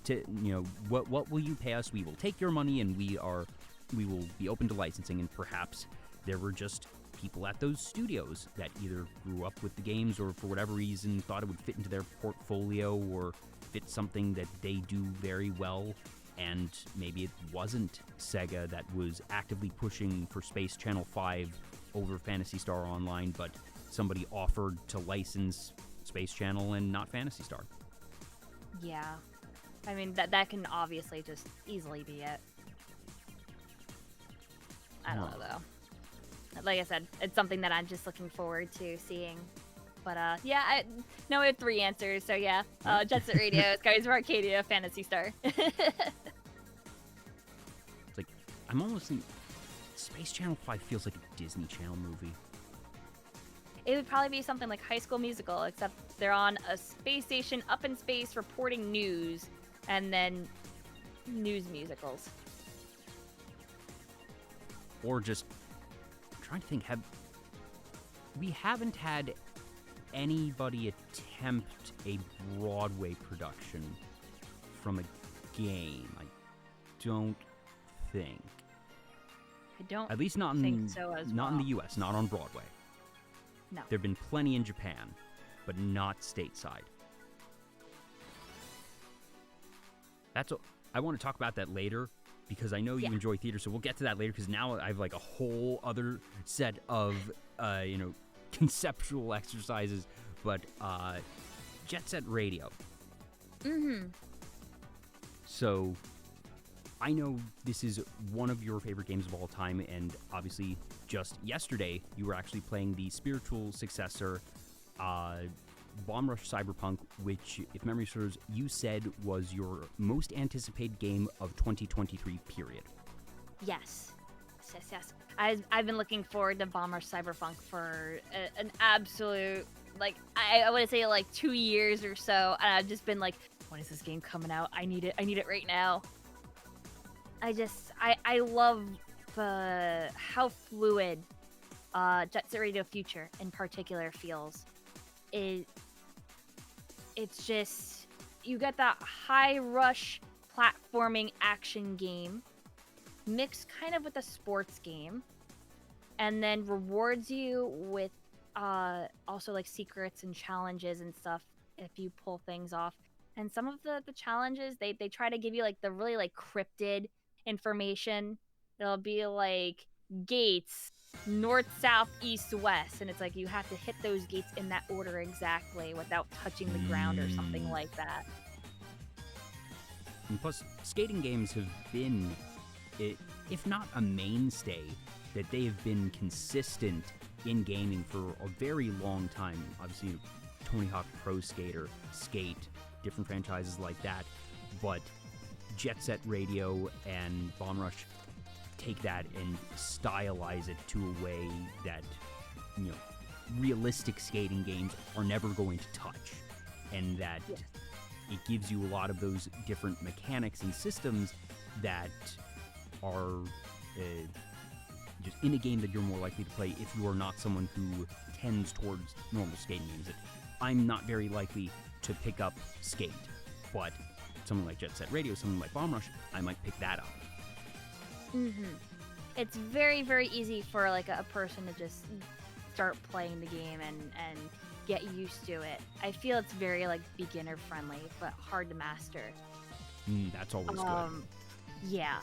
So for future, like I love just like the aesthetics, the graphics of it. The cell shading had such a wonderful charm to it, and then them crafting bustling areas with NPCs and moving traffic and car flow. It makes the world feel really alive. And then they would have the cop challenges and stuff like that where they're actually coming after you. And then with Bomb Rush, they kind of recreated that feel, but obviously since they have more of the means to, the world in a sense feels even more alive because they have, like a train system going at the same time as well as cars and people on the streets as well. It's just fantastic. I love the stylization of the game. Was that a game, I'm guessing, that you played a lot growing up, so it probably also occupies just, childhood memories, nostalgia. Was that one that you played a lot growing up? Yeah, it was one of those games. Well, the thing is that in the US, Jet Set Radio Future didn't sell very well. It was a cult classic, but basically, if you had, they had a combo bundle, and it was one of the games that they basically bundled for free with the Xbox. But the thing is that I saw a commercial for it, and I wanted an Xbox for that game. And I didn't have one at the time. I was like, oh my god, what was that? I love the style of that game. And then I learned out what it was, and then I was like, okay, I have to get an original Xbox eventually. I gotta get it. And then there was also the early teasers of when Rare was bought out by Microsoft. I was like, okay, I definitely have to get this now. So I got one, I think, in like 2003 or 4. And I noticed that Jet Set Radio Future was already bundled with it, so I didn't need to get it. And I was like, oh, this is the game I wanted. And then I played it and I fell in love with it. I love the music, the atmosphere. They put a lot of love into the textures in the game. So many textures with so many different like billboards and posters and little things that you wouldn't even realize. They had so much put into the game, and I felt like every time I replayed it, I learned something new or saw something new. In the sewers, they just programmed a giant salamander that just roams around, and you can just jump on top of them and just ride around on him. Why? No reason, no purpose, just giant salamander. Giant salamander. Every game should have giant salamander. They should! I love the giant salamander. And critically, it did very well. That even though this is another one, sadly, that I didn't play, that, gosh, it's funny, the amount of games I've been a gamer my whole life, but it feels like the games that we've played are kind of in parallel, because I keep saying, oh, I've heard of this one, haven't played, heard of this one, haven't played. I swear I do play games. I pride myself on being more of like the niche gamer, and I always kind of have been, where I play like hole-in-the-wall games, and then people are like, oh, I wanted to check this game out. How is it? And then I get to review it for people. And I mean, I feel really good about that, but like, I'm just like, please, people, play these games. I'm showing them off for a reason, and then, you know, people actually do go out and play them after I stream them, so I get happy over that. Yeah. And Jet Set Radio in particular has not divided audiences, that it got very good reviews, even if it didn't sell well in terms of units moved, that it was actually featured by the National Academy of Video Game Trade Viewers I'm reading right now. It's made a lot of all-timer lists. Obviously, getting a spiritual successor as it has means it has to have done something right, but it's such a stylish game. It has its aesthetic. It knows what it wants to be and is that. And that from just a developmental and creative standpoint, it seems to have done everything right. Not saying, you know, it's a perfect game or anything, but that it was a very, very good game, that the people that played it enjoyed it. And it's sort of interesting to see games like that fall through the cracks, become cult classics, and then have a resurgence as it's getting now. And I always wonder, all right, what were the causes that made it a cult classic and not a classic? Part of me wonders, was it that it was on the Xbox? Because the Xbox was really known for Halo. It was the FPS console that if you wanted to play a game like this, that usually you would get more of those on either PlayStation or Nintendo. And I wonder if it being on Xbox may have been a disservice to it in some way, or was it being bundled with something meant that it ended up being kind of invisible in a way, that, you know, if you get something for free, even if you know what its value is, mentally you might assign less value to it because you didn't pay for it, so you're not going to feel a particular motivation to go out of your way to play it. Whereas if you buy a game and you know, you've spent money on it, you're going to want to play it.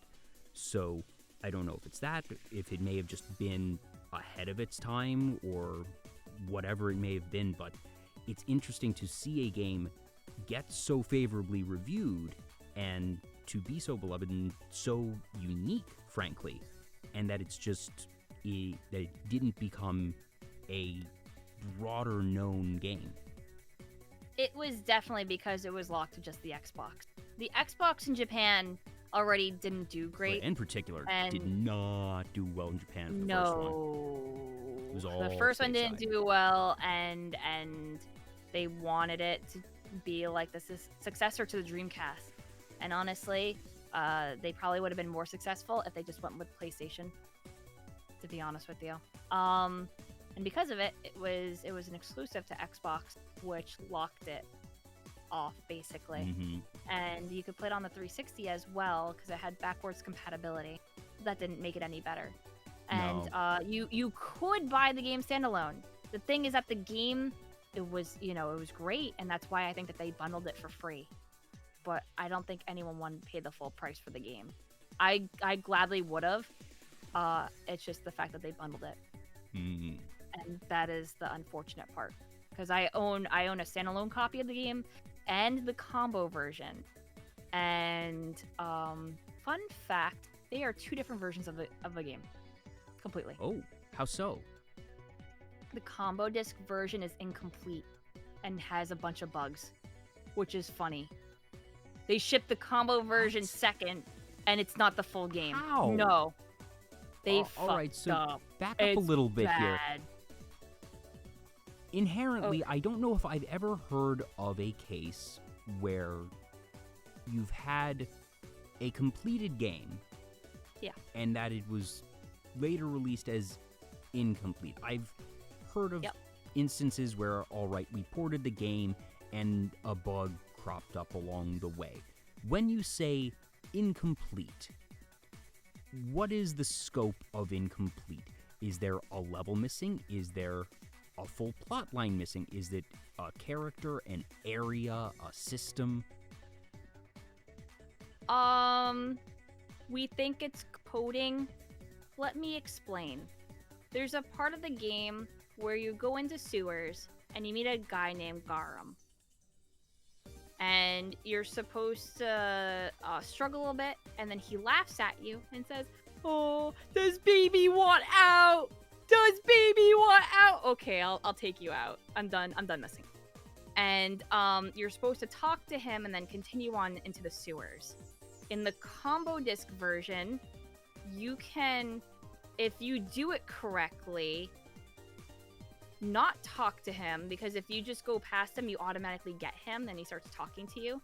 You can skip his flag trigger by boost jumping and getting around him, and then skipping the entire sewer level, going into the second part of the sewers, which you can't do in the base version of the game.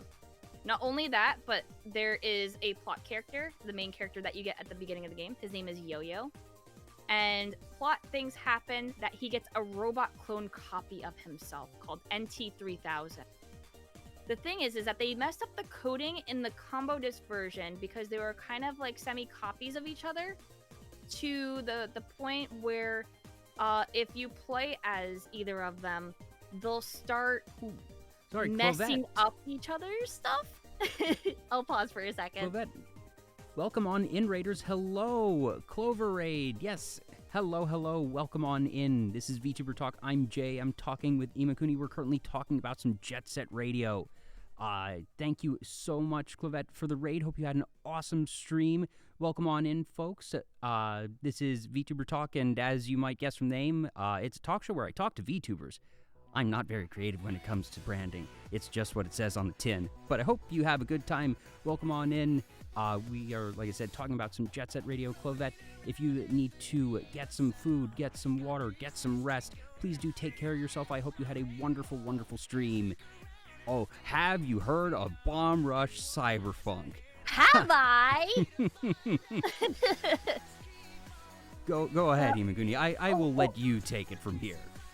Okay, so to run back, I was explaining on how the full version of Jet Set Radio Future is different from the combo disc version, and it's because it has a lot of bugs. The combo disc version was released second, by the way, and isn't the complete full game. So it has an entire skip that you can do in the combo disc version, where you can skip a character and permanently miss him, by the way, by doing this, which is also a speedrun strat, because you go through the game quicker without playing an entire level, because you don't have to. And it automatically just goes, oh, well, this is open, so you just go on to the next area.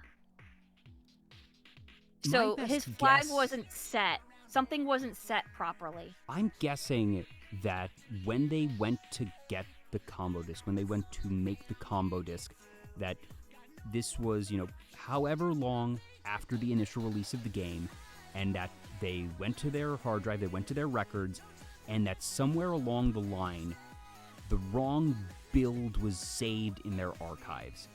That yes. Whatever the production final build was of the original game didn't get to archives, or they thought that they had it, and maybe there was a file named wrong, or that maybe they changed the naming of like the dates on their folders, so they thought that this was the most recent one, therefore that had to have been the production build, where actually they maybe had a different name entirely because the production build wasn't going to be in the system of the development build, so they just pulled the wrong build, which is how they go backwards. That's my only guess. And then I'm going to give you the model sheets for two characters. So technically they're supposed to be the same character, but not really. So one is supposed to be a robot. And in the combo disc version, sorry. in the combo disc version, Ryo and NT3000 start acting really buggy, and by that I mean you see how Yo-Yo's color scheme, he has the cyan with the green hair sort of thing. Mm-hmm. His color scheme will change to NT3000s randomly, and Yo-Yo won't be able to speak anymore. Like, he will not be verbal. No sound effects, no anything, back and forth. And they will trade color palettes, which shouldn't be possible. Oh no. Also, Yes. I want to download these so I can put them up on stream. Yes. It's a WebP. I do not have a WebP converter. I don't have a WebP converter on it. Hold on, I got you. Thanks. Please stand by, folks. But oh my gosh, that is a special kind of break there. And Yeah. just, I deeply sympathize with QA teams, but my guess is that this wasn't a QA team mess up. My guess is they just sent the build because they thought it was the final build, and since it was the production build, and well, we know what the game was, and nothing's changed since then, so we're not gonna, why would we bother doing a full test of the build that we know already works? And that they just sent it along that QA never happened. It has to be something like that, because it was such a huge oversight. Okay, go, this should be the PNG versions. Thank you. You're very welcome. I should also give you a link thing to I WebP should- converters, because I hate WebP. I want to dismantle WebP. WebP was a mistake. Why? Why would you do this? I hate it. It's like copyright protection BS on images. When we just convert them anyway, it doesn't make sense. Again. Yes, we hate WebP in the Cooney house. Yes. But yeah, it doesn't make sense because Yo-Yo basically doesn't have his hood up, and NT3000 has his hood on, and they'll keep trading color palettes with each other, and they'll both become mute, or like NT will have Yo-Yo's voice specifically and not his own, because they have different voices, by the way. And stuff like that, and it's like, what did they code to basically have clones of the same character, but they're not supposed to be the same character, and also using different assets? I know, because I've ripped the models. I've done modding work, straight up modding on the game, so I know that they're completely different. So how did they Getting make that it particular result, and that you say that they switch back and forth, so it's not just a singular reference where, okay, Correct. A has B and B has A because there was a character difference, a file name difference, and it's just wrong throughout. But the fact that over time it changes, which means that something in the code that what it is referencing is different, that it's either looking at something new or it's somehow like, is there like a +1 happening where is that what's causing it to bump between the two? Who knows? But that's a special type of weird right there. Yeah, that's why I'm like, it only happens in the combo disc version as well. So it's like a really weird thing that's very particular. And I forgot if there's anything else. Like, there are just certain other flags that aren't set where you can just skip fights really easy and not have to deal with them. Or just like go out of bounds and just be like, boop, the game says you beat it. And Well, it's there's just a your really speed weird run. version. Yeah, that's why I'm like, the combo disc version is actually the one that we use.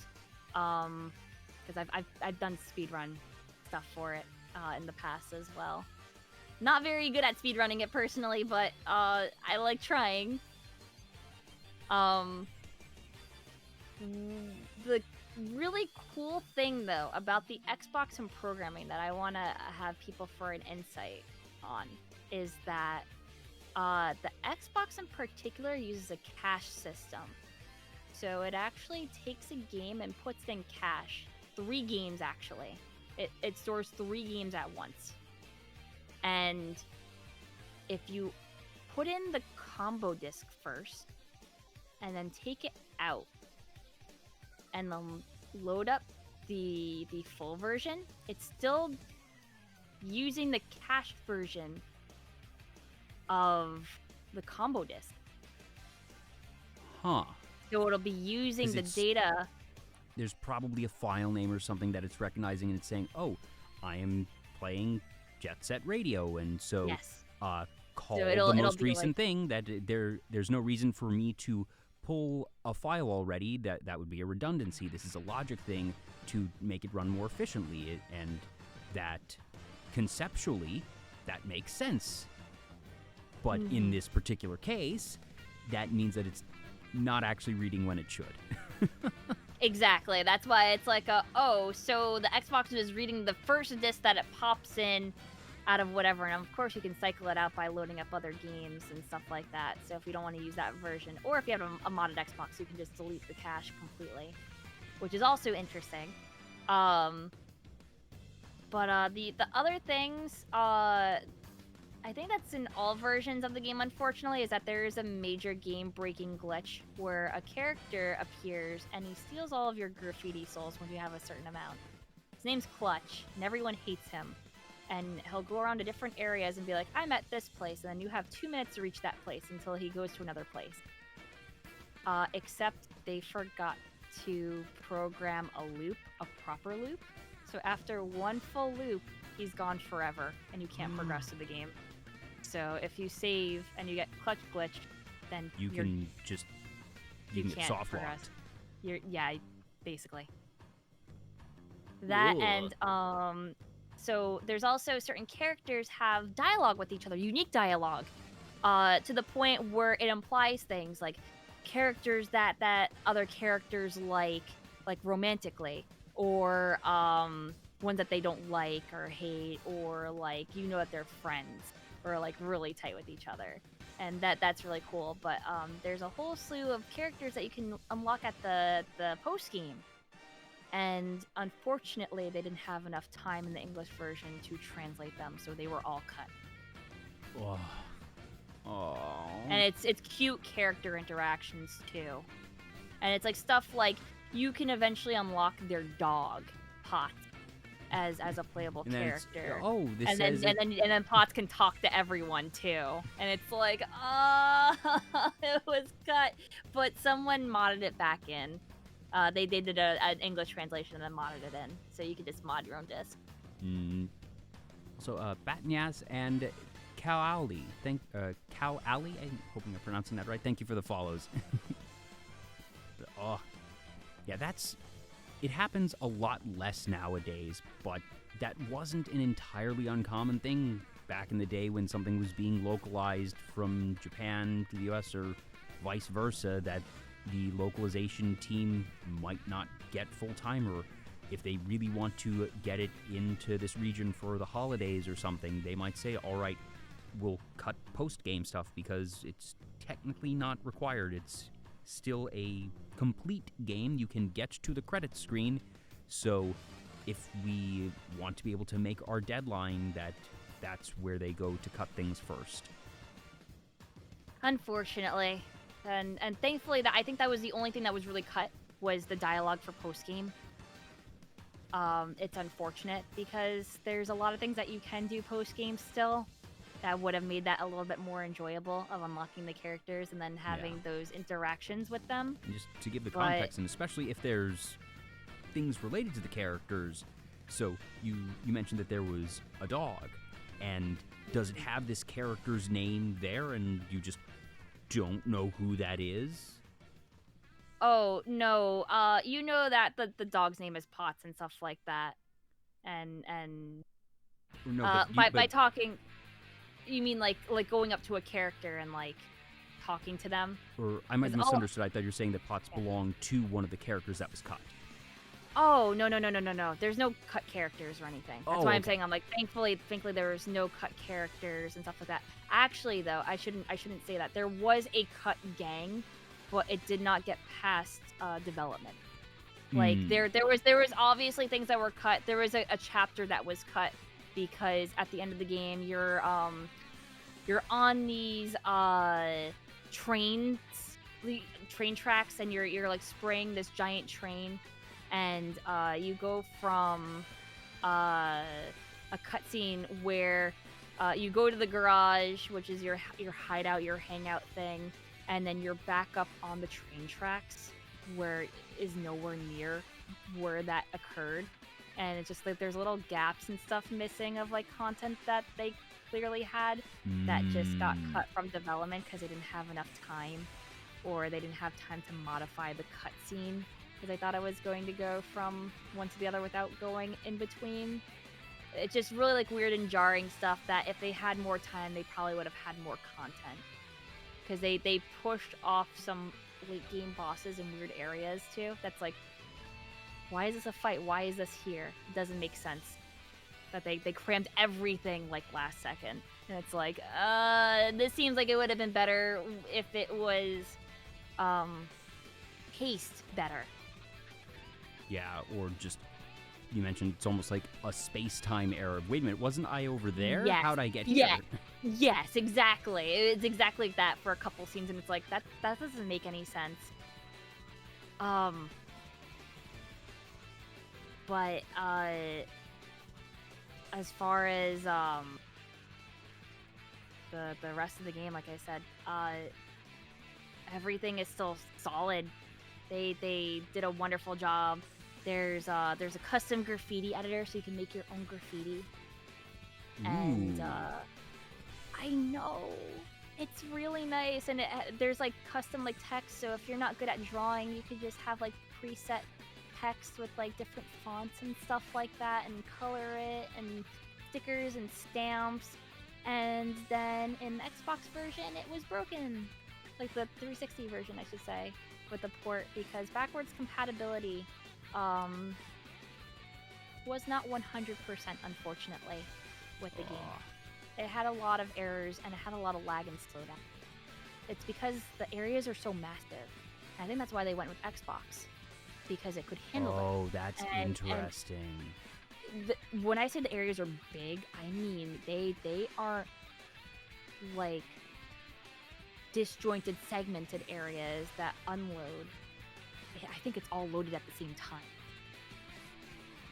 Okay, which is so they why may the have Xbox gone there just because for their vision, the Xbox is what they needed to be on technically, and that they may have done that at the expense, or perhaps not considering the audience difference for the consoles. Unfortunately, yes. And I don't think that is one of the reasons why they haven't ported the game at all. Jet Set Radio Future in particular, I feel like the big reason why it hasn't been ported is due to their licensing for music. So, while a lot of the tracks are done by Naganuma, and they have bands such as Guitar Vader, they have current active bands still that are still around, like Scapegoat Wax and Biss, that's another one. Chibo Mato, I believe, is also still around. Some of them are real bands. Some of them are defunct. But they also have remixes of songs. And the remixes of some of the songs were done by the Latch Brothers. And if you don't know who the Latch Brothers are, they're two members of the Beastie Boys. Which becomes a little bit of legal hell. Yeah. Yeah, I don't know how much money they would want for re-releases. Did you not know that, Chris? Yeah, the Latch Brothers are the Beastie Boys. Yep, I'm actually looking at the Wikipedia article right now. The Latch Brothers, including Mike D of the Beastie Boys, Chris Wagner, and Kenny Salcedo. Hope I'm pronouncing that right. And I guess for this game, would it just be heretical to switch out the music?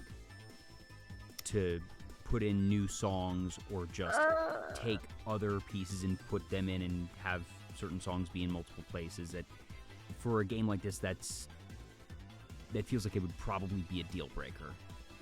I feel like it would, because I feel like a lot of the Latch Brothers music is so integral for it. Like, they're really good tracks that I feel like a lot of people would miss. And I don't think they could fill it with just having more music or new music new remixes or other licensed music. I mean, Naganuma probably could just do a couple new tracks if they absolutely had to. What they had to do for the Jet Set Radio HD release, which was the Dreamcast one, is that they actually took the entire soundtrack from every single game release. All of the soundtracks had some different music pieces, and they only cut 2. Wow. Due to I think it was sampling issues. With the samples that they used, they couldn't get the rights to it again. Not necessarily the music itself, because they still had those pieces from the same artist that made that, but a sampling issue. Yeah, this would be like if members of Crush 40 were actually in, Green Day or something, and yeah, that and they made having exclusive music. Yeah, and not having Escape from the City or Live and Learn in Sonic Adventure 2, just they could replace it, but those songs are so vital and so memorable that at that point having the game without those would feel too weird, and that the fans who are probably the ones that are going to look to buy any port like that, it would just be it would be a deal breaker. It absolutely would. I feel like a lot of people would get upset about it. But the thing is that if they really wanted to, they could mod the music back in. It's in a .adx format, and if they know how to do it, they could just mod it back in. If they ported it to, like, I don't know, say Steam, I could easily just do that for people. And, I mean, it'd be unfortunate that it wouldn't be the authentic experience. Yeah. And I feel like that's what they're mulling over, because it's like, okay, how much can we really make off of Jet Set Radio Future if we had to pay all the licensing fees for all of these bands with real music? Talk it over with some, I guess, distros or some whatever media groups that own certain songs from bands that are now defunct, and also talk things out with Naganuma, Richard Jocks, and the Latch Brothers, because that's the ones that they would If have to pay the anything, most. I wonder if it's just too much legwork. That maybe it's not even the simple money issue, but it's not like this isn't a case where it is just the Latch Brothers, and that they would have to figure out whatever the price and the licensing is, but that there are multiple external parties, and they would have to just go through a saga of, the outreach, the negotiation, managing all the different contracts, and then they would probably have to have different rates and agreements for different groups, and that whole process for one group externally is work, but if you have to do it for 4, 5, 6, is that just beyond the realm of sanity? It would probably be like 8 or 9 or 10 different artists, yes. And that's the thing, is that they did that. They had to do that for Jet Set Radio HD, and they did successfully. I feel like just those don't know types how much of they paid. negotiations back in the day are a lot simpler. I mean, that was only a decade ago. Maybe. It's like, I don't have enough knowledge of, I took a single business law class in college. None of it was on these types of dealings. So I don't know. That either way, it sounds like a lot of work. It's been done, so yeah, it could probably be done again, but I wonder if that has to be a non-zero consideration of just the sheer amount of work it would take. Yeah, because I think that's the thing that would be stopping them the most. I think that they could easily get it working, as far as building it up, porting everything, making sure everything works. Yeah, I'm sure this isn't a think- technical issue. No. I do know that emulation for it, because there is an Xbox emulator, and it's not 100% either. The game actually uses a lot of sound channels, and that might be an issue as well. But I feel like for a PC release, I think it would be really easy to combat that issue of having some audio just like stop because of too many playing at once.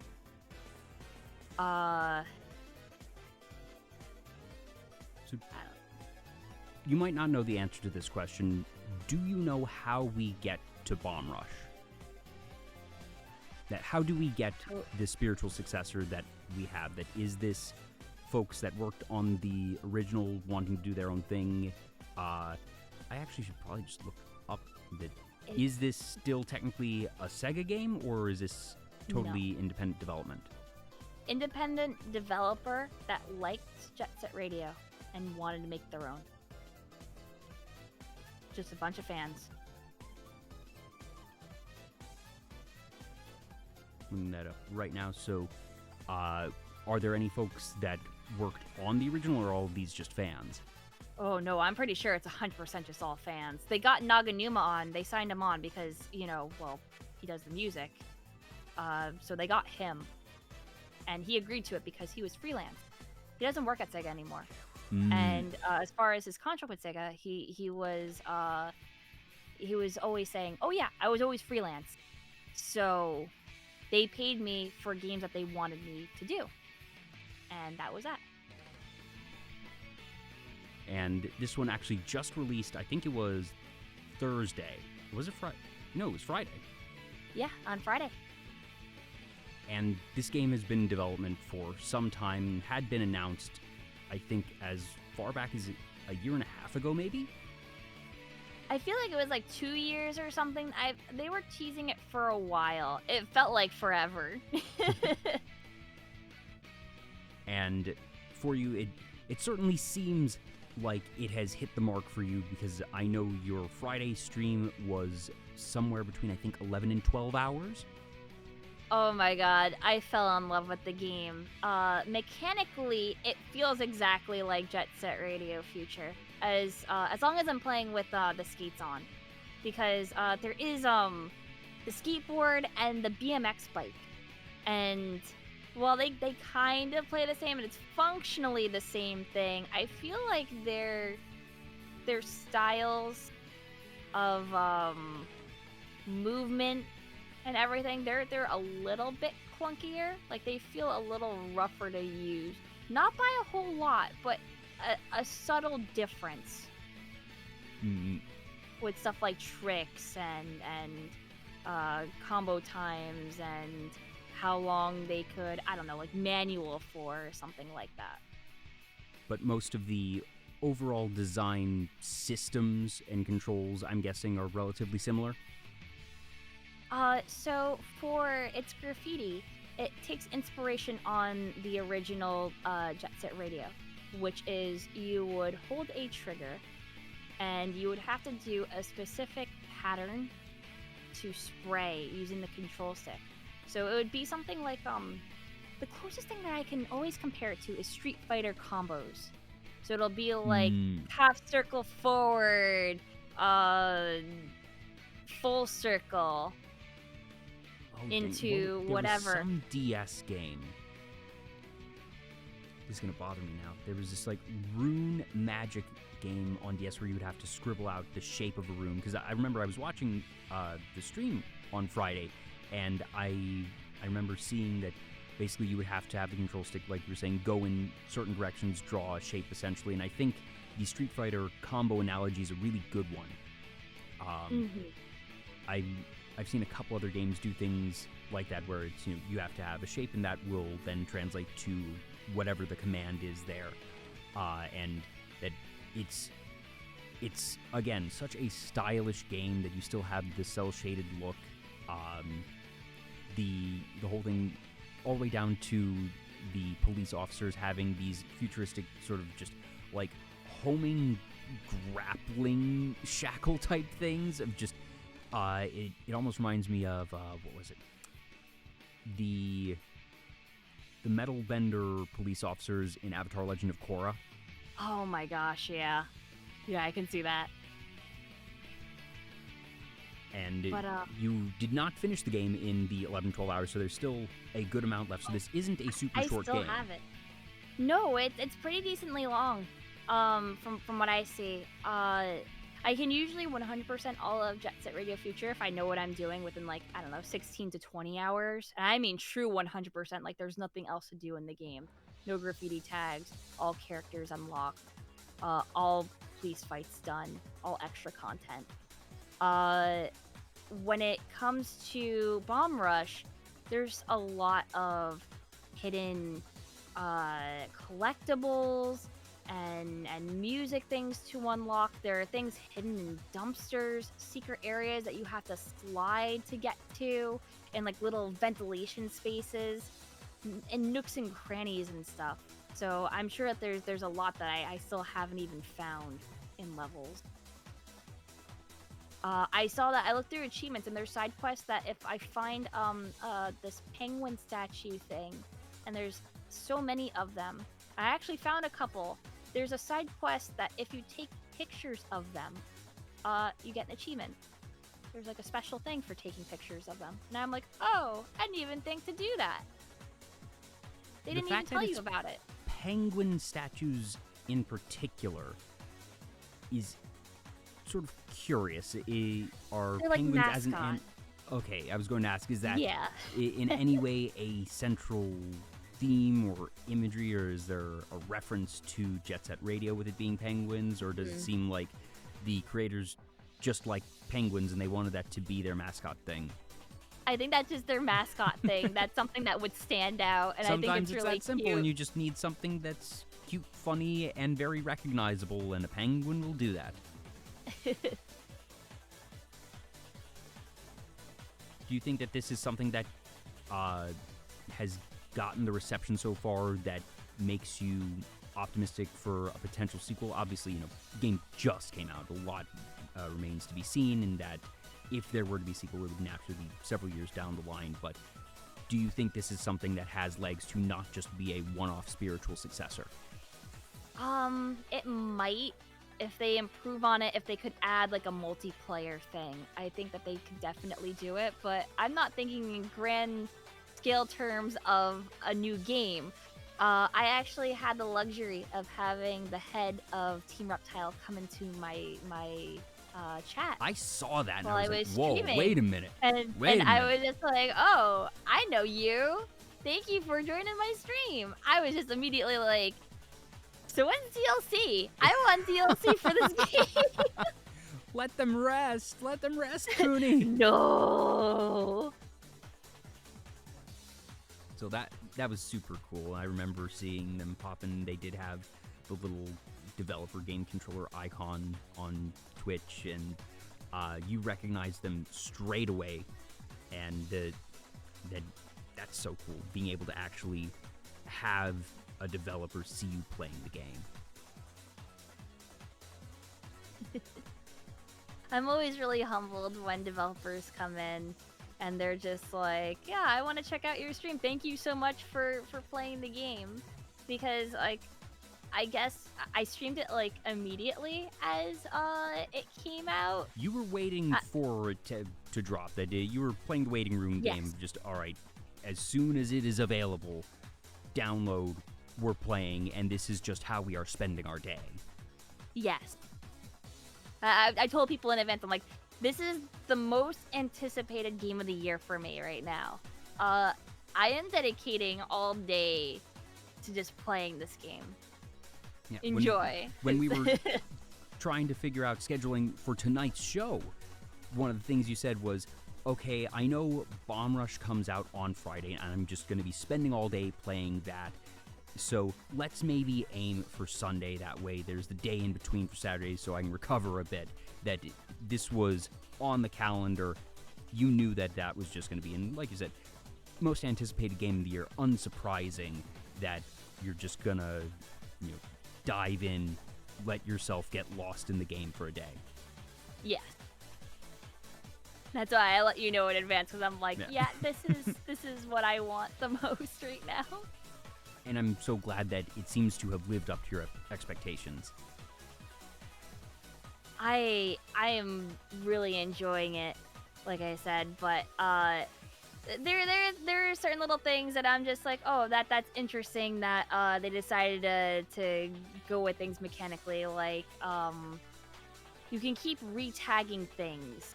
And I saw that there was also an achievement for uniquely tagging an entire area with different graffiti. So you'd have to keep track of what graffitis you've used, yes, and like check things off.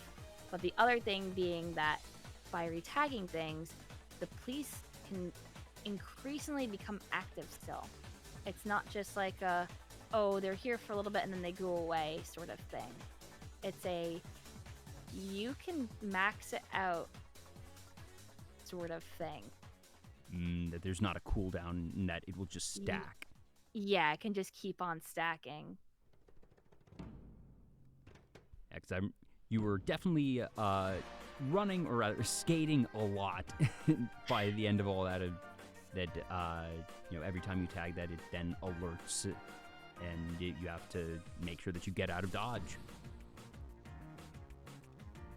Yeah, I like that they have like the GTA style thing. That's if you go into a little clothing changing booth restroom, you can just reset your heat, so to speak, and it seems like you can't use the same one for a little bit, so you have to keep finding new ones if you are tagging certain areas. They have an amount of memory, so to speak, that they will recall, all right, what is the suspect wearing? And if you change into that again too quickly, they're still going to recall that.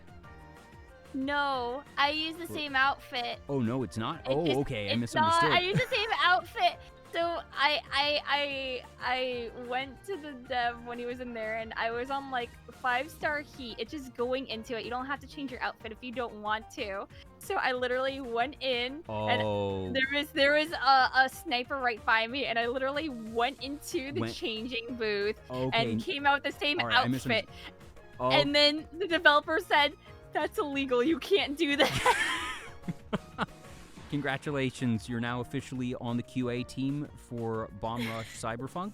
You have just found and reproed a bug for the developer, and it will be in the next patch.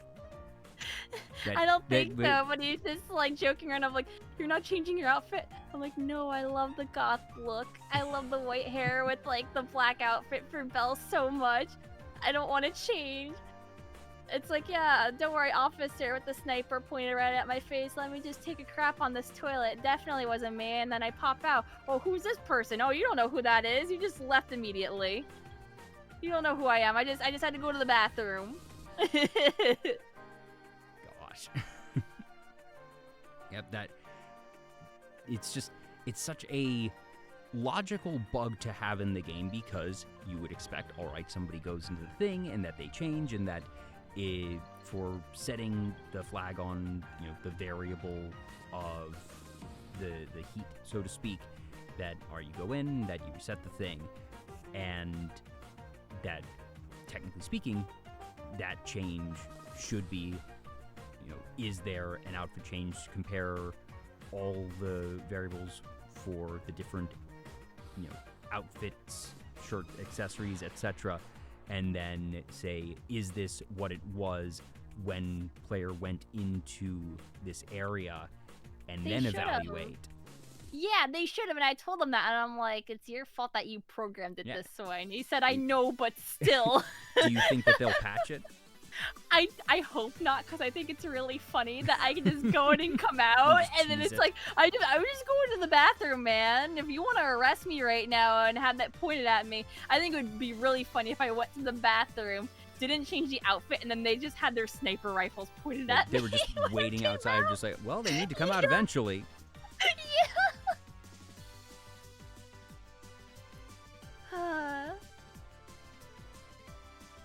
You'll have to let me know, like, because, one of the nice things about Steam, and I know that there are the gripes of Day Zero patches, but, I'd much rather that folks be able to patch things that, if someone gets through, that even the best QA teams sometimes miss something, and just by sheer numbers, the number of hours that a game gets played, in the first day or week, depending on how wide its release is, could very easily match or surpass the number of hours that QA spent on it. And it's just a factor of scale, and that inevitably there might be some obscure combination of things that is missed, or the one there for the outfits seems like a bit more of an oversight, but Yeah. that with today's technology, they can update that, and that's not necessarily going to be a thing. And at the very least, I'm glad that the bug that was found wasn't a game-damaging bug. That, okay, Teehee, you found a bit of an easy way to evade things, and, in all technicality, that, all right, you could change the outfit, whatever, but you would have to go to the same place that you did the vast majority of the game actions required. So it's not going to change the experience too much. It's just sort of, all right, if you think of this in real-world logic, it doesn't quite scan. Yeah, it doesn't make sense. But it's not a crash. It's not suddenly you're falling out of the world. That of all the things to get through, I'd much rather have that than, in the blind, what else could have gone wrong.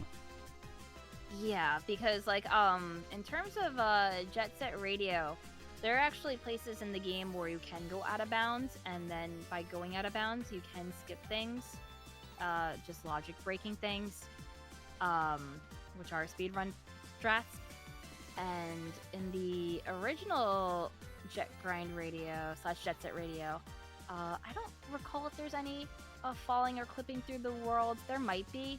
There were AI errors and stuff like that in certain runs, which is unfortunate.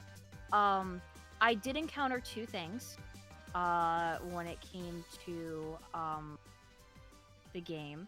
And the one is, immediately in the beginning of the game, you're in a jail cell, and I jumped towards the corner of the wall and triggered the cutscene instead of going towards the door.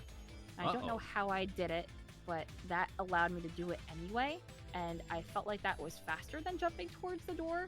I just went forward into the wall to see what would happen, and it gave me the cutscene. I was like, is that supposed to happen still? So I don't know. I might have found something that saves 0.001 second technically for a speedrun. Who knows? But there was that, and if a character, like a rival character or a gang or another character, whatever, is copy the moves that I do, I accidentally knocked over a sign in front of them, and that actually bugged out their AI. But unlike Jet Set Radio, in which the bugged out AI would just do something, their routine, and then stop and not show you what to do, their AI goes back to the beginning and tries it again. And that is something really interesting. Yeah, it'll just do a full reset if it detects something's wrong. Okay, and I'm like, that's good programming, though.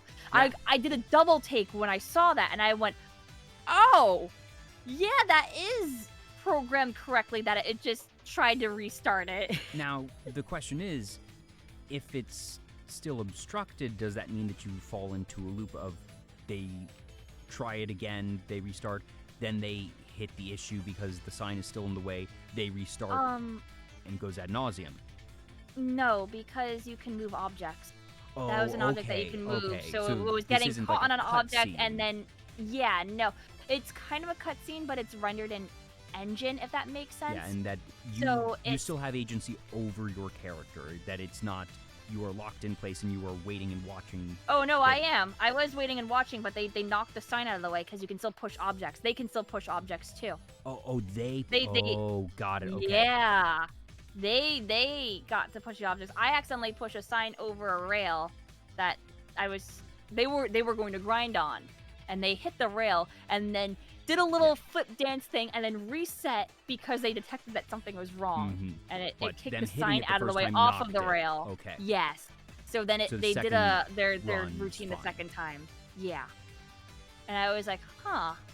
Yeah. That's really interesting, actually. That means that they programmed it correctly. So that's why I'm like, so far I haven't seen any crashes, any repeat after me errors, nothing like that. And when people start speedrunning the game, that the vernacular is going to be, all right, so we load into the game, and obviously we have to do the Kuni start, which is where you jump forward, and that just, that's the term because that's the move that you have to do. Yeah. People were Hey. joking about that. Yeah. Alien Booster, Spoopy Raid, welcome on in, folks. Hello, you two. Happy anniversary again. Saw the two of them yesterday. Welcome on in, everybody. This is Vtuber Talk. I'm Jay. I'm talking with Imakuni. We are currently talking about Jet Set Radio and Bomb Rush Cyberpunk, going over some bugs or quirky things that Kuni found, but also that there was some good logic to help work around potential issues. And I was actually just starting to get into talk of speedrunning, because you mentioned that you did some speedrunning for a couple of different games that we've discussed so far. What was the first game you ever tried to speedrun for? Sonic CD. Ooh, okay. I would do ILs for, which is individual levels for bosses specifically. And then after that, I've tried Banjo-Kazooie. Banjo-Tooie boss ILs. I really like the boss categories for some reason. There's just something about it. If there's like a defeat a boss as quickly as possible to get the fastest time, it just hooked me. That's interesting. I actually have a friend who's done Banjo-Kazooie speedruns. I forget where he ranks, but he just loves that game, and he doesn't do a bunch of speedruns, but that's one of his favorites of all time, so he has actually gone through and learned the strats for that. I think he does full game runs, but you mentioned you do boss ones for that, but that's still really, really neat. Yeah, for Tooie, I mean, I know how broken the categories are. I mean, I would run it as, like, when I was in my teens. So when the game was less broken and the run was, like, I don't know, maybe, like, 3 hours, maybe 2.5 hours long with barely any glitches sort of thing. And my best was maybe, like, a 4-hour run. I didn't know too many of the game-breaking glitches, so...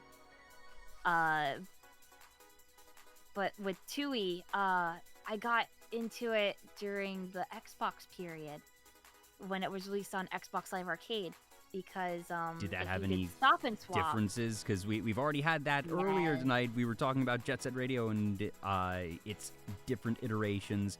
So what's different here? So the first thing that's really different is if you do stop and swap, which you can with it. For Banjo-Tooie, you unlock Stop and Swap 2. Stop and Swap 2 are just a bunch of achievements that you can do that they keep teasing that if you have data whenever they release another Banjo game, they're going to implement Stop and Swap 2 into it. Oh no. To give you secret things. Yeah. So I did that, and one of the requirements was to get Banjo-Tooie total boss IL time under 15 minutes. And yeah, so I started getting really into that by trying to grind it out. But in reality, there's not a whole lot that's different from playing the Xbox version over the N64. There is one thing that I know that is 100% different, though. There's one secret that I know is different. Do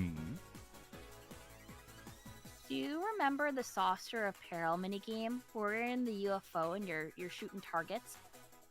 Mm-hmm. Did you know that the N64 version has a very, very rare chance of something really cool occurring? No. Okay, so what if I told you I have living proof of it? This sounds like one of those schoolyard rumors. Okay, I'm gonna break it down for you. There is a very low chance. We don't know what the percent chance is, but I'm like one of like 2 or 3 people that have it recorded that all of the targets can be blue.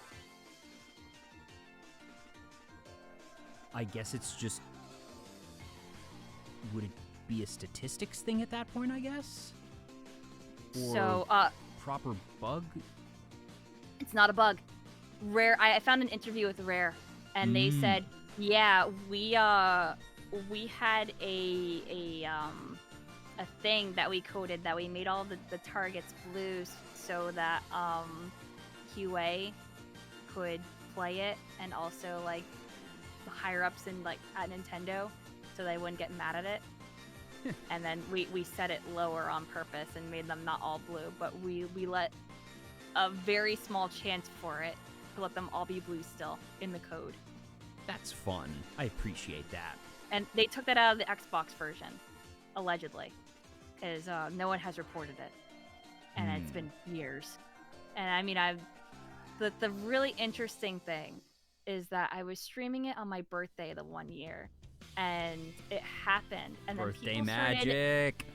People started accusing me of cheating, and I think that was one of the things that really sparked people calling me a cheater. And I was like, this is on a real cart, on a real N64. What's happening? And then they're like, you have Game Genie, you have Game Shark, and I'm like, no. This is like the same level of that one Mario 64 speedrunner getting zipped upwards because of solar flares. Wait, what? And then have you not heard about that? I have not heard of that one. Oh my god. There was a speedrunner playing Mario 64, and they were on TikTok clock. And out of nowhere, they just like went like 50 feet up in the air as Mario. It was an upwarp that happened, and there was a bounty for it, and someone figured it out, and it was a solar flare flipped a byte from a 0 to a 1 somewhere. It was cosmic radiation that did it. A rare chance of making him go upwards out of nowhere.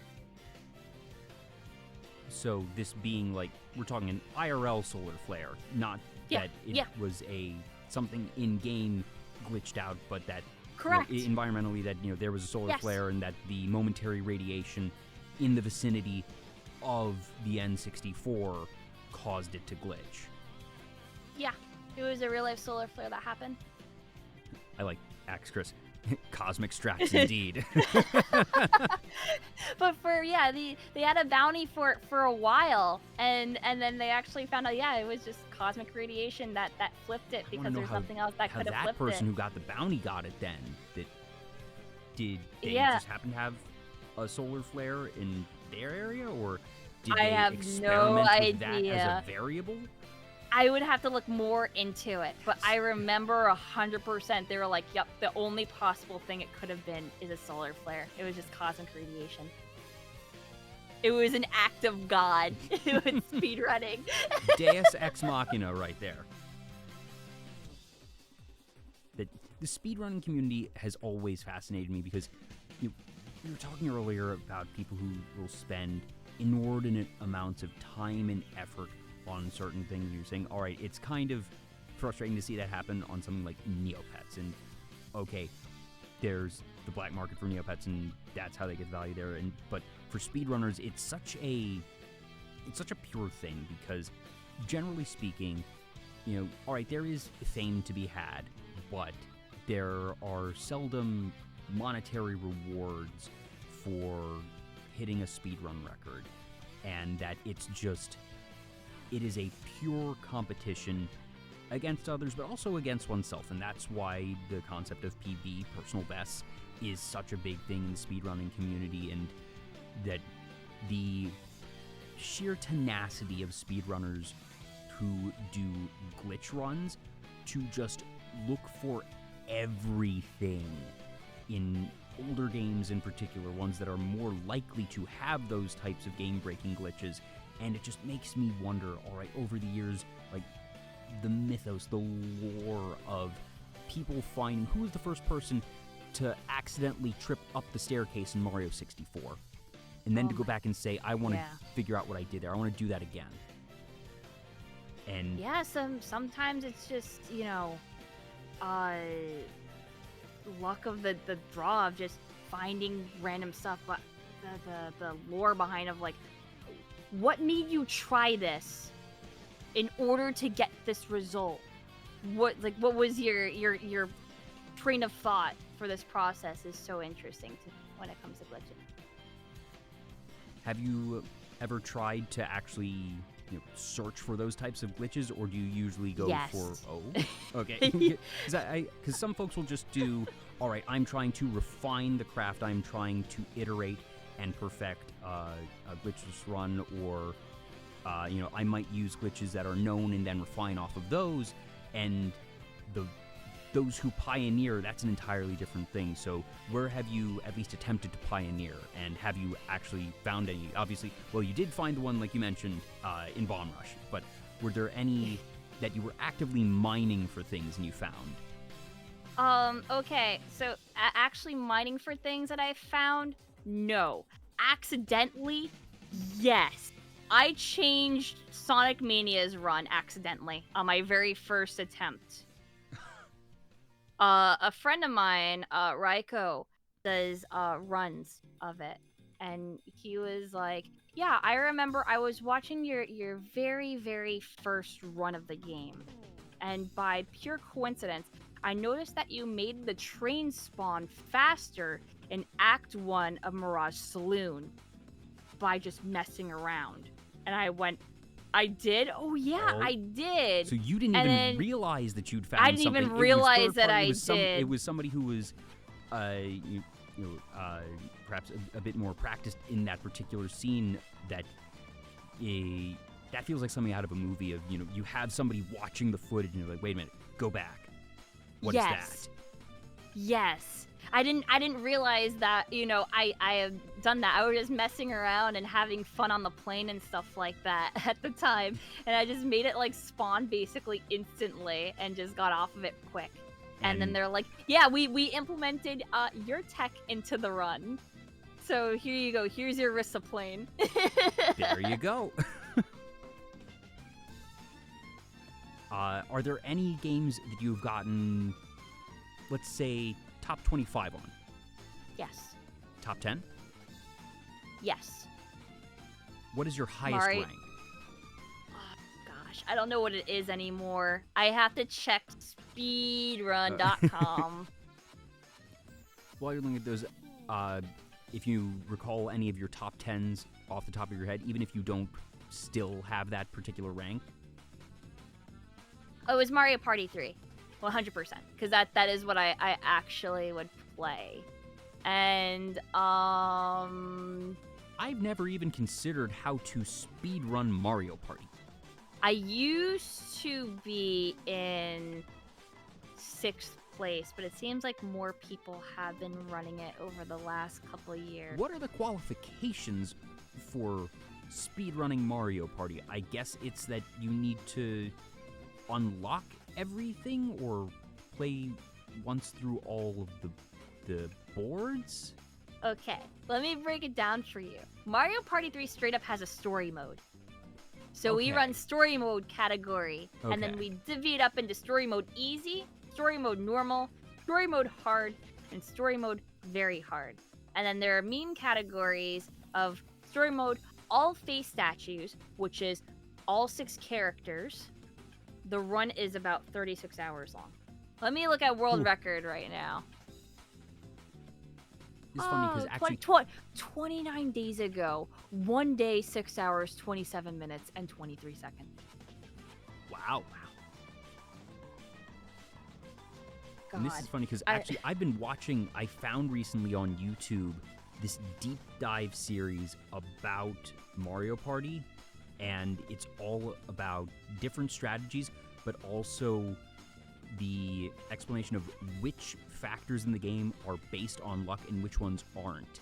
And even on the ones where there is luck involved, that they go into like the stats and like, okay, so this is optimal play for if you're going through that, and they have it up through Mario Party 7.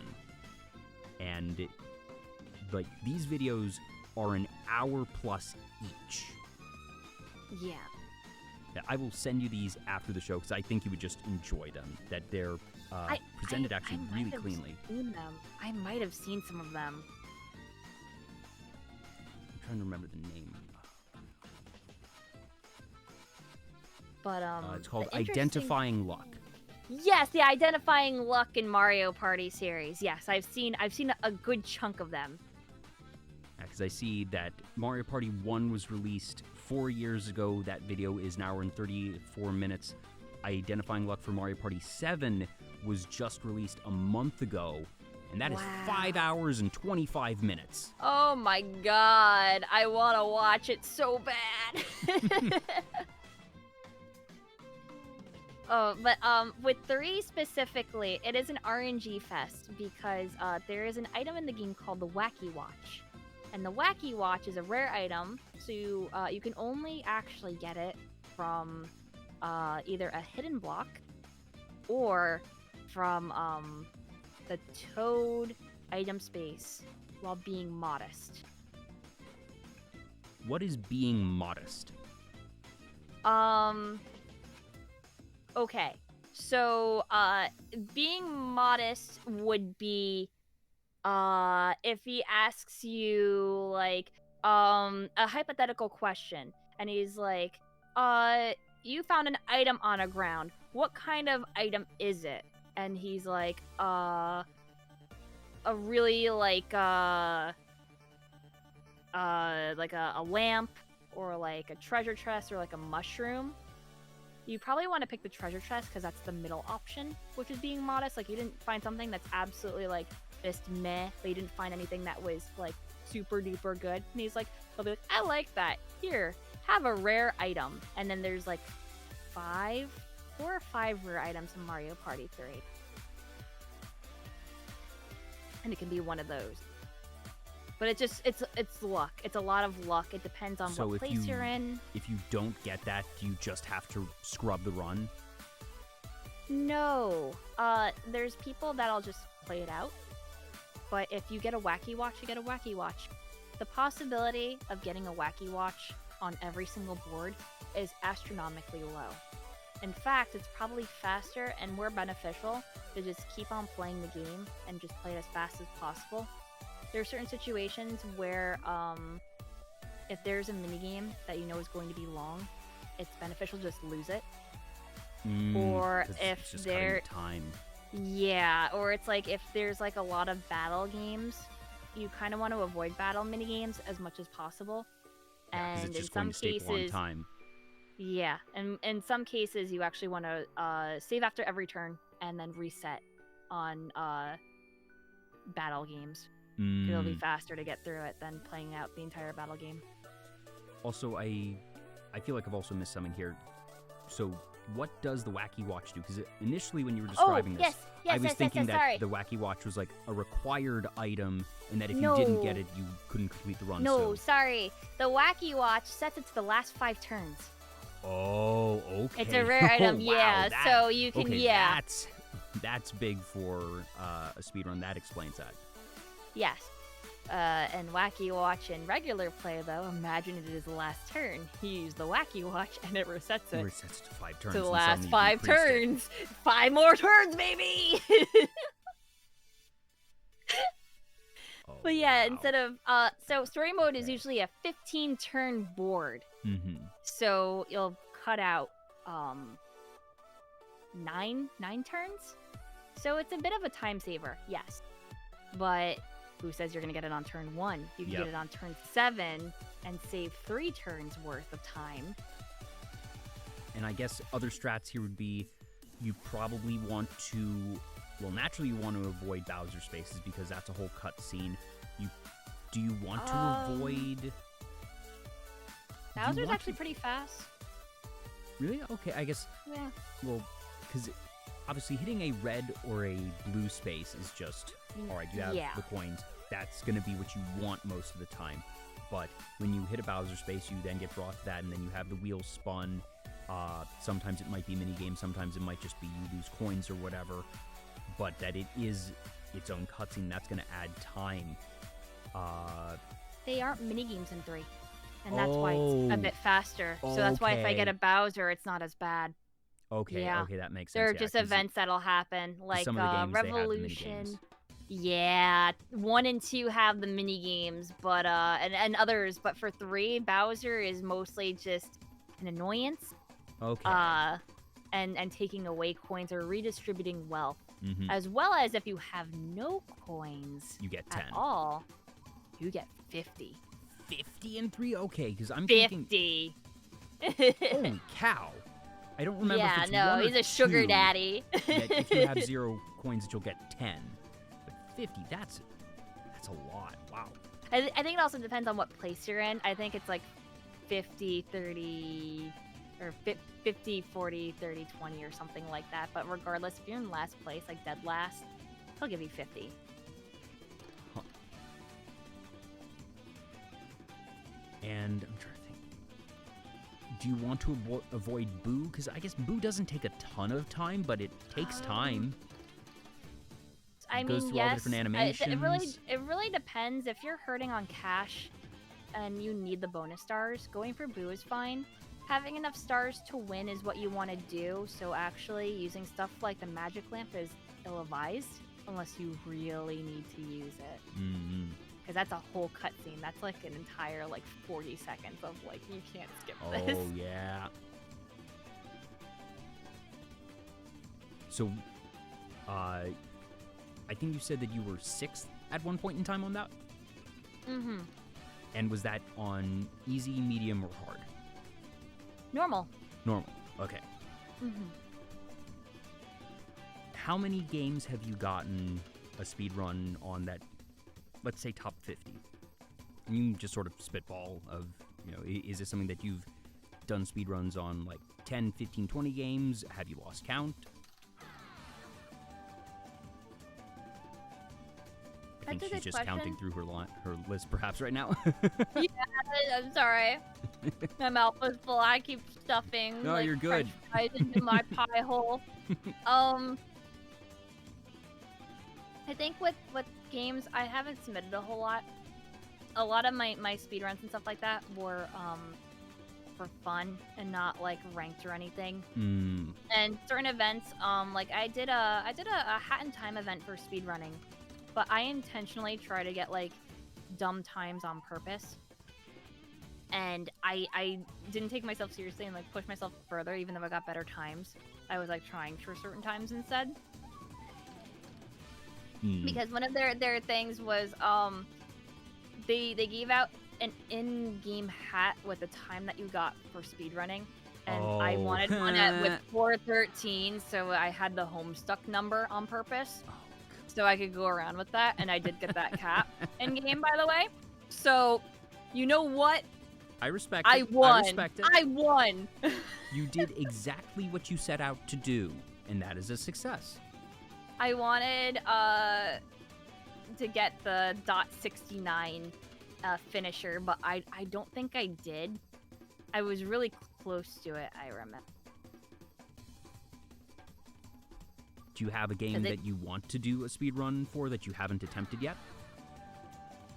I love Conker's Bad Fur Day. I feel like I know that game like the back of my hand, to the point where I could get through with minimal deaths. But at the same time, the part of the charm of that game is watching the cutscenes, and skipping them is unfortunate. So it's like, there's that I've wanted to do runs for. Obviously, proper runs of Jet Set Radio Future, but I feel like the tech is way too hard to pull off every single time. There's too many skips, there's too many, like, you have to manage your cans and your resources and everything, feeds, and it's a more meticulous run. Yes, and, like, the really good runners are like, yeah, I can do this in less than 2 hours, the entire game, and I'm like, okay, sure. Yeah, I have never attempted a speedrun. I like watching speedruns. I like hearing about speedruns and the different tech, and I have a spectator's appreciation for it. But that type of iteration just it doesn't do it for me as a player. But like I said, I love learning about it. I love seeing folks that are into that, because I think it's such a cool thing. And obviously, each game is its own project, is its own sport, so to speak. Yeah, I mean, I have such incredible joy just watching speedruns. I think that, like, just because with my hands, unfortunately, with fibro, there are times where my fingers can lock up doing really strenuous, like, button combinations where it'll hurt my fingers. my fire bow isn't too bad in my hands. It's usually my wrist, but sometimes I know when I go overboard, and that's when I'm like, yeah, I probably shouldn't be doing like hardcore like speedrunning things. Otherwise, I feel like I'll just make my hands worse. Yeah, that you don't want to agitate it. Yeah, and then I'll play rhythm games and agitate them anyway. You mentioned to me that you actually were competitive in Super Smash Bros. 64. Yeah, now, was this back when 64 was the only Smash Brothers, or were there more recent iterations and that you went back and got good at 64? I've been a vet at 64 since, I want to say 2005 or 2006. I was doing online emulation, and I got really big into it. Early days of Yeah. Smash Brothers online emulation. Yeah. I'm talking Kylera, not even peer-to-peer. We had to be on a server and have our pings be decent within at least 100 milliseconds with each other for it to be okay. So, I mean, there were still lag. But, I kind of got used to it over the years, and then, I realized that, oh, there are people that still play 64, like, competitively, not just online. And a friend of mine decided to host a tournament, and he had 64 there, and then I got to meet a lot of the 64 scene, and they were like, oh, you're really good, because I pulled a couple upsets there, because they didn't know who I was. And I said, yeah, hi, do you remember me? This is my old handle, and I'm still playing, just I'm not always online anymore. And they went, oh my god, you're a veteran from back then. Yeah, I know who you are. That's gotta be such a cool moment. That's like, it's in a way, if you are a VTuber and that you go to an event or something, that you're meeting up with other VTubers, that the face behind the name, or sort of the reveal that it's me, and they're like, oh, I know who you are, I know what you've done. It was exactly like that, because some of them were just like, oh my god, I remember you. Now, and then I got to like catch up with people. I do not know anything about Smash 64 meta. I don't know if there is a definitive best character, if there is a couple that are considered top tier. So, yes.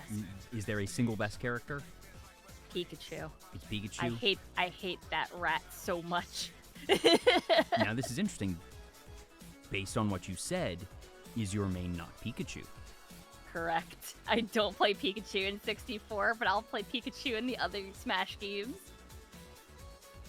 Okay, so now I just don't know enough about 64, because I played it so much as a kid, but never anything remotely competitive. My main was Kirby, and if memory serves, I think Kirby is one of the worst in terms of actual competitive meta for 64. Am I correct on that? You are so wrong. Wrong? Oh. Yeah. So people consider Kirby to be the second best, but in terms of like outplaying others, maybe it was in Melee that Kirby wasn't good. Yes, it was Melee that Kirby is actually the worst. Okay. Kirby is really good in 64, and he's actually my main as well. Hey! Yeah! And I would actually consider Yoshi to be better than Kirby. So, you know that how in Super Smash Bros. Ultimate, all characters have that parry, where if you do it on the exact frame, the first frame that a character strikes you, you take no damage. Mm-hmm. It's not something I've ever gotten particularly good at, but... Oh. He has super armor. You can parry anything as Yoshi. He's the highest skill ceiling character. The Smash competitive community as a whole has always been so fascinating, because obviously Smash is unlike any other fighting game, and that the fighting game community, a lot of respect for the fighting game community, and like seeing top tier players competing is so cool. But if you're going from a Street Fighter game to Marvel vs. Capcom, that an amount of your skills will translate over. Yes, but not everything, Yeah. because games will vary. I would say that if you're... But Smash Brothers is so vastly different, it's its own thing. Yes, but there are Smash Bros that have transitioned. I know Leffen, I believe it was, played Melee, and he picked up, what was it, Guilty Gear? Yeah, well, I'm certainly not surprised that if you're competitive one, that you would have the propensity to be good at something else and to be able to pick it up. It's that there's a less one-to-one in terms of the the input overlap and the muscle memory, so to speak. Yeah, and especially for Smash 64, everything is so wildly different. Yeah, because they didn't even have side Bs at that point. That it was only the smashes. You had B up, B down. You couldn't select Final Destination. Come to think of it. So what if anything is the de facto competitive stage in Smash 64? Dreamland. That's it. That's what I was thinking. 'Cause, in terms of layout, Dreamland is basically just Battlefield. The only element is you have Wispy Woods blowing every so often, and that's a non-zero factor, but it's not major, I would think. Okay, now here's the part 2. Uh-oh. We don't use standard vanilla Smash 64. Okay, that, at We this use point Smash in time, Remix. that makes sense. I probably should have seen that coming. So I mean, it's not like there's official tournaments being run by it, or run for it, so... Oh, I mean, it is. I mean, Super Smash Con, I mean, I don't know if it was ever Nintendo affiliated. When I say yeah, when I say official, I mean Nintendo's not sanctioning 64 oh, tournaments nowadays. No, they don't care about 64 at all, and that's the really sad thing. They didn't care about us at all, or people running tournaments for it, but they harassed people over Project M, and I assume HDR and stuff like that. But Smash 64, they're like, what's that? It's just so far removed at this point. It really is. I don't think they care. If anything, I think they're impressed that we modded the game so much. My guess is that they're still impressed on Project M and all that other stuff, and just, for whatever reasons that they feel compelled to do the things they do. But I have to believe that there's, I hope that there's still some respect of all right, you don't like that you're doing what you're doing. It is kind of impressive. I'm not allowed to say it's impressive, but it's impressive. Yeah, I think behind the scenes that they think that as well, because if they have enough to send C&Ds over it and stuff, I think it's wow, this is really impressive that you actually managed to do this. We hate it because this is stepping on our toes. It's almost a recognition and a validation at that point, saying that this is too close to our thing. You succeeded. Stop. Yes. But the thing about also with Smash Remix is that we can turn off things like Wispy blowing. There's also stages that we call Phrase, who is one of the modders and stuff for Smash Remix, that just made a blank version, very basic, non-laggy version of Dreamland, basically, 1-to-1 with the platforming positioning, and have that for tournaments and stuff like doubles, because it won't lag as much as something like Dreamland would. And so we got actually, custom stages. Come to think of it, timer. So did you compete, I'm guessing, primarily in singles, or did you do doubles at all? Both. Doubles is actually my favorite. Oh, okay. So did you have a regular partner, or did you swap around? That is it the type of thing where if you just get two high-level players together that they can work well, or how much coordination comes into play for doubles? Doubles, I feel like if you practice with a teammate, you're obviously going to be better, because you're going to know combos and stuff that you can do, especially if you know your other characters, your partner's character very well, and what they can do with their abilities, as well as if you need to rescue them at all, off stage. So I still play, actually. I'm just not as active. I know that Super Smash Con just passed, but it's I don't have the money or the means to be able to go there, unfortunately. Would love to, but it's not realistic. With doubles, there are a couple people that I partnered up with a couple times, but usually it's just whoever that I really knew in the community that wanted to, because usually like those that are the top of the tops will have their teammates already. Yeah, Some of them are like the regulars brothers. will have their teams. Yeah, like some are brothers or cousins, or they're just like friends that they've known each other for so long that they know their style so well that they can play together. Do you find yourself tending towards any other characters when it comes to your partner? That does Kirby end up pairing particularly well with Pikachu or with Yoshi? Is there any strategic consideration in who you pick as your partner just from what their main is? That's actually a good question.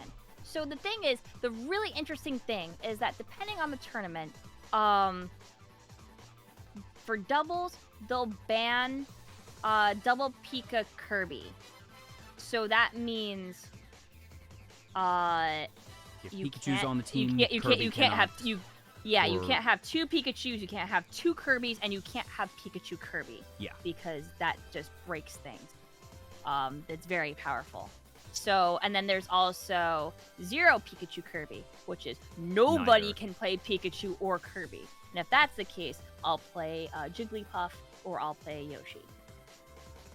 Mm, But I do remember that I don't know how much it has been maintained given modding, but I know that a lot of tournaments that had Vanilla Brawl outright banned Meta Knight.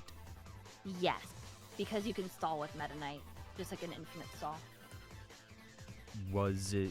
I'm guessing that modding community for any variant games probably tweaked Meta Knight in such a way that he was legal again, or was that too broken? I have no idea. Just didn't end up when it doing comes anything to with the Brawl other competitive? teams. Okay, that's fair. No, I only play 64 competitively. I know a little bit of Melee. I really don't know the other games, unfortunately. Mm, All I know is that most tournaments do ban Meta Knight just because of how broken he can be with stalling in particular. Especially if there are tournaments that don't have time limit on. So yeah. so an infamous thing that happened in 64 that made us kind of have to stand up and be like, enough is enough, is because there's an infamous match back when Hyrule Castle wasn't banned. Peach's Castle and Hyrule Castle weren't banned at a time, as well as Congo Jungle. And the match went on for 53 minutes because people were doing just nothing, camping, waiting for the other to make a move, figuring, okay, Yes. there's no time limit, and for Yes. me, it is advantageous to wait for them, and I will, I have Yes. nowhere to be, and there's no penalty for waiting, so it just Yeah. becomes a game of chicken. They did that as a movement on purpose so that TOs had to manually time 8 minutes because there was people who were taking advantage of that. I specifically remember one of the tournaments that I went to that my friend was hosting. Mewtwo King actually came because Jason's from New Jersey and I know him personally. And so he came in and he was like, I want to play 64, and then he camped most, and then we had to be like, okay, Hey, buddy. we are setting a rule for timer, and if you're going to camp and whatever, then we're gonna start writing infractions and then DQing you because this isn't cool, bud. And he really said, well, there's no rule against it. And then he was like, Well, there this is now. my tournament, and there is now, so you better not do that anymore.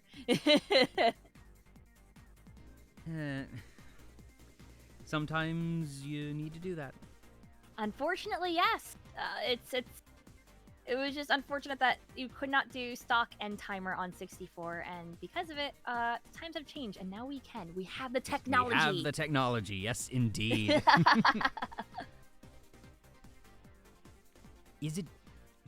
What is the 64 competitive scene like nowadays? Because my guess is that it has to be pretty niche, but at the same time, it's probably been pretty niche for a while now, and I'm kind of curious, how much new blood do you see coming into that scene?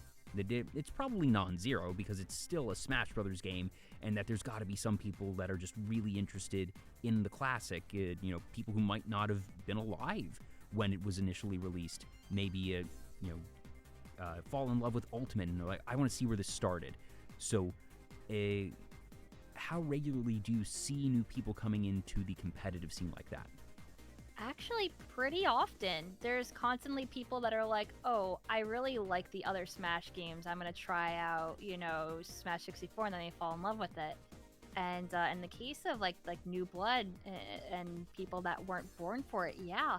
There's a kid named Quapples when he first came to the scene. I think he was like 12 or 13. Like, he was really young. And he was just like, yeah, I wasn't alive when this game came out. I'm interested in it. I want to play it. And people showed him the ropes, and he got really good. So, is there anything... it just happens. Is there anything mechanically for you that keeps 64 just above the rest? Or is it something of... Since you've just put in so much time and that you've gotten to this level for 64 that you do want to keep that one going and you aren't necessarily interested in putting in the time investment in the other ones? Or is there something about the 64 gameplay that just sets it apart? For me, it's because there's no wave dashing, no air dodges, no anything. So instead of that, it becomes mind game. When am I gonna strike? How am I gonna strike? From what angle? Is it a strong hit? Is it a weak hit? Sort of that. While dancing around with others, baiting them, trying to make them attack me and then running back and then attacking them instead. Sort of thing. Doing air dancing with people when trying to hit each other and stay above the other opponent's thing to attack them easier. I played a lot of Melee. That I played a ton of 64 at friends' houses, but I never owned an N64. The first home console I had was a GameCube that I got for my 10th birthday. And one of the games that I got, the two games I got with it were Smash Brothers Melee and Sonic Adventure 2. And I got to be mildly good at Melee. That amongst my friend group, I was one of the better players. I went to maybe upwards of 5 tournaments and would usually have 2-3 wins. I think one time I think I made it to a top 8 once, at a locals type of thing. Nothing big. But, I could at least win a couple of tournament matches, that I wasn't too bad at the game. But as I got into the competitive scene and I learned what wave dashing was, that's when I decided I didn't want to pursue competitive play. That just it felt not wrong, so to speak, but it felt weird and it felt like that wasn't the game, at least for me. And I don't mean to bash people who enjoy competitive Melee and who wave dash, whatever. Play the game as you enjoy it, and for better or worse, it is in the game. That it is not a hack. It is a developmental oversight in that, almost technically a bug, that they don't reset your inertia variable when you do an air dodge in a certain way, but it's in the game, and that it's not reasonable to tell people to not take a legal game action. But I feel it really distorts the competitive landscape, and that it felt weird. I wasn't able to pick it up very easily either, which probably had a non-zero factor in it, but it is very interesting to me just how much something so simple as a variable like that not being reset having such a fundamental impact on the competitive play of that game. And the really interesting thing is that when it comes to wave dashing and everything, it all depends on your controller range as well. And over time, that's going to wither. And not only that, but people do notches and stuff like that.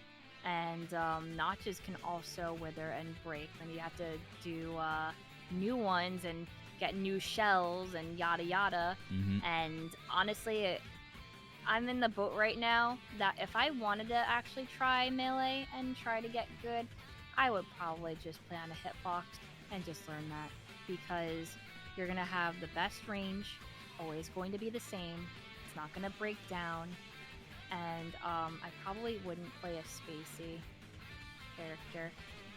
Because that just seems like, I mean, you can, and they have, like, here's all the directional combinations for all the buttons that you have to hold for certain angles for, like, Foxfire. And I'm like, yeah, you know what? That's a little bit too advanced for me. No thanks. Also, Armuda said, is Peru still one of the strongest regions in the world for the game? For Smash 64, you bet. I remember I did a crew battle the one year for Super Smash Con. And it was like tri-state, like New Jersey, New York, Pennsylvania versus Peru. And I swept through like a person. So easy. And I'm pretty sure that they put Alvin against me playing Pikachu. And he just dunked on me. I maybe got like one stock off of him. And I was just like, yep, I knew that was coming. Good game, my guy. But I think Alvin's actually retiring soon. I think he wants to be a family man, he was saying. To what degree, if any, is there coaching in the Smash scene? Of like, you know, are there players who have retired who go on to, mentor other players? I know, obviously, in things like League and whatnot, that you will actually have a team coach who will actually help with strategy.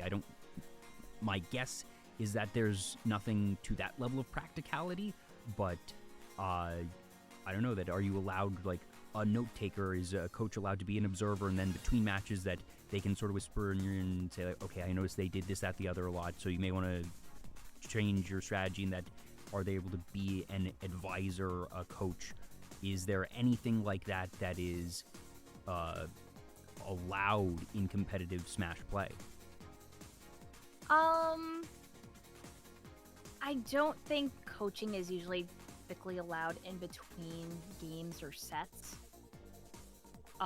It really depends on game to game. For 64, I think most people don't really have like a mentor or someone to really play with, unless it's just, you know, friendlies, or that's the way that like coaching kind of works by getting better. It's just playing others and then learning styles, learning, you know, predictable moves, and taking it from there. But unless they're like family related, which there's a lot of players that are family related, no. All right, yeah, I'm not too surprised to hear that, but you never know, and it'll be interesting to see. All right, does Alvin, obviously probably not for several years, but, you know, becomes family man, that you'd figure he'd at least probably show the game to kids if he has any. Yeah, I'm sure that they will, but I don't think they want to force. Yeah, no, like, I wouldn't. I certainly wouldn't expect that. Stuff. No. Yeah. My thoughts of anything for Alvin would probably be that, all right, you know, would he look to mentor like other players, not his kids? But no, I think that he'd still be around to help support the scene and maybe like help in that sense. But I don't think he'd do like hardcore coaching unless he's getting paid for it. Yeah, very fair.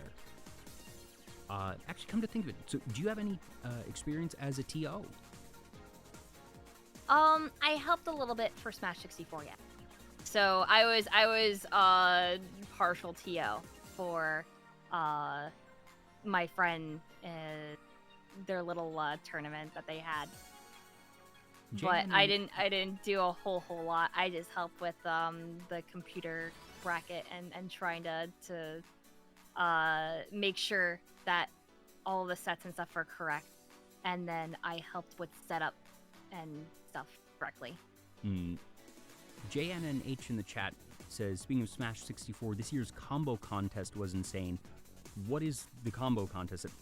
My guess is this just, you have either a character or if it's a modded one, like a sandbag, and you have to keep it in the air for as long as possible? Or what is the combo contest? Okay, the combo contest it uses Smash Remix, but it's pretty much the same thing as regular training mode. And you go into training mode and you can spawn whatever you want. You can use whatever you want in the combo. So that means mines, or you want shells, or you want whatever. And the entire thing is to have a true combo that has a big finish. So some of them are like you're bouncing them off walls and stuff, or like if you're in Brinstar, you're bouncing them off the lava constantly, and then you just, I don't know, Falcon punch them or Donkey Kong punch them, or like do something so wacky. Okay, so It's a display of skill. Now, is this judged along the lines of something statistical, or is this like NBA dunk contest where there's a panel of judges judging the style of it, and that it's not necessarily, all right, what, actual percentage damage output do you do, but how cool is it, how well does it flow, make it a performance? It's the dunk contest, 100%. That is what it is. I like that better, frankly. Yeah, and then they'll do things for style, like you can set the speed to be slow, and then usually what people will do will set it to like 0.25 speed or whatever, and then like watch things in like slow motion. Oh my gosh, I wish John, can you pull up the combo contest link for the winner for this year? Send it like, to that Kuni. one- If you try to send a link in the chat, the automod will bonk it, so don't do that. Yeah.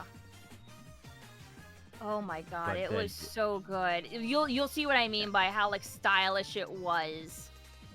If it's short video that, Yeah. they send you the link, you send it to me, and I'll just pull it up, and I'll Yeah. put it up on screen. Yeah, that's what I was figuring of doing, because like it's not gonna get content claimed or something. Yeah, not for the that. Smash community is really, really like tight knit and whatever, and if people want to show off stuff like that, then they're like, yeah, go ahead. Yeah, and it's not going to be... I'll probably have it eclipse most of chat. No offense, chat, sorry. But I probably won't have it take the full screen. Yeah. I'm curious that this is the type of stuff I love learning about, and this is part of the fun of VTuber Talk for me, that, sometimes I'm able to just, jam with the guest about Sonic Adventure 2 and our ideas and wants for the movies, or get an education on Neopet's business history, or the finer points of Jet Set Radio, and now SmashCon 2023. Yeah, it's timestamped, by the way, for where exactly fantastic. it starts.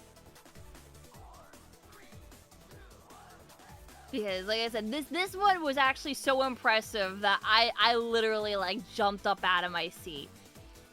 Okay, give me just a second to get this set. Window capture, yeah. There.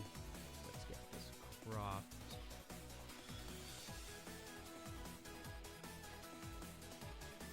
Yeah, it was so intense that they actually missed the end of the recording the first time and then made him redo it. Oh, but he had practiced so much that he was Yes. able to do that. Yes. That's fantastic. They were like, we don't care how long this takes. We have like 30 minutes before it's like... Before we have it's to clear over. out.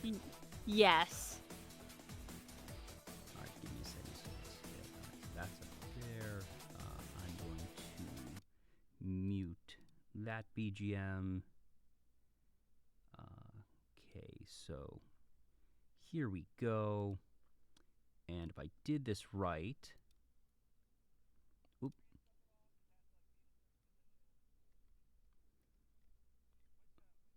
Oh, I don't think there's... Oop.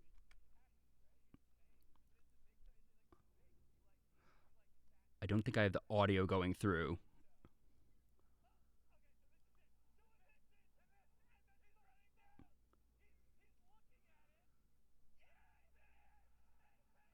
Oh my gosh. Oh my gosh. So he... Oh, whoops. That was the wrong... So- Oops. You probably just refreshed or something. Yeah. Or yeah. So he's throwing it. And then just... No, and then it arcs down. And it arcs, yeah.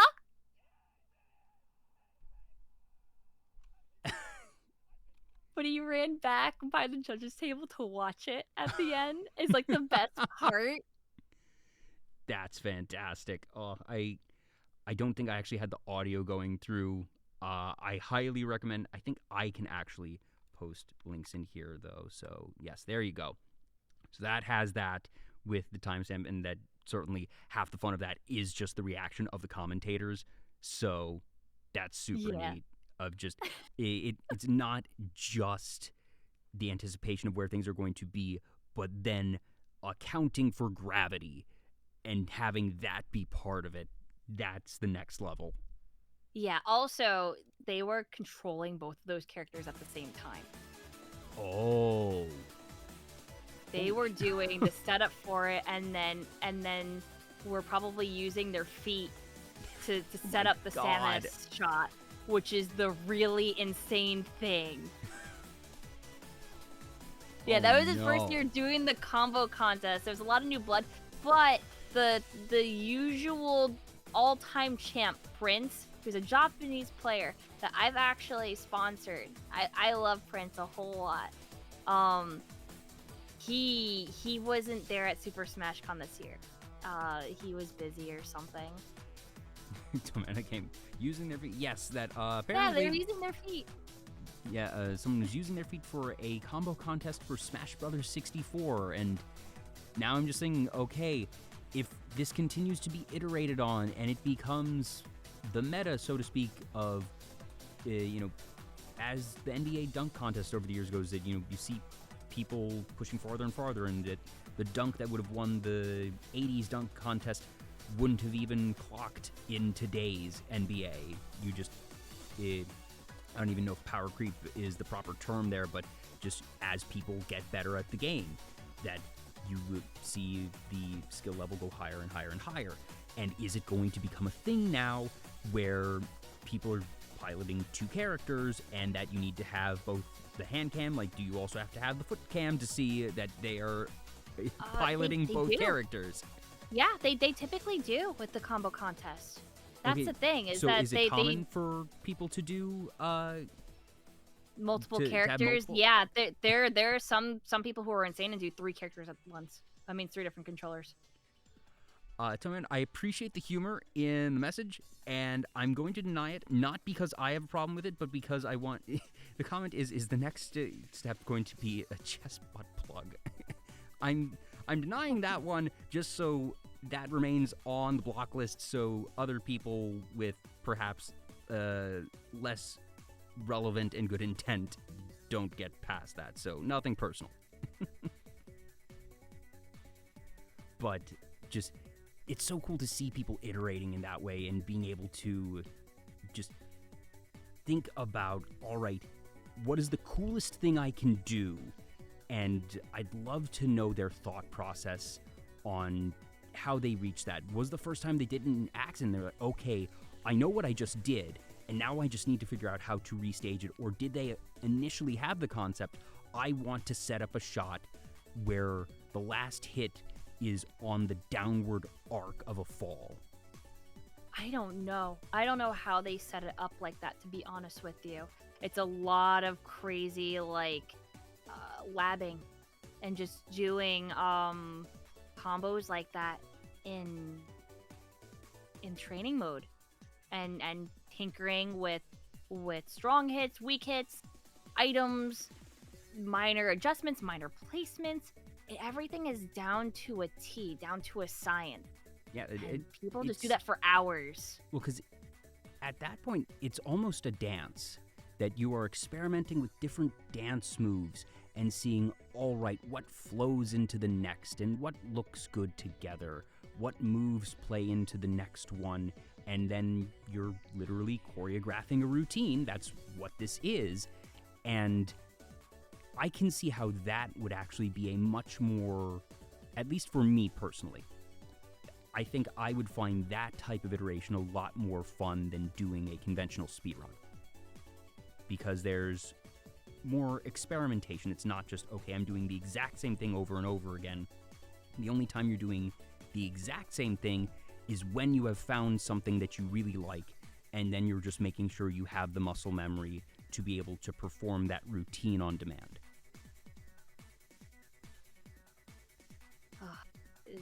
I don't know how people do it day in and day out, to be honest with you. I mean, they prepare for this a year and every. Like, as soon as it's done and over with the contest, people are already like, all right, back to the grind, trying to figure out what I'm going to use for next year's combo contest. Yeah, they're probably combing through this year's footage and saying, all right, what pieces do I like? We'll probably see more people taking into consideration the fall. And maybe it's not going to be, all right, everyone is trying to have their last hit be on the downward slope of a fall, but do they do that for maybe one of the middle pieces of something? Or, all right, let's incorporate the downward fall of an item in something, and taking that into account, because it's, one, it actually gives you more time, literally, to work with, that if you can start training yourself to do that in consideration. So, I'm guessing people are looking and seeing, all right, I liked what that person did on that move there, and let's, take a couple of these, rearrange them all in my own things, but that they can actively seek inspiration from others.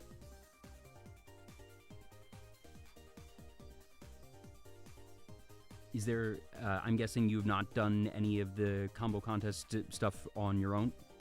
No, like I said, I don't think I have quite the dedication for that. I think it'd be interesting for me to try to do that, but it is a lot of work and dedication. I think if I really want to play Smash 64, my biggest thing is just trying to play doubles with someone. I just love doubles so much. I don't care for singles vanilla quite so much anymore, just because it feels like the meta is very stale. It's like, all right, play you sort of reached Pikachu. The logical conclusion of things, and that there is, short of a major overhaul patch in one of the fan games, that the logical conclusion has been reached. Yeah. So you want a golden trophy for Smash, though? I mean, yes. Sounds like there's a story here. Yeah, I went to too many games. And they had a tournament by Eon Gaming. They're the ones that have the plug-and-play HDMI attachments for modern consoles. They have the one for N64, they have the one for GameCube, and they're working on an Xbox One. And there's a decent tournament there, and the TO is someone that I'm friends with, and I knew from the community. I randomly found him playing Final Fantasy XI, some private server for it, and I was like, oh man, are you who I think you are? And then we started talking, and it's like, he goes, I know who you are. My cousin won't shut up about you. You beat him. That's a hell of an introduction. Man. Oh yeah, he's like, oh, my cousin's so salty. Now here's the question: were they happy or sad about that? Were they like, oh man, like I love that you got under my cousin's skin, and I find it super amusing, or was it I want revenge? He loved it. His cousin is like, oh, he wants revenge on you so hard. I'm like, yeah, he practices with a really good player, like, constantly, so he probably got way better, but I caught him super off guard and won money on a tournament because I beat him. I went to grand finals and then got second place. And his friend, his handle is Katie3, is actually one of, like, the top players in Smash Bros. Now. He was, like, just some guy who just joined the scene, at the time and was really, really good. Don't get me wrong, it's just that he came kind of out of nowhere. Well, so and then maybe... got so good that he's like top 16 in the world. Well, maybe you're the sort of rival character in his arc that, you know, and that any good sports anime or competition anime, that usually the protagonist loses early on, and that acts as their drive, their spark for, I want to eventually be able to beat this person, and that even if they never actually face that person again, that their drive is, all right, I want to be like they were that day. I want to be able to do what they did. So maybe unknowingly you have acted as an inspiration for this person for years on end. I think I have, because I'm pretty sure that he got better. The guy's name is Minnow, and his cousin that I'm friends with, who's a TO, and he owns an entire like a gaming complex office thing called the Laboratory in Pennsylvania. His name is Moosh, and Moosh was just like, oh man, Minnow's really upset. He's like, I gotta get her back. I'm gonna get her back one day. I'm gonna rematch her. And I'm like, yeah, he's probably gonna beat me. I barely get to play anyone. And I think that I just had an edge over him. And then he got like really upset and ruffled that like a girl beat him that he didn't know about. And then I was like, hi, yes. Hello, I'm this. My name is like, my Smash tag was Elliot. And it still is because I haven't changed it. But I was like, yes, I'm Elliot. Like, super veteran. And then they would look me up and be like, oh man, no, you're like a vet. And I'm like, yeah, I tried to tell you that I've been in the scene for like over a decade. I warned you. You're like, I don't know who you are. Well, now you do. Well, yeah, now you do, I guess. Welcome. And then I would tell them, yeah, you remember this one player that plays Kirby? And they'd go, yeah, everyone knows who this is. Yeah, we know him. Yeah. Who do you think mentored that person? That's right, I was the coach at a point. I tutored someone on how to play Kirby, and they copied me to a T. And then I had to tell them, yeah, they're a discount version of me because I told them how to play, and they adapted my style. And then I went to Super Smash Con, and he matched me, and I went, okay, yeah, let's do this. And then I kicked his ass so bad, and then just went, okay, GG's, and I just walked away. Oh, and good. Everyone went, what the fuck? Ah, I see you've met the Karate Kid. I knew Yes, Yagi. exactly. Yes, it was exactly like that. And people had no idea, and I'm like, yeah, I'm the one who mentored him. I know everything he's going to do. And he knows everything I'm going to do. Strange, isn't it?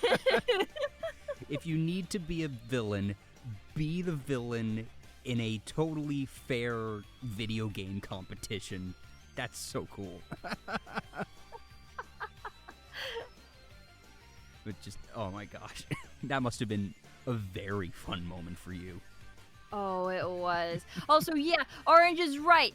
Pikachu's busted. Pikachu broken. That's right. Down with the rat. Down with the rat. We're Kirby House here.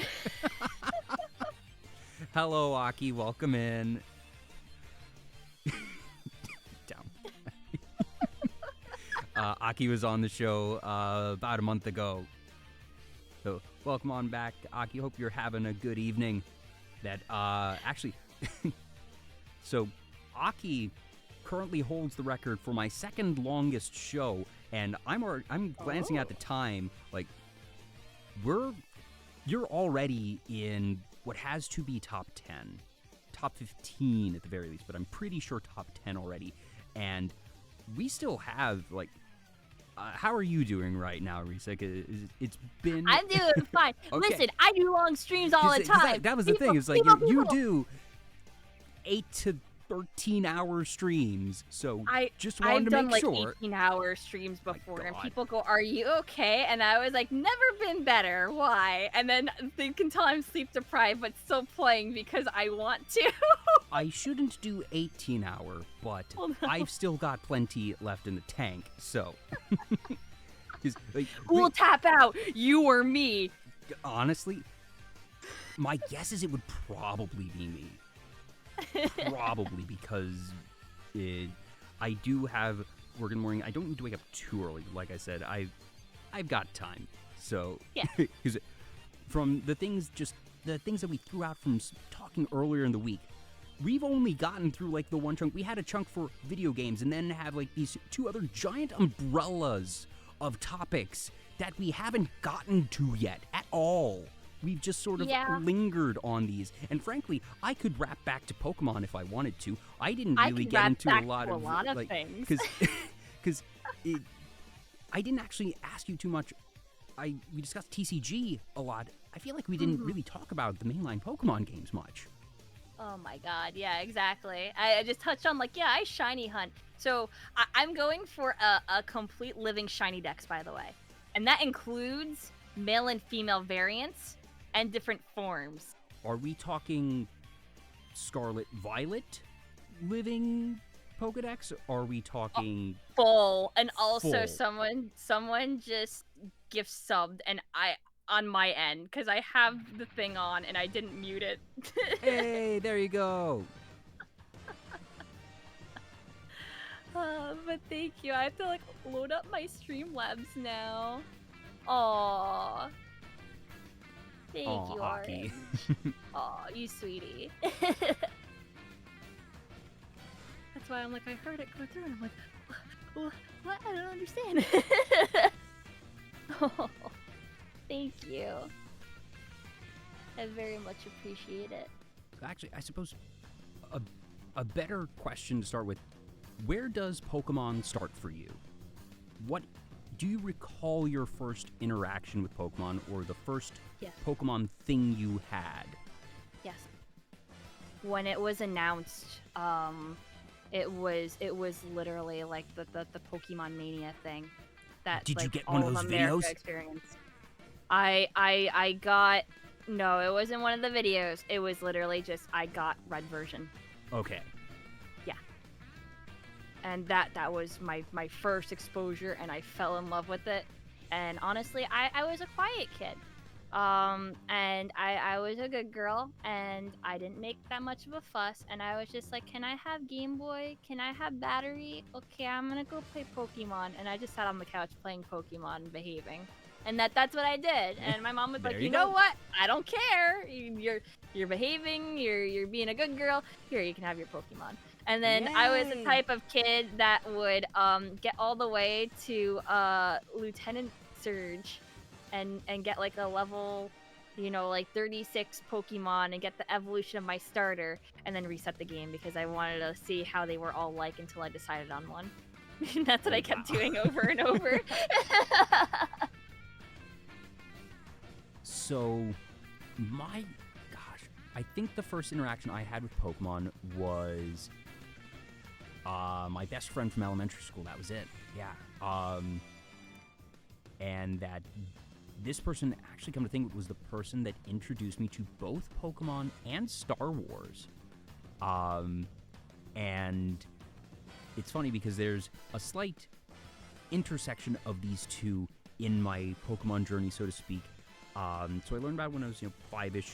I did not own a Game Boy. I am the eldest child, so we didn't have any video games. My father famously got a NES right after my parents' honeymoon, and unfortunately, my mother got sick during the honeymoon, and that he played a lot of Mario while she was recovering after that. So she sort of developed an associated memory of the Mario theme with being on the couch ill. So they actually got rid of the NES before I was born. And it wasn't that they were like opposed to having video games in the house, it just so happened that we didn't. And so I didn't have it until I asked for it, and the first video game I ever owned, and the first console, so to speak, that I ever owned, was a Game Boy Color and Yellow version that I got for my 7th birthday. But at that point, I'd been aware of Pokemon and had gotten some of the cards and other things. But I was very much, you and I are approximately the same age, and we were in the right place at the right time to be swept up in Pokemon Mania. We were the target demographic. Oh, absolutely. I think it might have been like all the commercials. You remember the cool commercial where they all got into a bus and then they got compressed? Yeah! Died Classic. viciously. Classic. Love that commercial. I think everyone saw that commercial and said, I want that game. I want that right now. It's also just, you could do a business case study on Pokemon and the absolute blitz that they had on everything, because it was coordinated. It was the show, the cards, the game, merchandising, where the real money from the franchise is made. And for sure I had those VHSs. I enjoyed those VHSs with 4 episodes on them each. Oh yeah. That, frankly, Pokemon VHSs were the easiest anime media to get. Yes. And it wasn't particularly close. That Yu-Gi-Oh! Got a pretty good release a bit afterwards, but that was several years later. But, in terms of anime and home media, we were talking about this during the pre-interview of, back in the days, going to your local Blockbuster, hoping that they might have 1 copy, maybe 2, of 4 episodes of a show, maybe. But it felt like the Pokemon anime, there were the 4-episode VHSs, but that they had a good circulation and that they printed all the way through the Indigo League, if memory serves. I believe that they did, yeah. I remember only having up until like the SS and stuff where it was like syncing and stuff like that, and the Twisters and the Gyarados and whatever. And the giant Pokemon, Island of Giant Pokemon. Yeah, and then not getting any further than that and getting any of them because I couldn't find them. I don't remember how many I actually had. I just remember that I saw them around, and that simply seeing them, that they existed at that point in time, was kind of an anomaly for anime as a whole. So, starts with Red, and you mentioned you went through all 3 starters. Oh, yeah. Which did you commit to? I think I went in Red. I got Charizard, so I went, Charmander. Eventually at the end, because that's the one I definitely have on my current copy. I still have mine alive and well. Now, is this the original Red cartridge, or did you trade it up over the years? Nope, it's my original Red. Okay, because if memory serves, I know it was a thing on Game Boy Color games. I don't recall if original Game Boy games have the issue of the internal battery potentially dying. Game Boy, Red, Blue, Yellow didn't have an in-game clock, so they don't have a battery. Okay, so they're fine. Silver, Gold, Crystal's a different story, and Yep. I found them kind of recently, and they're all dead. Yep, I found my Silver version a couple years back, and sure enough, nothing. My Silver died a decade ago. Mine probably died that long back. I know for a fact because I played it a lot, and I was still wanting to play it when it died. Oh no! Yeah, I had a Shiny Dawn fan on it that I have immortalized in my copy of Pokemon Stadium 2, but was too dumb to, copy it, as in like dupe it, and then transfer it into the game itself so I would have it forever as a copy, but I didn't. Come to think of it, the only natural shiny I've ever encountered in a mainline Pokemon game, I don't count Legends Arceus, was in Silver. I found a blue Shuckle. Oh, wonderful. And it was, I was making my way through one of the caves, was right at the exit, and there was a rock that I had to smash. It was the last barrier between me and the exit. Rock smash. Ugh, a Pokemon encounter. I just want to get out of this damn cave. Oh. And fortunately, it was a relatively low-level Shuckle, and I was at post-game at this point, so I was able to catch it pretty easily. But I didn't end up using it because I didn't understand that Shuckle could actually be really good, because if you look at it as just a kid, it's like, okay, it has super high defense stats and really low attack and doesn't get many attacking moves. This thing's kind of useless. And then later I learned actually Shuckle wall stall stuff is very real competitively in certain metas, Yeah. but I don't think I ever traded it out of there, and despite having played at least one game of every generation, that I usually will just get one version and not both, but that I've played every generation, and I have never seen a natural shiny since. Man, I've gotten tons of natural shinies. That is the crazy part. To be fair, I've never done shiny hunting of any sort. I've never tried to, but you would think that just statistically, with the number of Pokemon encounters I have had since Silver version over the years, that I'd find another by accident eventually. What is it? I think, what was it? The 3rd gen was seeded, weirdly, so that was kind of rough. Trying to find a shiny, unless you knew what your seed was and what frame you are and advancing and all that stuff. Yeah, 3rd gen had certain shiny frames, which made things terrible. Yeah, I didn't like 3rd gen. 4th gen was easier to find shiny with the chaining method. Yes, I was aware of the chaining method and just did not put in the time for that. Yeah. And then 5th gen, I didn't find any shinies besides event ones. 6th, yes. 7th, more chaining stuff. 8th, they just came to me. My very first, I was less than 2 hours into the game, and I got to the big open area. I forgot what it's called. The wild zone. Yeah, and I saw a what is it? Bunnery? It's not a bunnery. I think it was a bunnelbee. Yeah, I think it was a bunnelbee. Yeah, which I saw evolves a into this really kind of Diggersby. ugly Yeah. Diggersby. Yes. And I got one. My first one was shiny that I've ever encountered. And I was like, huh, what?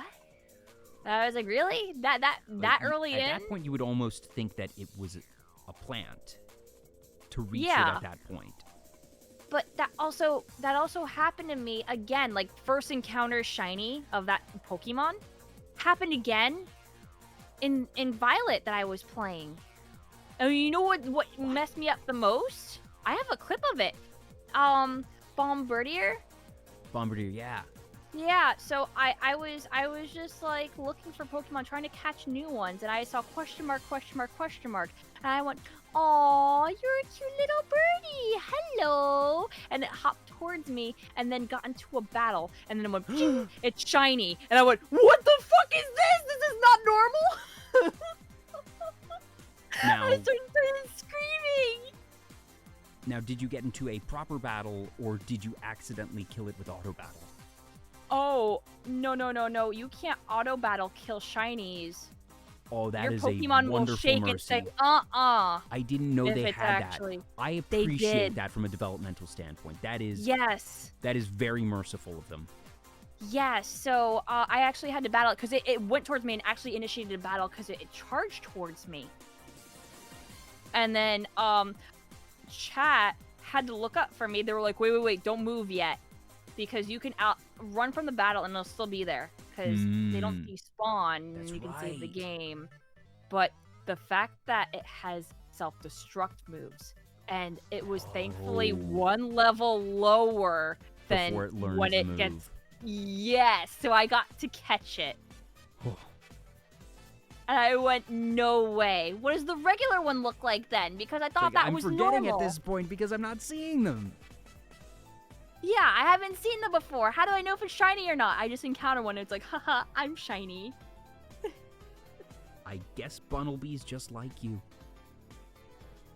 yeah, so it's interesting. So that was the second time I've gotten a first encounter shiny. Because my Bunnelby for the Dex only has the shiny version of it. They changed that in Violet, by the way. I can confirm it for you. That it'll just be the normal version of it always. They don't show the shiny, which is sad. Yeah, I wish that they would. I think it'd be easy enough to program in if you've gotten a shiny of a Pokemon that hit X or hit a button on the page and that it will toggle to it, and that then you can see it that way if you've caught it, if you have it. They do sometimes, but I have the rare thing where I don't have the normal one. Oh, that's right. You just don't have it, so. Yeah, I only have the shiny version, so I'm like, my Dex is staying like this. Because it's I'm so like, this unnatural. is a rarity. Yeah. Yes, it's really unnatural. I'm like, whoa. Yep, I'm submitting this to the archives, and as far as the public record is concerned, the world is actually overrun by shiny Bunnelby because the record says this is the normal one.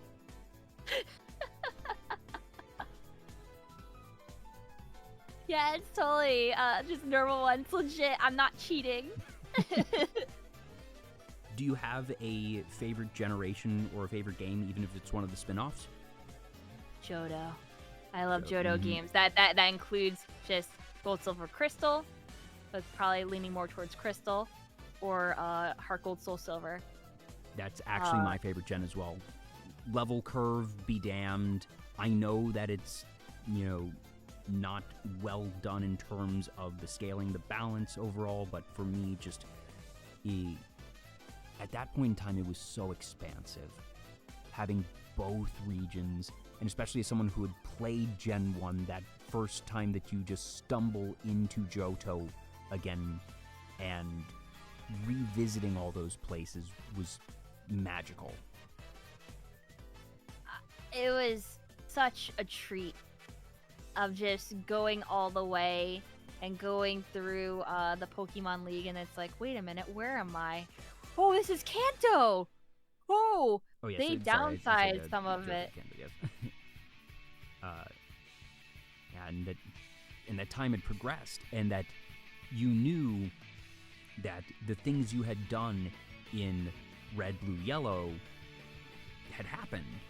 That it was confirmed. All right, Team Rocket. Well, you had the confirmation all the way in Johto. All right, Team Rocket is defunct because this kid came and ruined everything. But then also seeing the other ripple effects of, well, wait a minute. So Giovanni obviously isn't the gym leader there. We saw him leave in Red, Blue, Yellow. So who's there? And you walk in and it's Blue, and it's like, whoa, what's going on here? It's like kind of a crisis fight or flight moment almost, because he's the champion and you know who he is, and that he is certainly going to be just as intimidating as gym leader as the champion, but seeing him there when you aren't necessarily expecting him it was really, really cool. And then the entire fact that when they did the more modern games and stuff like that, we know that the entire thing with Giovanni from Crystal getting swept up in time and stuff like that, and alternate timelines with Team Rainbow Rocket are a thing because of Celebi. Yeah. And I'm just like, oh my god. That's deep. Oh. Yeah, they went really deep with it. And then they confirmed, all right, yes, Silver is his son. Yes, I love Silver. Silver is my favorite rival. And he's just like, I don't want to be like my dad. I hate my dad so much. And that he has... Gary/Blue didn't really have much growth. That his whole thing was, he's the snobby rival, he's the antagonist, and he gets put in his place at the end of the day when you beat him, and that even Oak scolds him. And that you hope that maybe afterwards he would grow, but that you actually have this conflict even as far back as the original Gold, Silver, Crystal, that it gets expanded upon quite a bit in Heart Gold, Soul Silver, but even in the originals, it's it starts with him questioning, wait, I lost, but they trained so hard and I pushed them so hard. Why this shouldn't happen? Why? What's wrong with this? What's wrong with me? Goes off, and that over time you see this subtle shift until the end, and then that final confrontation at the Pokemon League where he's like, I understand now, and I'm going to show you how much stronger I've become because I now understand what it means to care for your Pokemon. Yes, exactly. And I'm just like, oh my god, you got actual character development. I love you so much, Silver.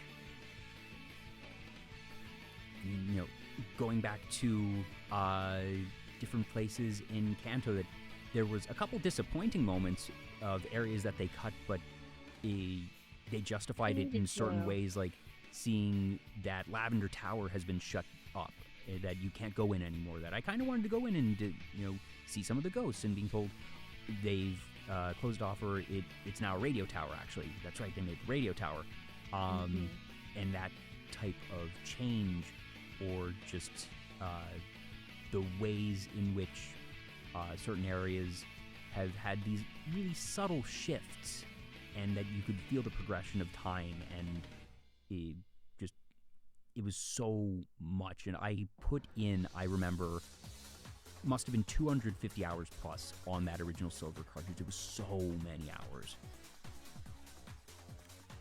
I definitely had around the same. I was constantly playing my Silver version. Did you have any favorite areas? Were there any particular moments in either region for the plot or the game, whether it be going there for the first time or something back in Kanto that really hit you? I would have to say,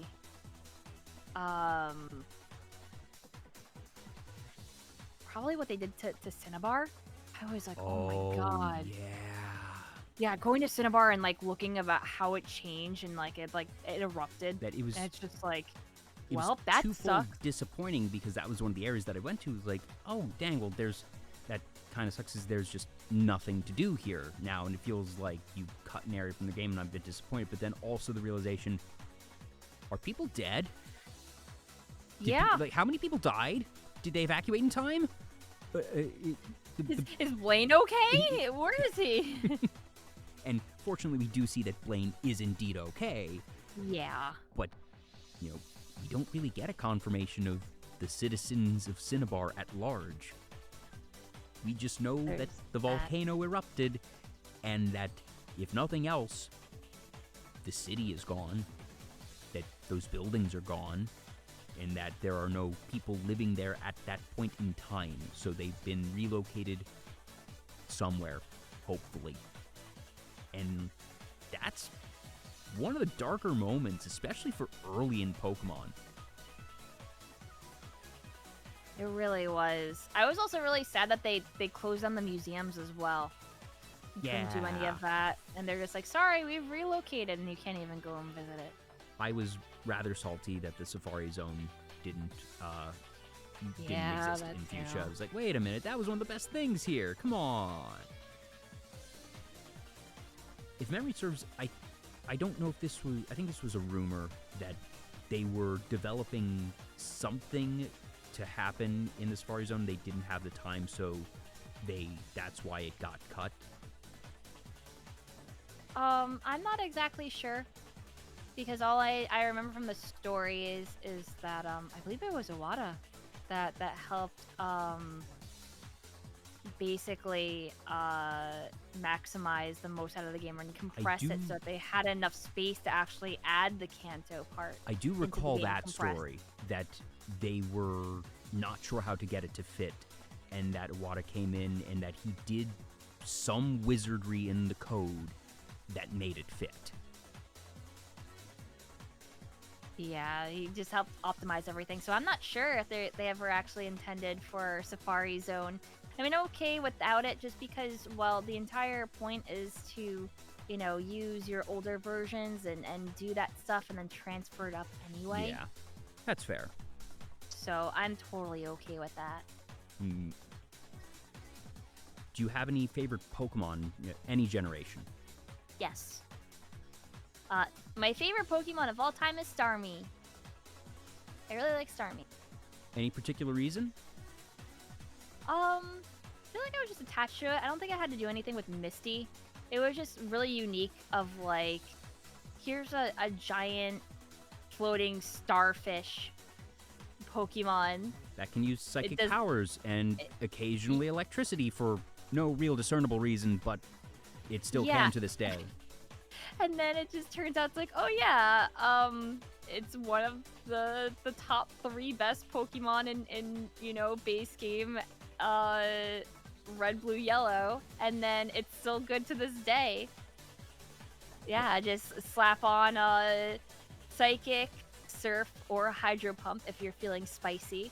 Ice Beam, Thunderbolt. There you go. There's your moveset. Have a nice day. Yeah. You're gonna outspeed most things. Outspeed most things, special attack stats solid, and boy, do you have type coverage. Oh yeah, and if you're in a gen that has anything like held items, yeah, just put choice specs on it or something. Enjoy. I watched some. There's a channel, I think it's False Swipe Gaming or something along those lines, that does these deep dives of Pokemon competitive viability throughout the generations, and just learning about the Red, Blue, Yellow metagame, because goodness knows I did not do anything remotely competitive or was even aware of anything at that point in time. But going back and finding out that, Tauros, of all Pokemon, was one of the just total powerhouses, and, looking back on it and understanding what I understand now about the game and Stab and how physical special worked at that point in time, that normal was a physical move. Most moves are physical. Tauros is physical, therefore getting Stab, it's very fast. And so it's going to hit like a freaking tank. And that it is so uniquely positioned early on like that.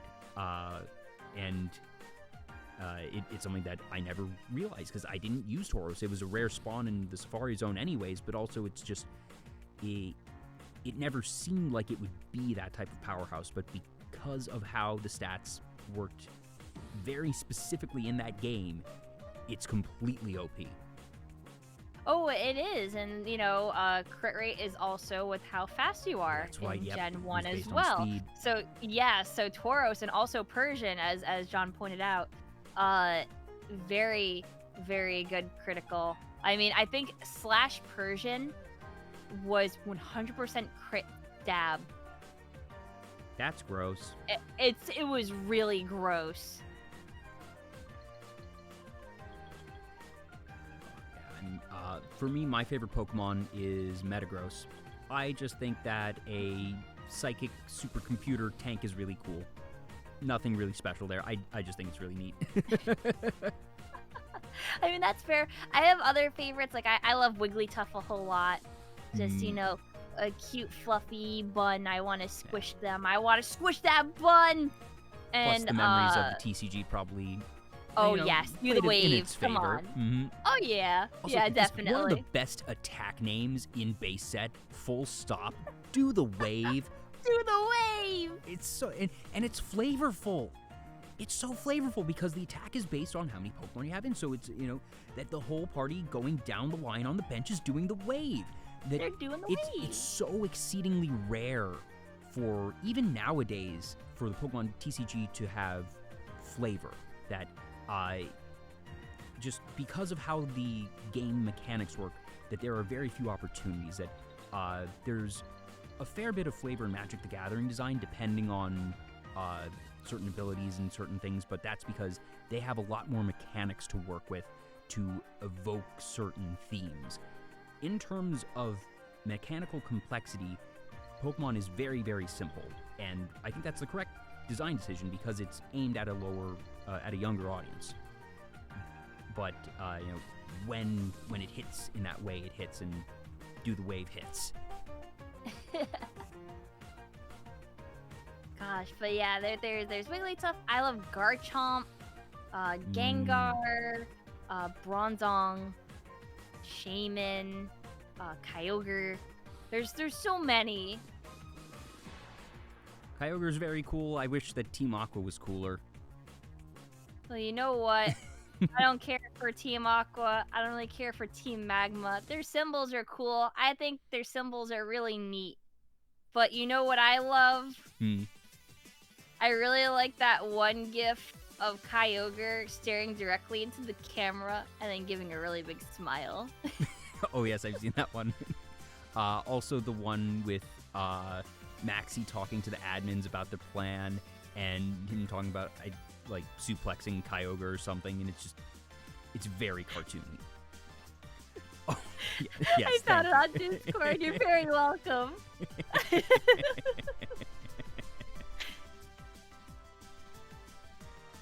I'm gonna get that. It just pops in. That's what just gets me every single time. Hey, even giant mythic deities have to smile and have a good time. Yeah, exactly. They just want to vibe in the water. Any favorite legendary moments? Legendary moments. Ooh, that is a really tough one as well. First time seeing Lugia, just in silver, I think was a real big like, oh my gosh thing to me. In original silver, because it wasn't super cinematic. I don't think there was no cinematic. At that point in time. It was just you go into Whirl Islands, you navigate your way through, and then you finally see the cavern, and it's just the little sprite floating there in the middle of the pond. Yeah, I was just like, oh my gosh, it's just sitting there. I mean, to be fair, like stuff like the older games, like even the Mewtwo encounter was also like an oh my gosh, they're just sitting there sort of thing.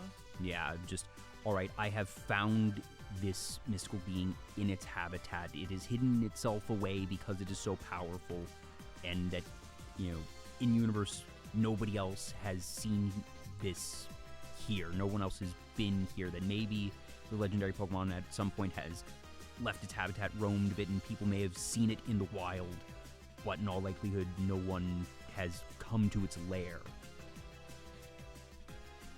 And just it you know, even though you know, all right, every other person, all my friends who were playing this game had seen this, but just in that moment in universe, it feels very momentous.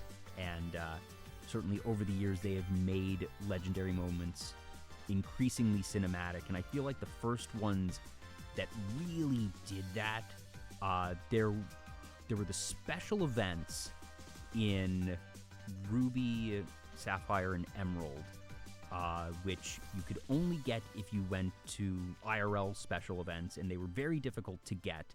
I remember I got a Game Shark specifically so I could just get the Eon ticket and those others, because I wanted to go through those events, because they were really neat. That you would, for Mew, you would go to this island and you would have to play hide and seek with it. You would run through the grass and have to find it. Yes.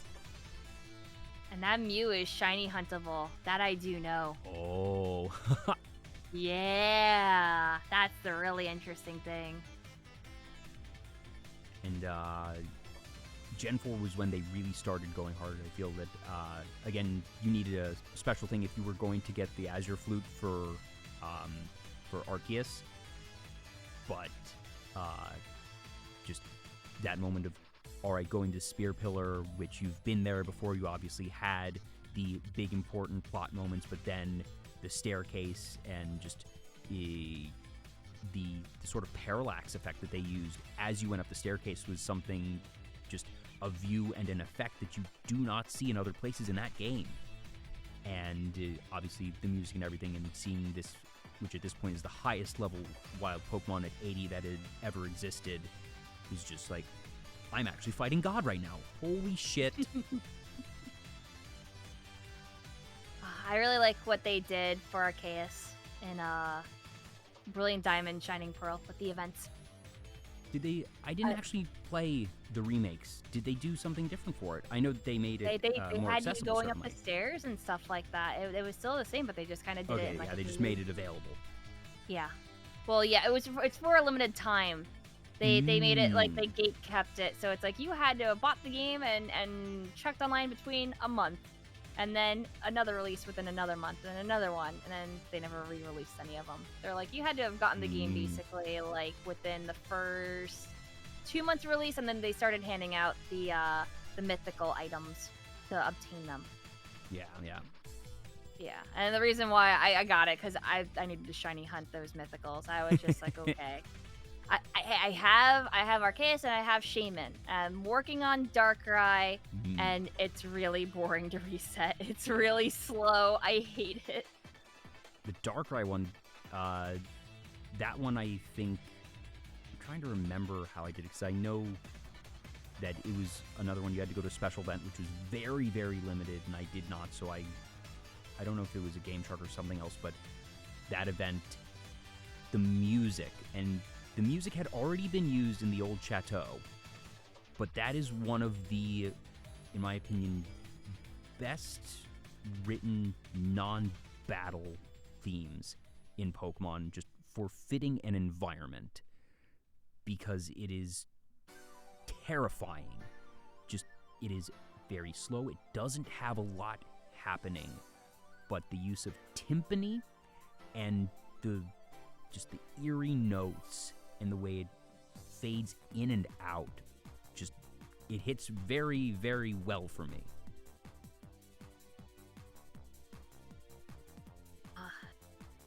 I think I'm trying to think of like other things, but unfortunately, like, with the other legendary events and stuff like that, I feel like I haven't done them because like I had Diamond and those weren't accessible at all. I didn't have Platinum. I don't think Soul Silver really had any of those events. And mostly they did the distribution ones where it was like, go to like a Toys R Us or like a GameStop or something like that. And here, have just a Pokemon that's legendary or mythical for free. Enjoy. Sort of dropped in your PC, and little anticlimactic there. Yeah, and I kind of disliked how they did those sort of events. It's better that they're just like internet-only ones now. Yeah, I fully am in favor of doing internet events, because it was so difficult to go to the ones, because one, they were not advertised very well. You had to know where to go to find out where to go, and that these would be usually one-day things, that it wasn't even going to be a week, a month. It was, you needed to go to one of these Toys R Us stores on this day, and if your parents were busy or you didn't know it was there, you didn't have a Toys R Us within 50 miles of you, well, tough luck. I enjoyed the Best Buy ones because there is an exploit. Oh? So, and I knew this because of Animal Crossing New Leaf. Shout out to that game. Oh. If your router is named Best Buy, oh my god, it went, okay, you're at a Best Buy. Here you go. Here's your exclusive things. And just look for the ID of it just being named Best Buy. And that's why my router's name is Best Buy. And still is. I know I don't use a face cam. I know I don't have a model. I am physically holding my head right now. Just, oh my god. I understand how this happens in terms of design, because, naming your router, especially back in the day, isn't necessarily something people are going to do, and the thought of who would bother to check to see if this is going to be what we're looking for. And just, from a developmental standpoint, I'm sure that was a very easy way to implement things. So I understand how they got to that solution. But also, what the fuck? I don't know. It's really funny because I think that was still like happening in like 2016 and stuff like that. Like, I don't understand how they just never had like a check of like you had to be at like a certain booth or something. No, it was just trying to find the Best Buy's router, and if it was named Best Buy, you just got it. I mean, at that point,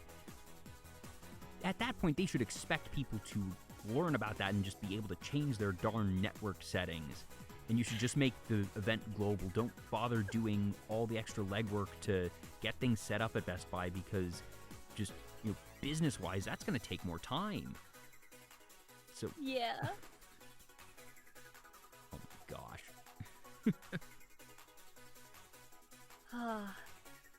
But yeah, because of that, I didn't really have events like that. But would a legendary event for me also perhaps include me doing Ace to get a Mew? Doing what to get a Mew? So it's Ace, which is the what does it stand for again? It's the assembly code execution, I think. Oh. Or something like that. Arbitrary, thank you. I keep saying assembly. Arbitrary code execution, so I can mess with the game data so that I can manipulate it to get things technically legit. It's just that the game is allowing me to do it when I take control of it. And Ugh. so you did this for some of the events? So, this was actually for Pokemon Red. Oh. I did this on 3DS recently, where I went through the game. You know that Nugget Bridge? You know that one, the trainer that that's immediately like to the left of it, and you have to fly away from them? Yeah, the classic thing for the, really old school Mew glitch.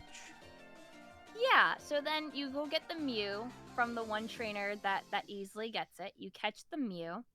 But if you do that on 3DS, you can't just transfer it. It's actually blocked. Because there's no way that you can legally get a Mew. Mm-hmm. What if I told you there is? And how do we go about this?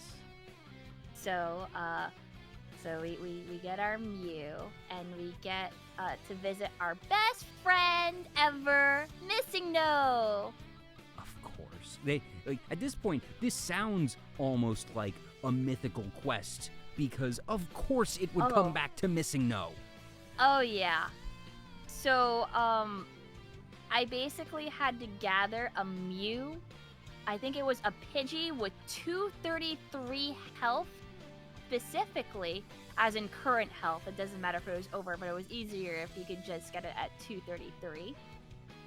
I think I needed an Arbok and a couple others. I needed 6 Pokemon in a certain order. This is actual witchcraft at this point. That you're assembling things in such a precise fashion that this sounds like what are the requirements for a demonic summoning, and I recognize the irony of this given your model, but work with me here. So from there, you're setting up your Pokemon portion, right? So, actually, with Missing No, there's a whole bunch of items that you can have the overflow glitch happen, and you need certain overflow items. And that's also in a specific order. There's like 16 different items that you... So, to take a step back, there's another item that you need called 8F. 8F. Yes. And it is a glitch item, as you I would probably guess. I have played Red, Blue, Yellow many times. I've never gotten full Pokedex or anything, but I'm quite confident there's not a item called 8F. Oh, but there is. It's just that you can't obtain it normally. So, there's an entire glitch thing where you can actually underflow your bag, your item bag, by selecting certain things and then using Missing No to get a stack of technically 255, and then trying to divide it. And trying to divide it, dividing it by 0, which you're making your bag space less and less and less. And eventually you have nothing, and then it goes negative. And exactly. But you have to do it in a specific space.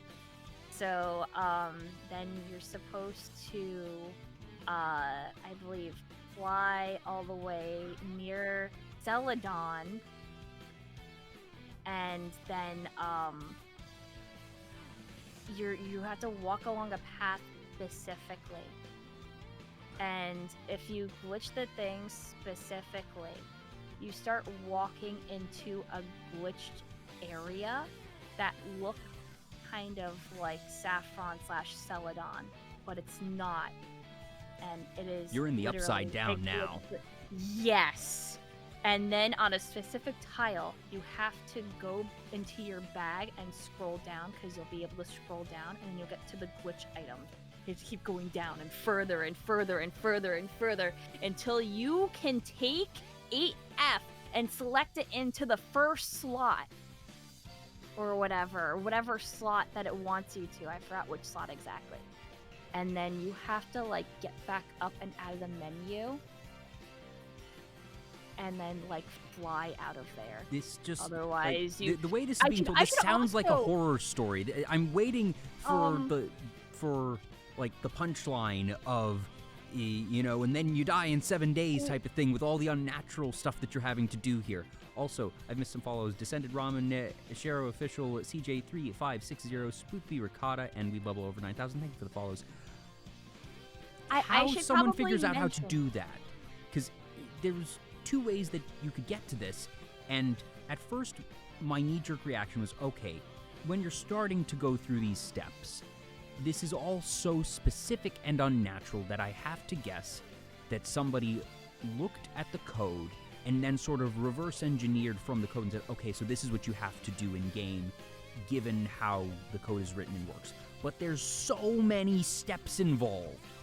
There's too many steps involved for me to think because even at that point, how much are they reverse engineering?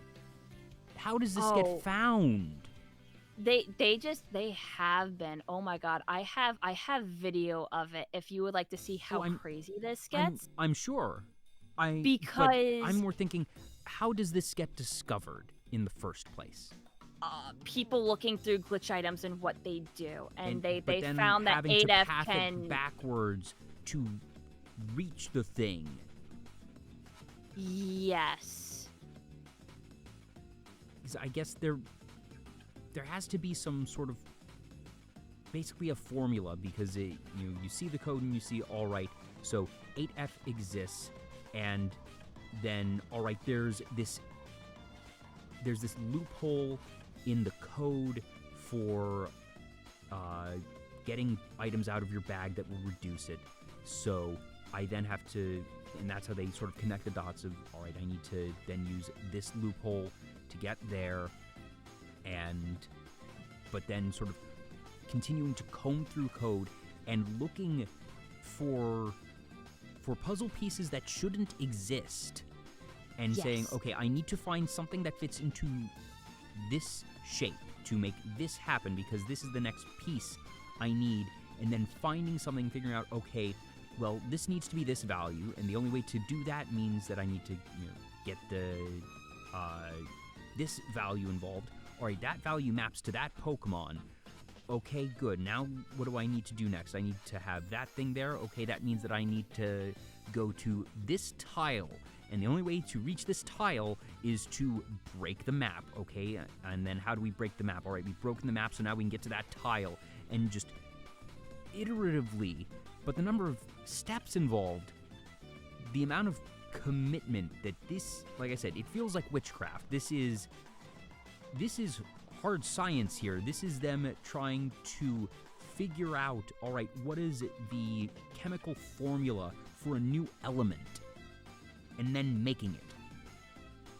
Yes. It's just, people have reverse engineered what, like, certain data would swap with, essentially. It is so insane. I'm gonna have to watch this. I may have actually seen this video, come to think of it. You probably have, but yeah, it's literally just using like that Pidgey that I talked about. Yeah. I don't know why 233 HP Pidgey is like one of the things that you like really need for it. and then doing the underflow glitch, and then if you just like skip around or whatever, it's just you get to see like the glitch city and all the glitch items. This person does it a little bit differently than how I did it. I had to manually find 8F by just going down and down further and further and further, and then getting 8F, like switching it and then switching it with a nugget. That was actually something that I had to do as well. But they seem to have done a version of it where it starts them on 8F and they have to go upwards, which is interesting. That's wild. I don't know what else to call that. Just again, so much respect to the people who put in the time and energy to do this. It's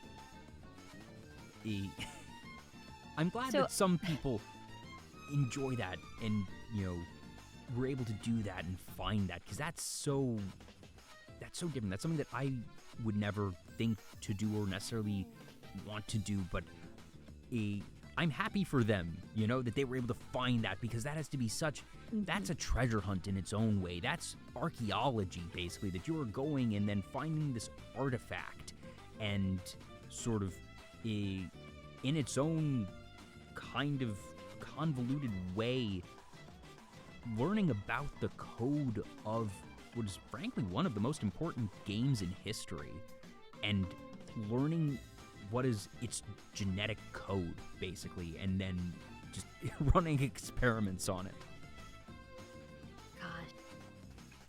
Gosh. I love, like, the little, like, deep delve into, like, Ace and stuff, especially with Pokemon in general. It is just such an interesting topic. But anyway, to continue, so 8F is actually an item that can change data around when used, when stacked with other things like your item inventory and your Pokemon party setup. So 8F Especially with itself that is Pidgey. almost a god item, that it is able, that this item Yes. tampers with reality. Yes. So, if you get everything set up properly by getting 8F and then getting a certain setup, I can arbitrary code that Mew that I caught into the original Game That you Freak can event then- Mew that I can legally transfer because they allow That you to you- for some reason. I don't know. Basically, you changed the records. You changed Yeah. the.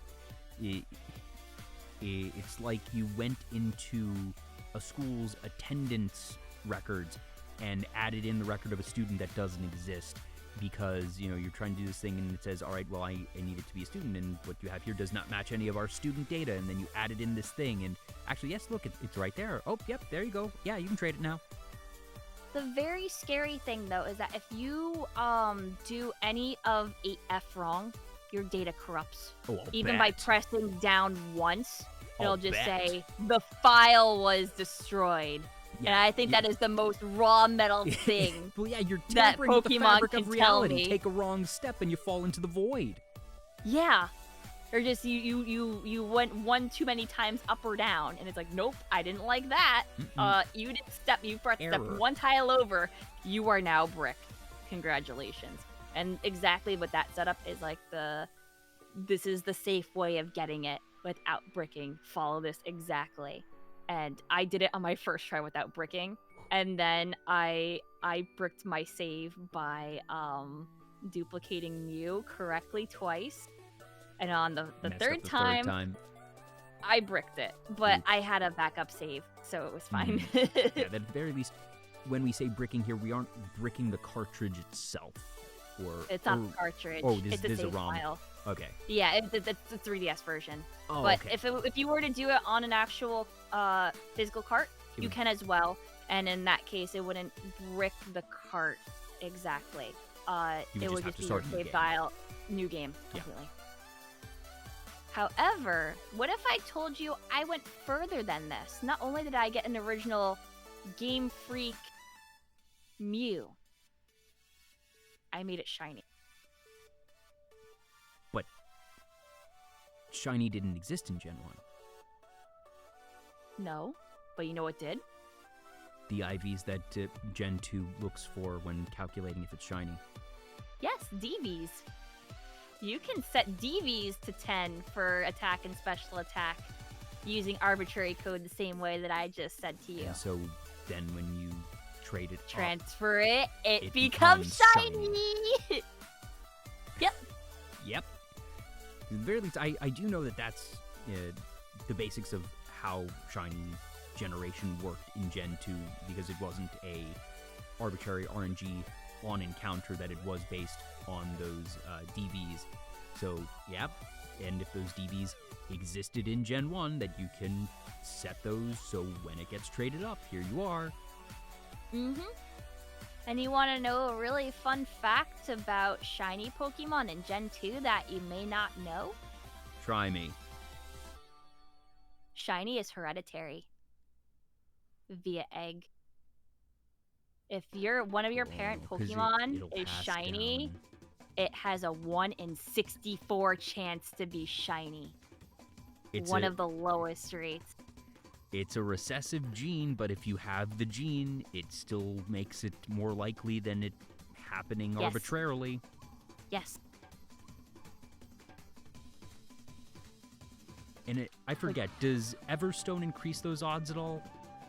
If memory serves, Everstone at some point in time can help shiny odds, I think. Maybe I might be I don't thinking think of just so in I might Gen be 2. that might just be IVs actually. Everstone was nature, I want to say. Okay.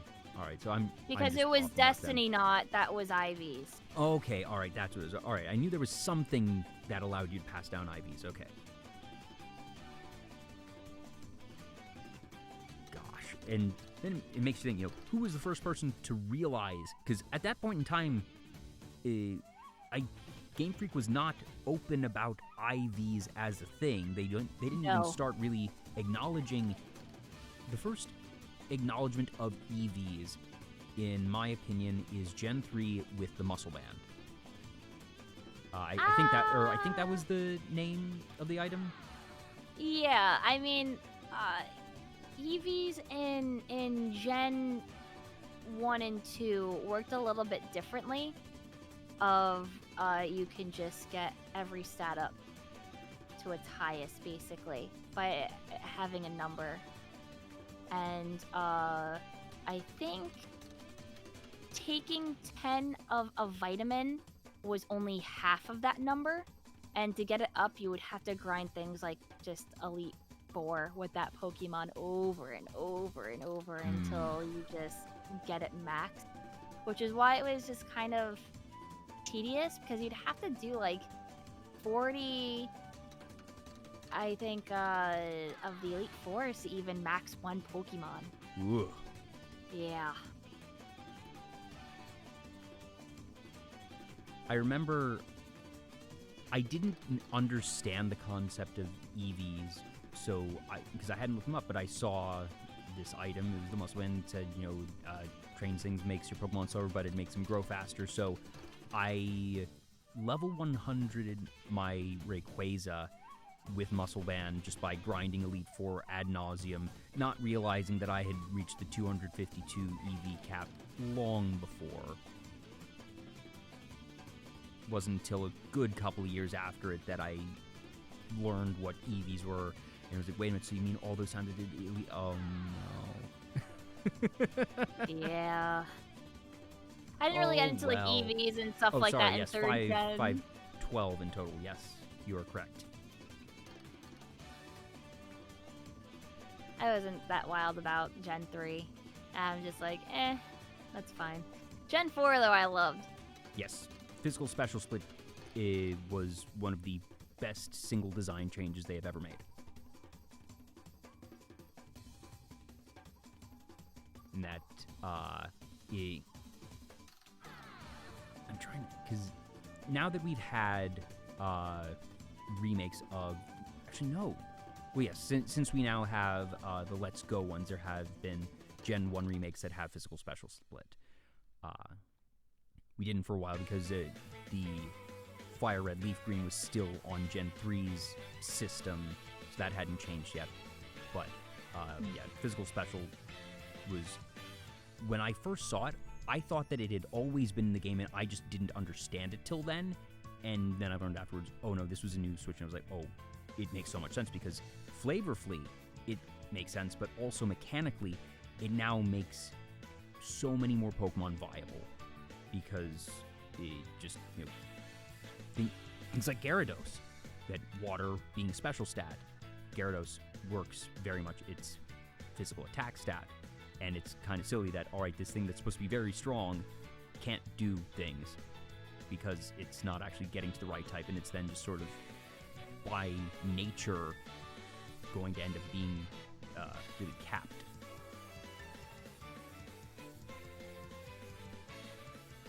But the introduction there, just, I think it was a very good design choice. If you could, you have, blank check here, you have creative control.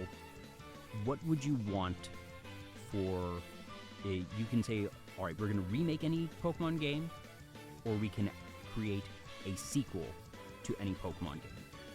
But it needs to be a remake or a sequel to an existing one. So, you can staple on the next thing to an existing gen and explore that region further, whether it be, 1 year later, or just new character in there, or if there's a game that you think, even if it has had a remake before, that you can remake it again, what would you want to do?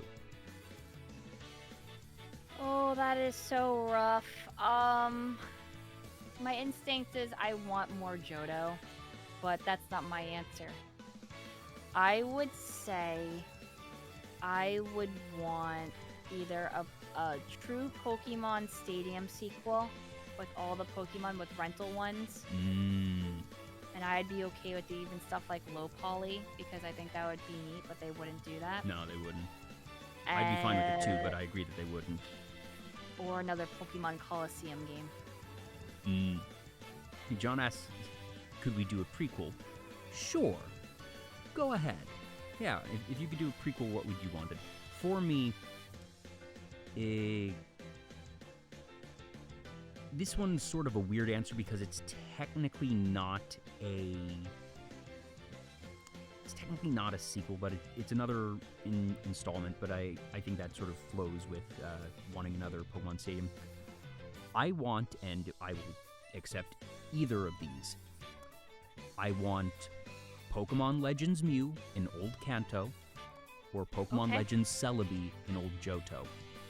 You know what? That's fair. I think Pokemon Legends Celebi writes itself. Celebi's a time traveler. So there you go. There's your plot device of how current day character gets thrown into the past. The last time we had literal Deus Ex Machina with Arceus, just space-time pulling you in, that, alright, Celebi is going through time, either accidentally drags you along, like you're going through a forest, see Celebi, and just as it's time traveling, that you fall into the rift, or that you happen to grab its wing and get dragged along. Boom, you're in the past, and there you go. And now we get to really explore the old days with the legendary dogs before the Tin Tower incident. We get to see the establishment. I would guess that the main hub city would probably be Ekruteak. It would be that, or maybe Goldenrod, just given its scale. And being able to explore there, or just Mew and the mere concept of what is canonically the, at least, genetic progenitor of all Pokemon, and, for it to be Kanto, the first region, and explore the beginning of it all there. I would want either. I would be fine with them keeping either the battle system that they had in Legends Arceus, because I give them a lot of points for trying something wildly different with their battle system. And if there was ever a time to do that, it was in that game, because you certainly couldn't do that in the mainline game. That would be very bad. But I'm totally fine with them going wild over there. But I would love more Legends in general. I thought that game was fantastic. I thought feel it like was they breath of fresh air. Loved it. They outdid Scarlet and Violet and Sword and Shield, in my opinion. I mean, I love agree, frankly. Scarlet and Violet, but It was the B team. It was just the B team that did it, and I feel like they just made a better game. Yeah, it certainly had a better frame rate. Sorry. Yeah. Sorry. Yeah. Like, yeah. Like, and don't get me wrong, Legends Arceus wasn't perfect. That if you saw Pokemon out in the distance, that they did frame reduction. But as soon as you were in the vicinity of something, I don't think that game ever chugged for me. Like, even in a space-time distortion where there are Pokemon spawning everywhere around you, never had an issue with dropped frames. I never had an issue with the camera sort of like going out of bounds or clipping through things. I would want to have a bit more civilization, a couple more cities, hopefully to go through and to travel to. But by and large, the core loop of gameplay of just catching Pokemon, I thought was so satisfying. It was so easy to just get lost in that game, blink, oops, it's been 4 hours. Yep. And let me just throw some shade real quick. Yeah, that game actually has shiny noises. You know, just Yes, it little does. things for people that need a little help That might identifying colorblind. shiny Pokemon. I think that is a very good thing. And in Pokemon Team's defense, up until Scarlet Violet, that hadn't been necessary because they always had the visual element of they would show the sparkles. So even if you were colorblind, you would have that up until then. And I think it was very smart that they had the sound, but then they didn't for Scarlet Violet, if memory serves. No, there's no sparkle or sound. Why? I guess to make it harder to tell. No, I think Because that they was could be just right two underneath your separate nose? teams that didn't necessarily share notes. The A team should know about shiny Pokemon and being good with it, though. They better put it in for like a big patch for. I hope so. I feel like that's For the DLC. because that's Otherwise, not a huge I'm like, thing. come on. No, it's still an accessibility option that they can easily do, and it would actually help people. Mhm. It's not like it's going to be the end of the world if someone spots a shiny sparkle from a distance. Yeah, and I acknowledge that you can't wave a magic wand and get your frame rate better. I understand that depending on how the code is and how certain systems work, it might be very difficult to make the game work as smoothly as one would hope it would. It is frustrating, but I accept that that is a difficult thing to fix. Yes, especially since I consider the Switch to not be a very powerful console. Oh, it's I not. think that it's actually just That's been Nintendo's MO Yeah. since the beginning. The thing that they have done, they've never pushed the envelope in terms of graphical processing or just raw computing power. Everything that they do has been about optimization, using not necessarily antiquated technology, but using existing technology in new ways. That all the way back to the light gun, Duck Hunt. The tech in the light gun is the same tech that was used back in the day for remote controls. The accelerometer in the Wii remote had been used before. Stylus, DS, Palm Pilots, Blackberries had been used for a decade. They'd never made new tech. They found ways to use existing tech for games in super creative ways, but also since that tech was existent, that's why Nintendo consoles historically have been at lower price points and have been more accessible for kids and families, which is great. yeah. And fortunately, perhaps almost surprisingly, it hasn't even been until more recently where you've seen actual performance issues with chugging frame rates like that, and it was, well, very frustrating to see. Yeah, I think that they were a little overambitious Yeah. with Scarlet Violet, and because of it, that's what they just decided to go with despite things. Even though they could probably do some like more unloading tricks Yeah.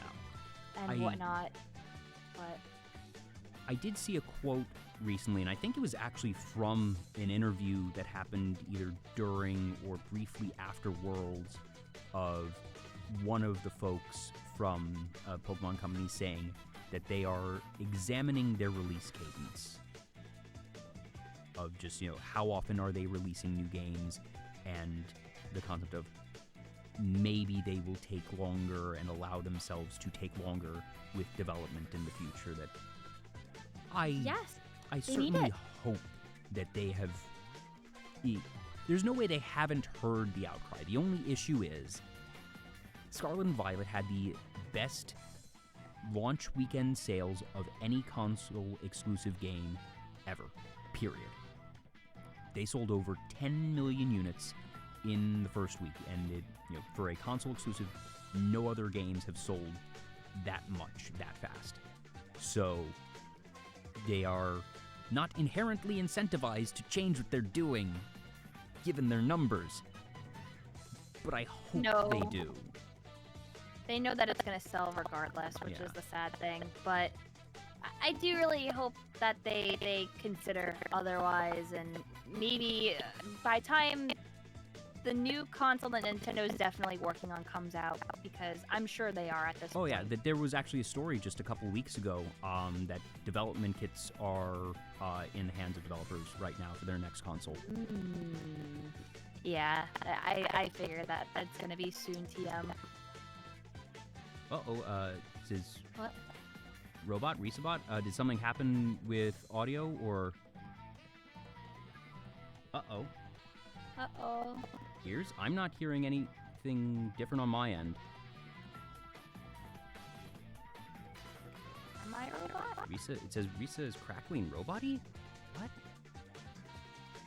You're sounding fine to me.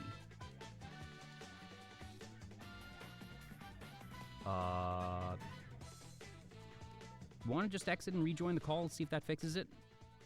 Yeah. Please stand by.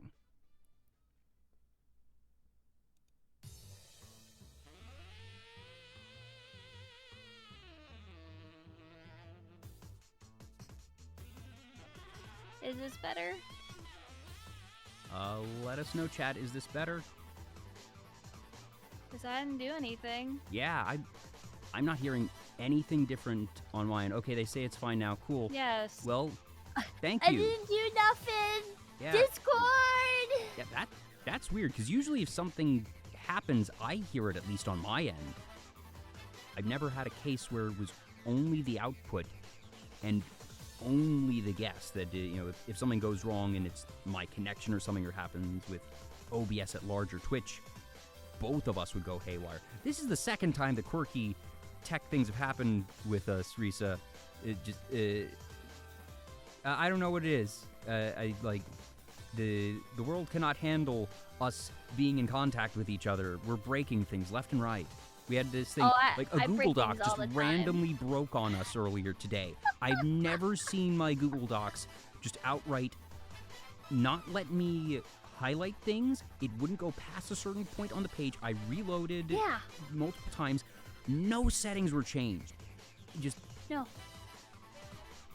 I don't know what happened. I loaded into it and it was like that, and I was like, I looked at it earlier in the day. More bullet points in. Why did it load like this? I'm like, where's the next page? I tried to scroll down and I'm like, where's the next page? And then I highlighted it and then I dragged it all the way down, and there was text, but it was hidden in the background, underneath the page. I think Evil King Yuan has it. Discord got hit by cosmic radiation. Well, Solar flare. I am a luck demon. Maybe I sapped everyone's luck. Oops, I'm sorry. Yep. Damn, Luckybus. Power's acting up again. Where were we? Oh yeah, Pokemon, and that we hope for next one that they have better development, especially for the next console. It's weird to think it's going to be Gen 10. It's going 10. It makes me wonder if they're going to do anything special or extra for it. They probably won't, because, to be fair, most mainline Pokemon games are already very big. And I accept that we're very unlikely to ever get a gold-silver case where we get 2 regions in one again. It's just not likely, given the scale of things. I don't know. I feel like they could do it if they really wanted to. I'd love it. I feel like the only ones they could probably do it for is if they stapled together gens 1 through 3, maybe 1 through 4. That I can't imagine them ever putting Paldea and Galar together. No. Yeah, that's just too much. But who knows that it has certainly been a journey from early Pokemania to Pikachu being one of the most recognized fictional characters in the world and the highest grossing multimedia franchise in history. It's still possible that Kalos and Paldea could be a thing. Okay. That'd be really neat. Just, being able to traverse the other regions, and I want there to be the slight time difference that let's see how things have changed over time. Is there any type of Pokemon game that hasn't happened? Because I asked, a remake or a sequel. You have carte blanche, you can make a Pokemon game, you have access to the IP, and it can be a mainline game with something specific that is new. You can do a new genre. You can make the Pokemon game of your dreams. The only stipulation I will have is it has to be practical limitations. You can't say it's gens 1 through 9 stapled together, because that, I think most people will agree, is not feasible. But what would you want? Any Pokemon game? Okay, there's 2 that come to mind. 1, I would want a Pokemon pinball game. I want another. Give me another Pokemon pinball game with all the Pokemon. I feel like I gave you a genie and you asked for a ham sandwich. I feel like that's quite simple and realistic. I really liked Pokemon Pinball, the original. And I know that there's the Ruby and Sapphire Pinball one as well. Mm-hmm.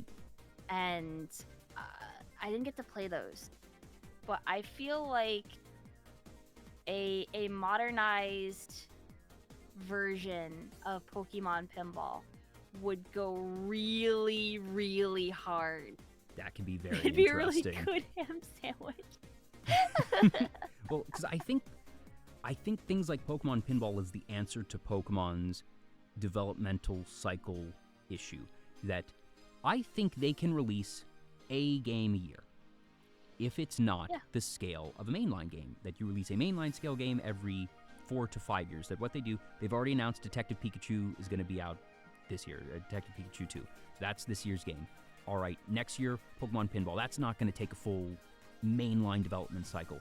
Then put in, this isn't my wishlist thing, but I think they could do Pokemon Puzzle League 2, because it's just built off of Tetris Attack.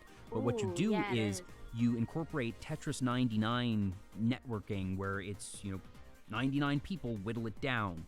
And that's your release for a year. That's not, because that's just a puzzle game. The tech for Tetris 99 already exists. Everything there is at your disposal. All you need to do is put in your assets. Simple. People would go nuts. They'd love it. Oh my god, I didn't even think So about that easy. reality.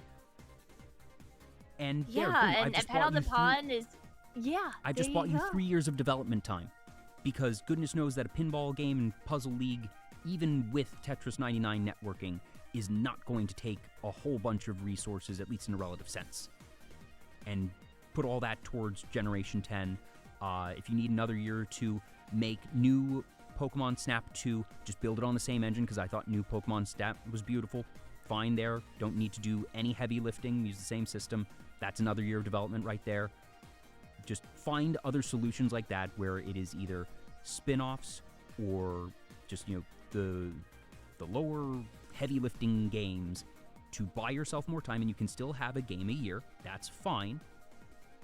But allow yourself more time for the main line. My wish list item, I want a game where I can join Team Rocket. Oh god, that would be amazing. It'll never happen. That's something that I would want, but it would never happen. No, it they would be will something... never allow... Coliseum is the closest you're gonna get to being Team Rocket with stealing other people's Pokemon. Yeah, but Just even then... that's why I'm like Coliseum. Yeah, most of the time. that's very fair. that the whole thing of, all right, get to the end of Nugget Bridge, and they say, do you want to join Team Rocket? And then I don't, wait, why didn't you give me that yes-no option? That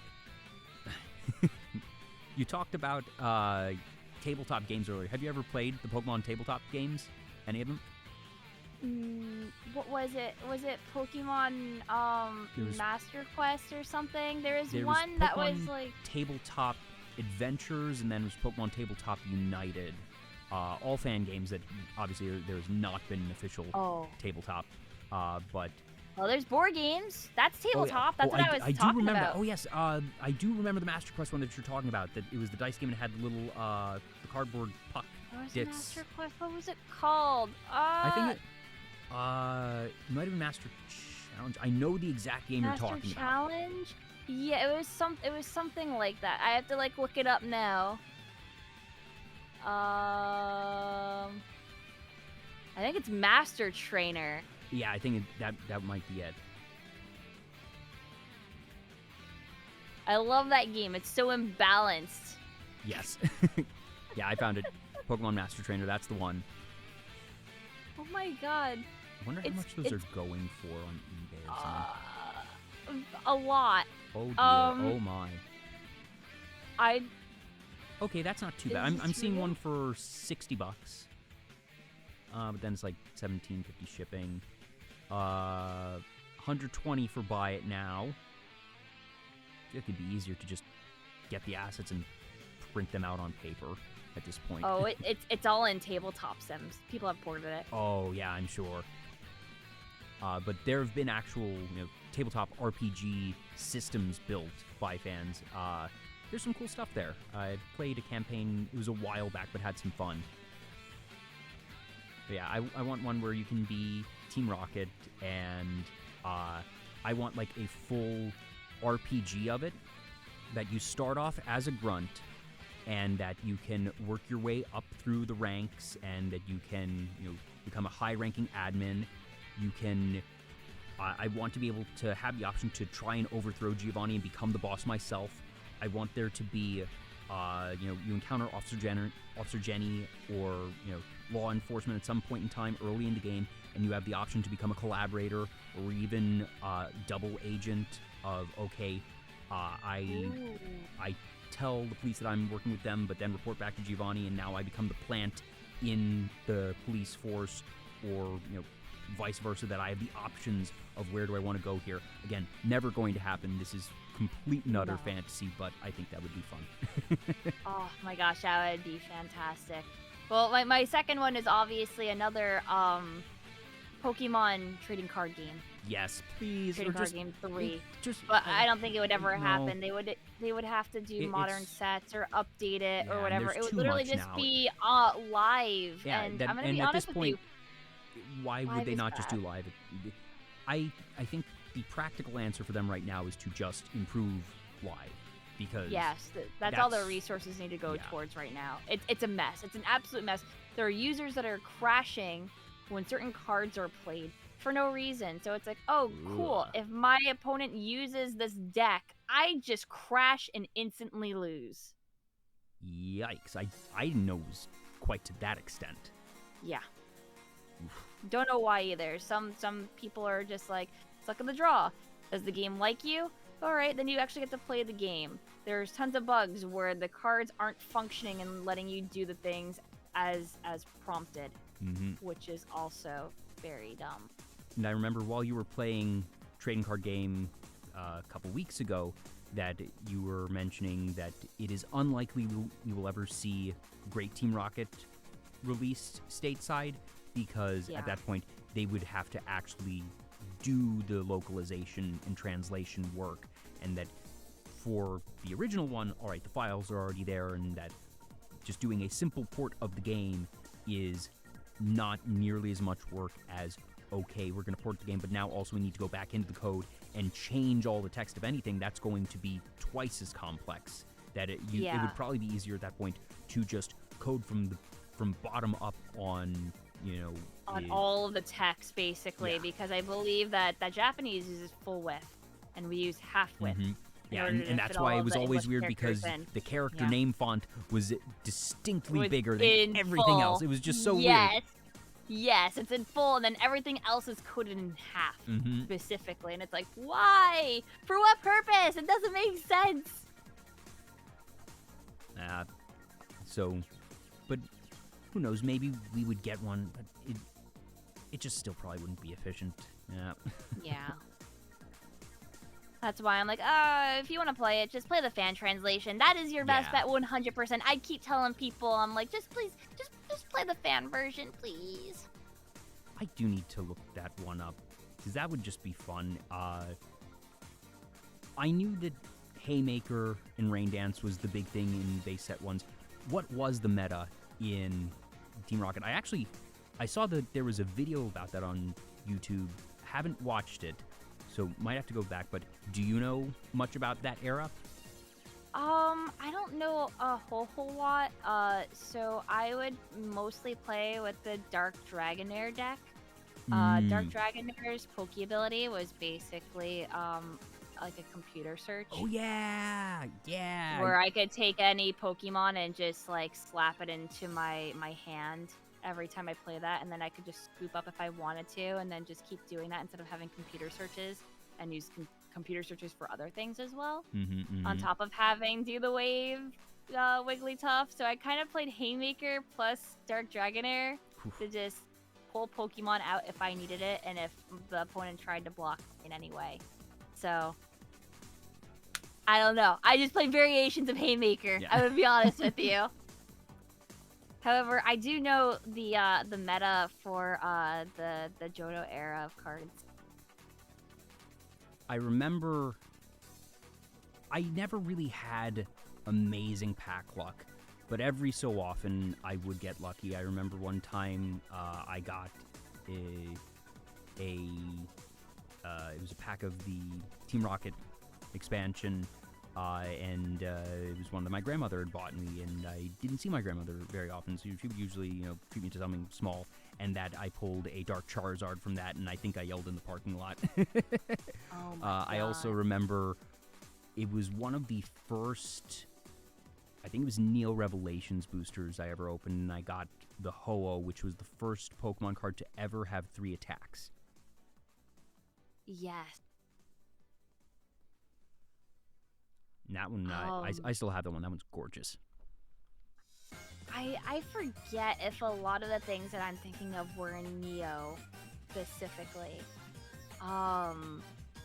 But the deck stuff that I'm thinking of right now, that the stuff that was really, really good, the really, really, really busted stuff for Johto was Baby Pokemon deck. Baby Pokemon Really? were little assholes. Okay, so Baby Pokemon's basic thing are, in order to even hit it, you have to flip a coin and land on head. What if I told you that you could make a person flip like 8 coins to even try to hit your baby Pokemon? Go on. Welcome to Slow King. Now, Slow King, his ability... Hold on, I have to get this up. Oh man. The original Slow King. Neogenesis. Pokemon Power Mind Games. Whenever your opponent plays a trainer card, you may flip a coin. If heads, the card does nothing. Put it on top of your opponent's deck. Oh my God! Power so it also can't be used if Slow King is asleep, confused, or paralyzed. that's doubly. Oh, I remember this because this was it was a cool foil on this one, but just that's so mean in 2 ways. Because not only has this negated the thing, but you've also just given them a -1 in card advantage. That you've blanked their next draw step. Yes. That you can lock someone out of the game with this. Yes. You just keep on making them flip.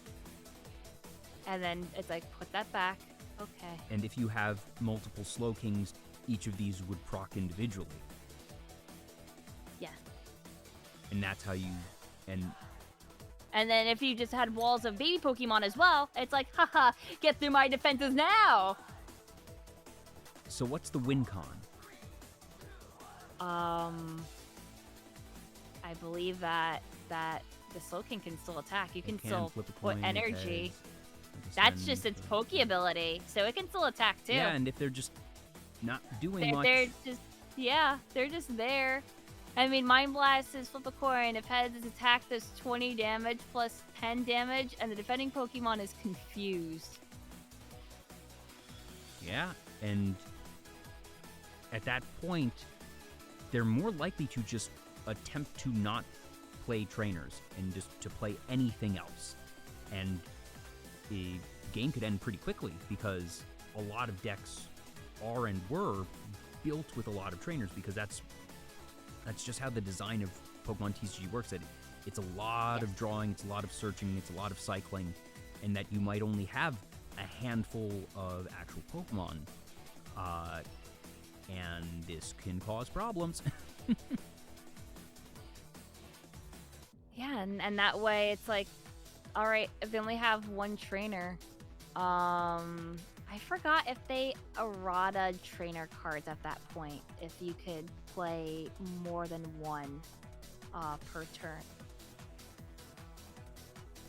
I don't think that there was ever a limit until supporters came around.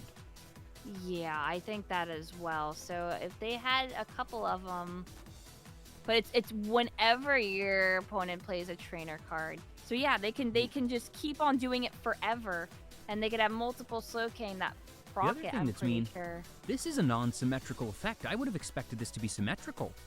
But it says your opponent. So you can just play trainer cards all day. You don't need to worry about flipping coins or anything. Yes, it's They- only your opponent. Because that was a big thing earlier. We were talking about Aerodactyl and how it was one of the few times that Imakuni would be relevant because you would need to deactivate it because it was symmetrical. This is not. Yes.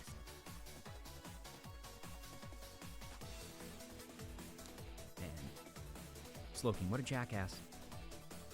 Yeah, I'm pretty sure there were other cards or something that could keep on boosting like coin flip stuff, but you mainly just wanted a bunch of Slowking Yeah. and have them set up in some baby Pokemon for reserve. So it's like, oh, you want to try to hit me? Oh. And then you could either have your opponent try to play those cards and probably get it put back into your deck, because I don't think it would try to mill or anything. I'm pretty sure it was playing to kill. Mm-hmm. So if you couldn't pull Pokemon because you put all your trainers on there and you're just going to draw trainers, And then you can't well, play the trainers. you screwed yourself. Mhm. Exactly. Yeah, and that's what I said. At that point, you are more incentivized to just pass the turn, not play trainers, and hope you draw into a Pokemon. And if you don't, well, that's the game. Are you feeling lucky, punk?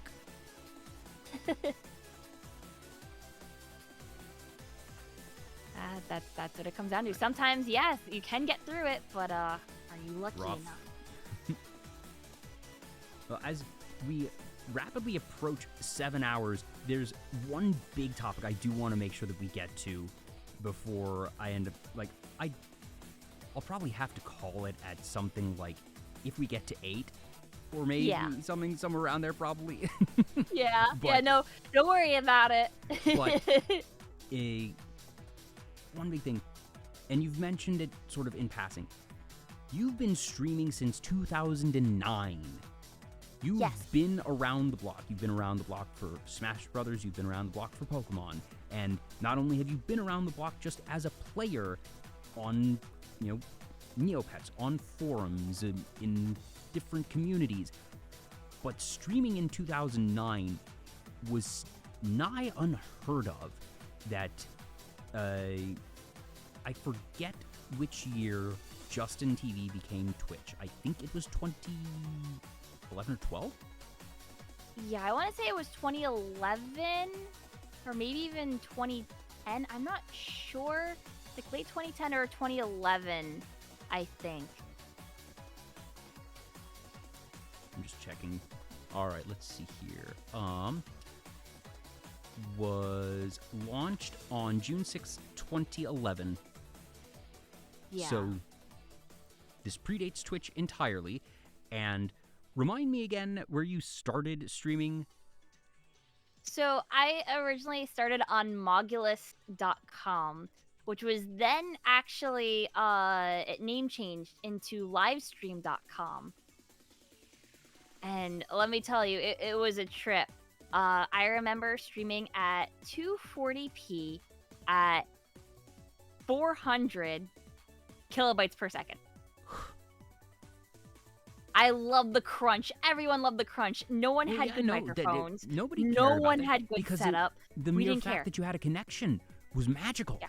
That Yeah. if sound was coming through, if you could hear them, it didn't matter if you were hearing like this because you could still hear them. It was a little rough, but it was just a little bit worse than a phone call. Yeah, pretty much. It was like, all right, who cares if you have Xbox Live microphone? We can see what you're playing, and we enjoy it. That's how we just dealt with it. Do you remember what the first game you ever streamed was? Jet Set Radio Future. Amazing, that amazing. That was the first thing that I was like, yes. For actual like video game, yes. I did tabletop stuff actually. Prior to that, I actually was part of a game of Monopoly. That was my technical first one. That feels kind of appropriate in something because obviously, you know, Monopoly is one of the most recognized games in the world, at least in terms of like designed, branded games that, you know, if we're not just talking poker or blackjack or something, that in and of itself feels kind of appropriate. So, how did you find out about it then? So, oh man, do I have a story for you? So, unfortunately, at the time, a lot of people use 4chan. And they would advertise streams and stuff like that, because that's just how it was back then when they allowed that, even though it was self-advertisement. It'd be like, oh, I'm playing video games here, come check me out. And when it came to streaming, I remember going into someone's chat, and it was when Persona 4 was like just released. So it was like late 2008, I think they were playing it.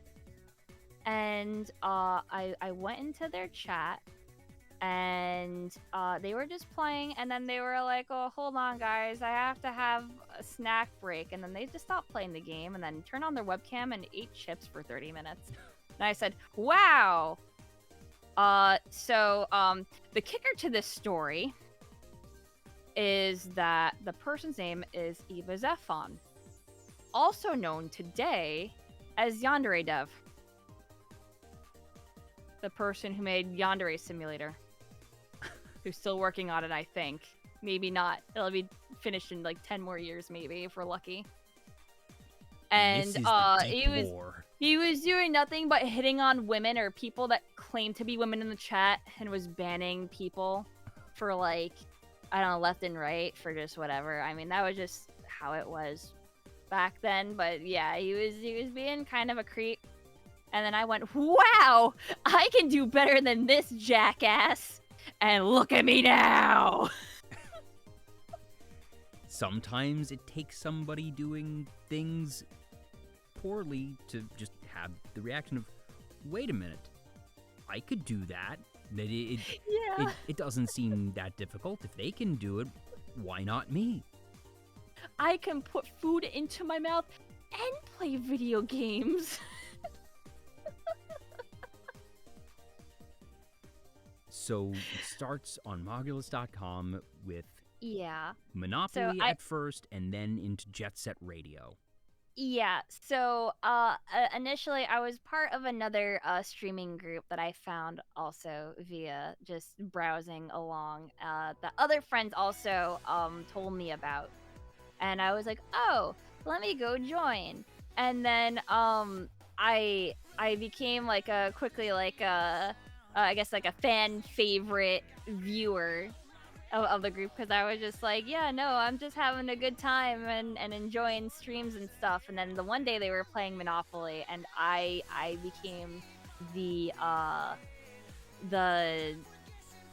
delegate for the chat side. It was two guys that were best friends in real life versus chat and Monopoly, and I was the one And then you were that the one they with the final wanted. word. Yes, and I was taking chat input of what we should do, and eventually, our decisions were terrible. Chats can't coordinate, No. etc., etc. No, we were absolutely awful. So we decided to give all of our assets eventually to I think it was our friend Drew, so he could beat James. I was going to say, did chat just become Monopoly. kingmaker? Yes. That at some Yes, point, yes, yes. We decided to be kingmaker, and Drew ended up winning because of it. There and you go. And then chat James like, gets that's to not feel fair, and I'm well, like, that chat gets its victory because you made the difference. You got to choose how the game ended, and Yes. that in and of itself for chat would absolutely be as good as winning the normal way. Yeah. So from there on, I kind of just like helped out with the stream and stuff like that, and got to stream a little bit, and then we had our AT&T joke where we said we were sponsored by AT&T. That got our stream banned. Not any of the other stuff that we streamed. Nope, no siree. We had a joke that said we were sponsored by AT&T, and we got banned off of live stream for it as a little intermission joke. And they didn't like that. So it was because the stream owner Drew had AT&T, and it constantly went out. So it's like, this yep, stream that is, makes here sense. we go, It's a guys. gag.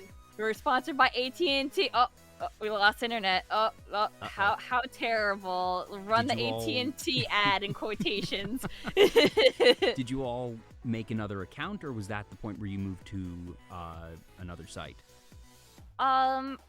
They tried to remake it, but a lot of the people like dissolved or just went to other streams. There were a bunch of other streams at the time, and so everyone kind of went their own ways. They tried to do it again, but it didn't gain as much attention, and the original two stopped streaming.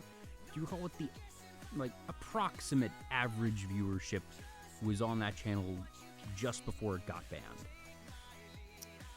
I think it was always capped at 50, because 50 was usually Viewership the was cap. capped. Yeah. Wow.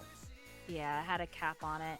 And did you all reach the 50 cap basically just consistency, and it was all right, first 50 in are going to get it, or was it? Yeah, I think so. I think there were times where it got a little bit higher, like maybe it hit like 100 sometimes, but sometimes they would cap us depending on things. It was really weird. They eventually got rid of the cap later on for live stream. But after we dissolved and after the other group didn't work out, another friend of mine found Vine Sauce, and then we all kind of went there, and then I tried out for streams there, was accepted as a streamer, hit it off with Vin and the others pretty well. And that's just how And things could go how it back in the was. day. It was still so new, a total Wild West scenario that if you showed up and were interested, it's certainly not to the same extent, but I remember I must have been like 14 or something, going on random Pokemon forums, and that they had a Pokemon League, as many forums did, and that if you were around for as long as a month, that you would probably be tenured enough to become a gym leader or something.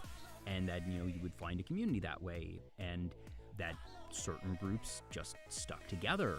And over time, that you see things inevitably grow, and that even if growth is slow, that if you were there in the early days on the ground floor, things just go. And that, frankly, you telling me that you all were already getting 50 viewers consistently back in the day, I find very impressive, just because 50 viewers nowadays is considered, if you've got 50 viewers, you're doing pretty well. It's not like you're breaking the mold or one of the biggest things out there, but back in the day, the sheer number of viewers that were on these sites was so low. If you were getting 50 viewers, you were doing something really well. Like, I would say 50 viewers nowadays, frankly, that's basically, I would translate that to almost 1,000 viewers nowadays, just in relativity. For how many people were on the service at the time, that's a lot. Oh yeah, and then when they removed the cap and at Vinesauce, it was anywhere between like 200 to like 500 regular viewers. Wow. At a time, depending on what time of day it was, because time zones. Yep. But it was still a lot, and we had an autopilot, so if no one wasn't, on or whatever, people could still watch videos. We had a whole giant playlist. You already had people... the replay system set up. You already had just, that you were keeping a 24/7 feed up at that point. Yes, basically. And it wasn't necessarily our streams or anything. It could have been cuts from it, sure. Yeah. But it would just be like dumb YouTube videos and memes and stuff that people could parrot and chat and have a good time. Was that common at that point in time? Yes. Okay. It was just part of livestream.com's like interface. Yeah. Where you could just add in that for whatever. I will say though, the really funny part is their ludicrous offer towards us. Because they realized that we were pretty big for their services. And they came up to us and they said, "Hey kid, we's got a deal for you. All right, for the very low price of $29,000 a month, you can get HD and uncapped bit rate." Wait. What do you say? Okay, so they came to you asking you to pay for the improved service. Yes. And with how many people were using the service with 24/7 with our numbers back in the day for live stream, they wanted us to pay $29,000 a month for their premium features. And we laughed in their face. A month. Was the site monetized at all at this point? Or rather, were you monetizing in any way, whether it be native monetization or directing people to some external donation link or whatever?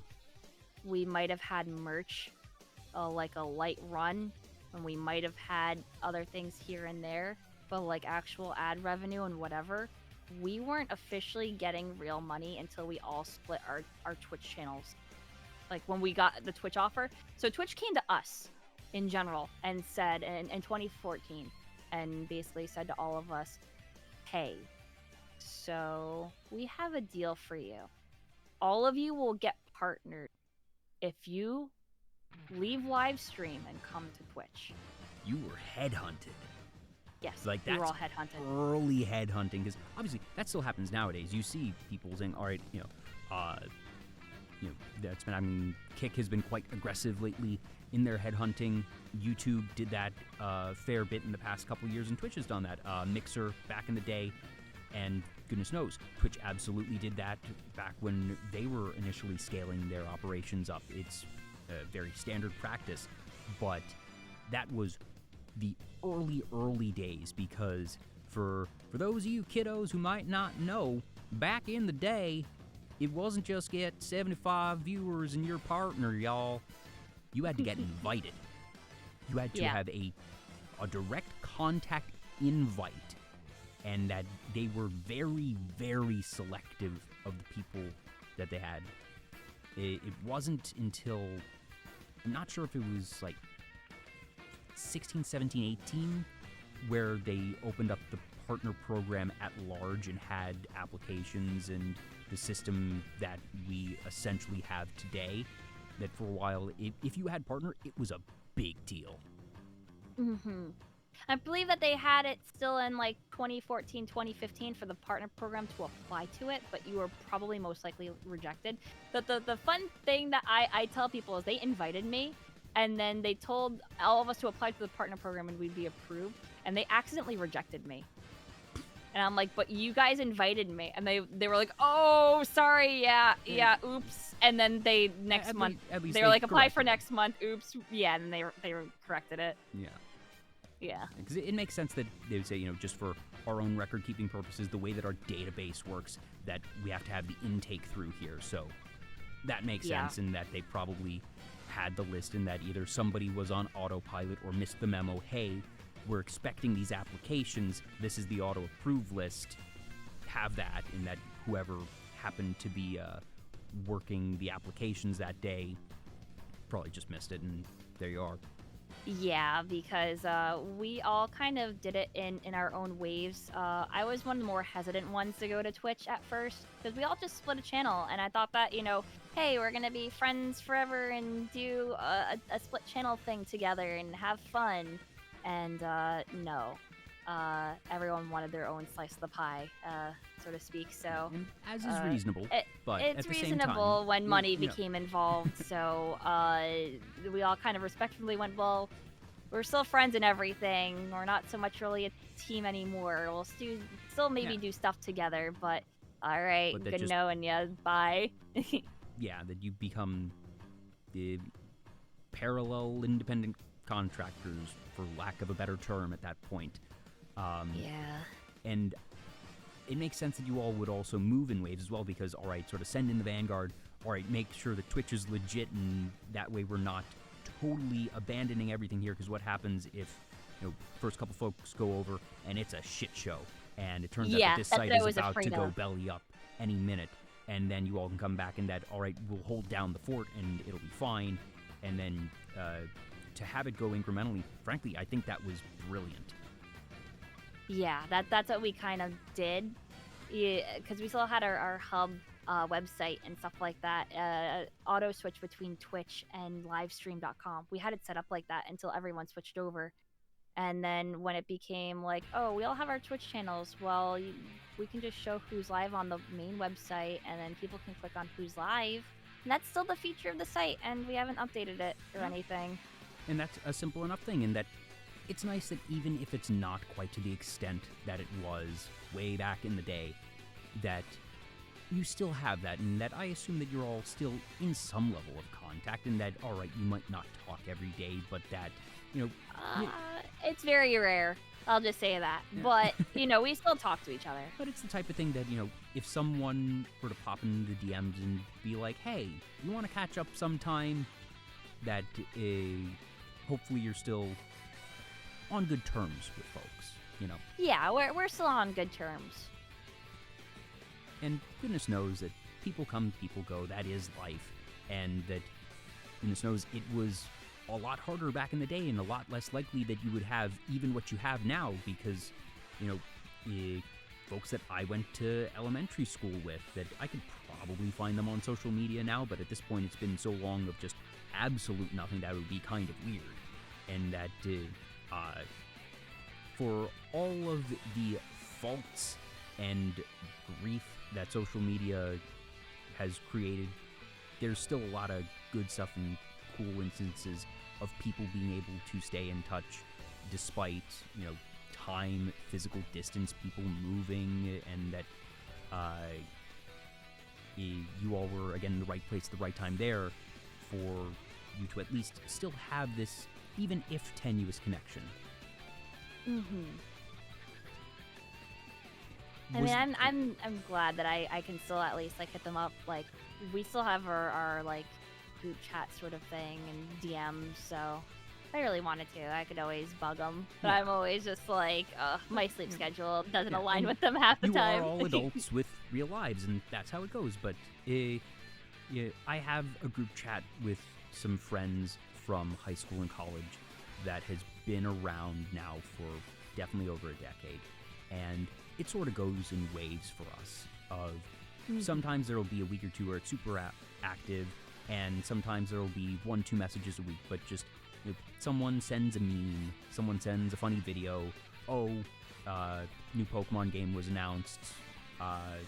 Definitely that chat gets a bit more active when it's Nintendo Direct or Pokemon Presents Day, but that's just our little way of staying in touch. I'm a firm believer of memes are the new greeting card, that, you know, if you just want to let somebody know that you care, that you're still thinking of them, if you find something funny on the internet, just, you know, send them the thing, just like, hey, thought you'd enjoy this, hope you're well.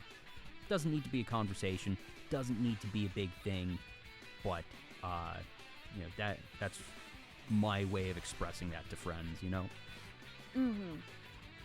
The best friends that I have are the types that I cannot see them for years and then pick up right where I left off with them and be like, hey, what's up? Have you been?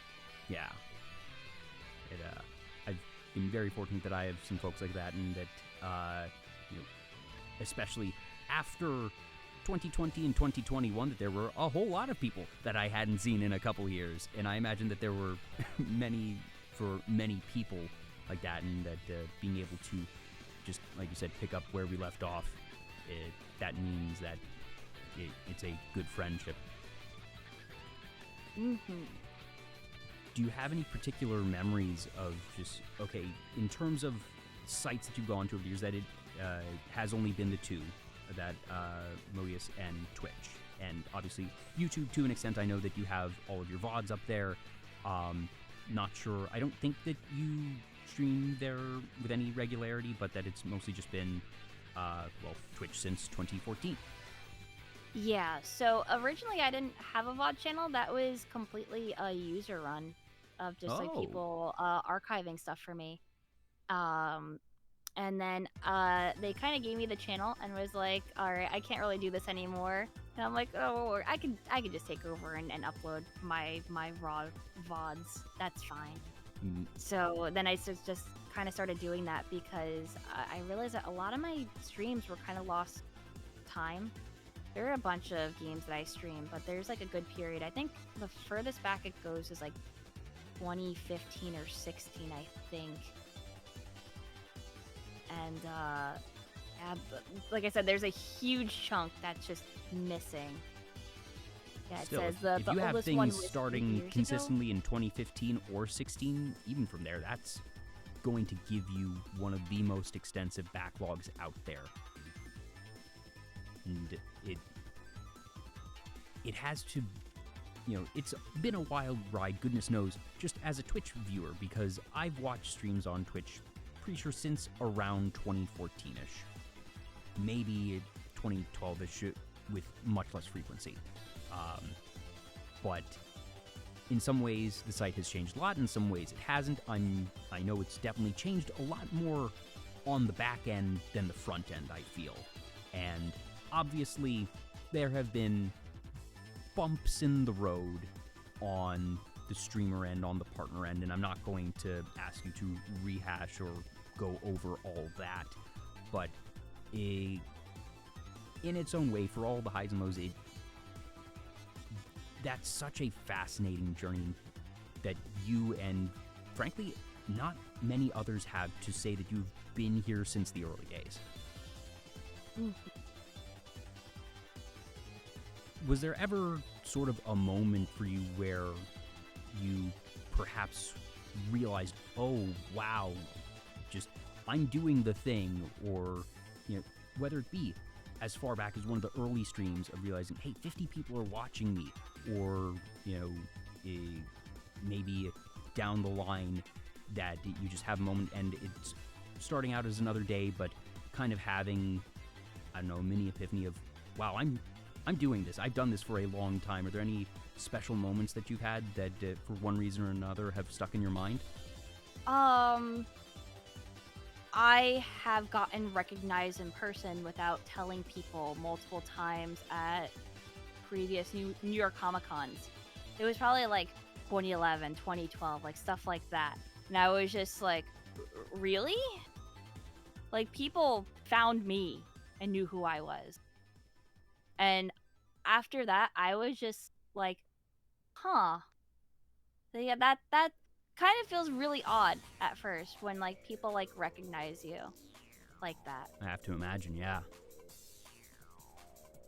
And that's when I think it really hit me, like, yeah, I guess Vinesauce is, as a whole, and all of our streaming circle is just bigger than I thought. And it just kept growing in popularity to the point where, a lot of people knew who I was, especially when the Sonic 3 video hit that I did with Vinesauce. it has so many like clips and like memes taken from it, and people kind of know who I am from it now. So it's just like, yeah, okay. I remember there's a friend of mine who's in Japan right now, and he was talking about me to his work colleagues, and he mentions that I'm a streamer, and he's like, they're a streamer. What's their name? Maybe I heard of them. And then, you know, he name drops me, and then his work colleague goes, Vinesauce Imakuni. Oh, you're friends with her. And I'm like, what? So this worldwide, dude baby, that's worldwide. working with you, that's in Japan with you right now, knows who I am. What a small world. And they're like, yeah, I've seen some of her content before. I don't really watch a whole lot of like the Vinesauce crew, but I've heard of her, haha. And I'm just like, oh my god. Are there any either individual streams or projects that you're really proud of, ones that you look back on and say, like, whether it was just, all right, that was a great run, I was really on that day, or something that you organized and said, that went well, I did that thing? Ooh, probably past charity event things that I've done. Like I mentioned, I've done complete like mods and stuff for a couple games, where I did one for Jet Set Radio Future where I made a repainted, which is basically I redid textures and stuff like that and changed the game a little bit, because that was the extent of the modding scene at the time. Now you can actually do full model replacements and everything, level replacements, new levels, completely new textures. I did new music in there. I couldn't do sound effects. You did new music? I did music, yeah. The music's in a really simple format. It's in a .adx format, which was common at the time, and it's just a replacement. Okay, you so can easily just package it in. But I made my own mixes. Okay, that was going to be the question. music. Did you compose? Did you mix? Did you just pull external sources, but you mixed? I mixed.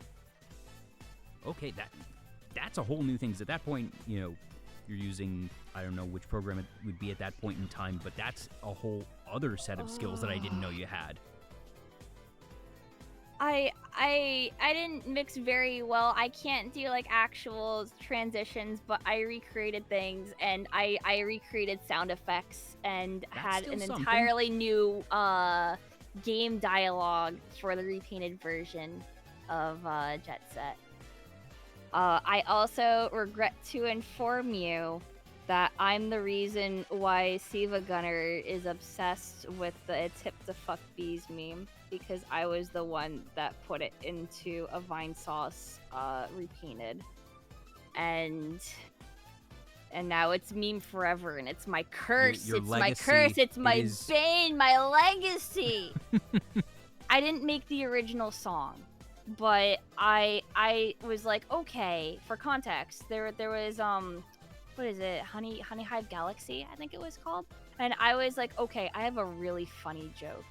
Okay, what if we trick Vin into thinking we can't replace some of the music, because we couldn't for some tracks that had the dual audio for over and underwater. And I'm like, what if we trick him? What if we trick him? And then I start just with the Honey Hive Galaxy music that just starts playing, and then it gradually becomes slower. And then it transitions into "It's hip to fuck bees," which is just a messed up version of "It's hip to be square." And we got it to loop perfectly so that the intro doesn't play and it's cut off. And I did a lot of like the dumb like shitpost music things for that as well, and got to decide the soundtrack. That was my job. So that's my legacy, and because of it, people bring that up all the time, and they're like, "That was you," and I'm like, regrettably, yes. I'm looking at that specific video actually on YouTube right now, Vinesauce Games Repainted, Yeah. 1.8 million views. The top, Yeah. well, the pinned comment, rather, is it's hip to always do your best, but that is posted by Yeah. Vinesauce, so that doesn't count. The next highest comment, so the highest natural comment, which is... Watching this is like watching a prequel movie where the future villain makes an appearance.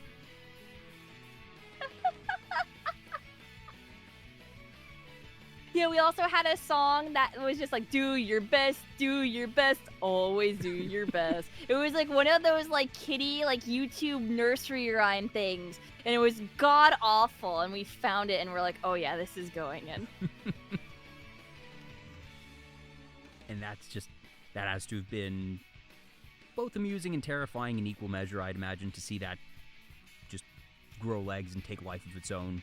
Because, you put in lots of jokes into lots of videos over time. You don't know what's going to be the one to pop off, the one to actually survive and become a meme. That you hope that people laugh at your jokes, and you hope that all things at least land and do well. But you're never going to plan, all right, this is the one that's gonna just go crazy. We're gonna see this one 10 years from now. And it's still going. It's been so many years.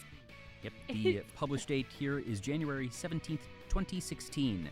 So, not 10 years quite yet, but we are past 7. I think it's gonna go further than that, trust me.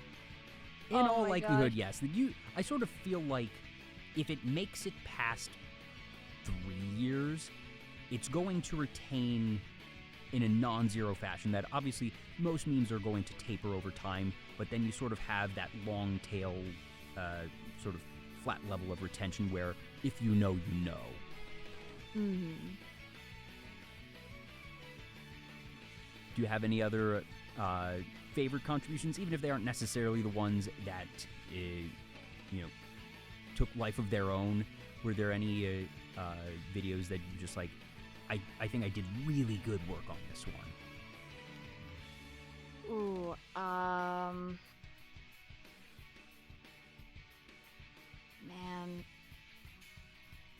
I'm trying to think now, because I mean, it's a big question. You've done a lot of videos, to be fair. There's so many videos. I'm gonna be very honest with you. It doesn't need to necessarily be like the one of all time, but really anything that you might look back on just particularly fondly, that just even first that comes to your mind. I think some of the things that comes to my mind is I really liked it when I did my Guitar Man streams, where I got to show off the multiplayer stuff, and that was last year.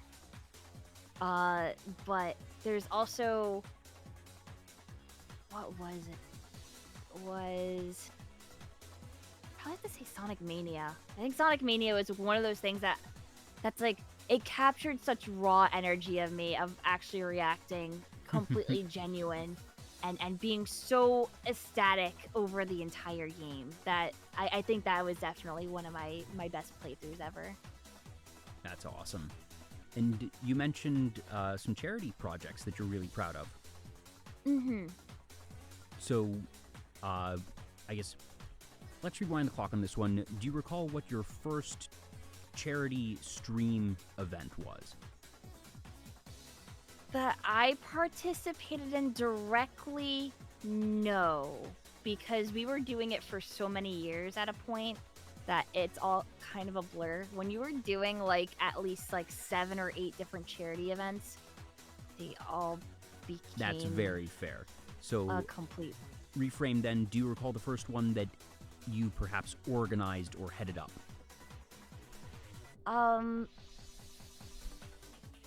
Organized, so I wasn't the head of the charity thing at all, but I did have like streaming blocks and stuff, so that's what I mean by that. I was never the head of like a charity event, unless doing my own charity by myself, like event thing, which I've only done a very few by myself.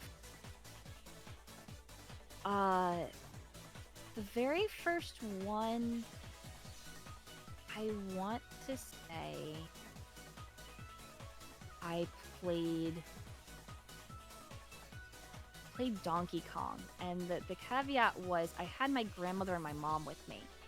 And if any of them could beat a level, there were people who said, yeah, I will donate X amount of money if any of them can beat a level of Donkey Kong. Mm. And I think that's the very first thing that I did. Did they beat any levels? Yes, my mom managed to. My Hey. grandmother, who has played Donkey Kong before, was like, oh, I'm better at Galaga. Never Oh. mind. For more recent ones, you mentioned that you've only organized a few, but for those few, whether it be the first one or even the most recent one, that I just enjoy. Like, you know, I'm a bit of an event nerd along with being a business nerd, and I've done some charity things myself, so I always like hearing the organizer side stories. For like organizing my own, I usually have just like charity organizations reach out to me, and then they're like, hey, would you like to partake in this charity event to raise money? And the last one that I did in particular was one that was it was one for raising money for children who are sick in hospitals for entertainment, that have those little like wheelie TVs with consoles and games and stuff.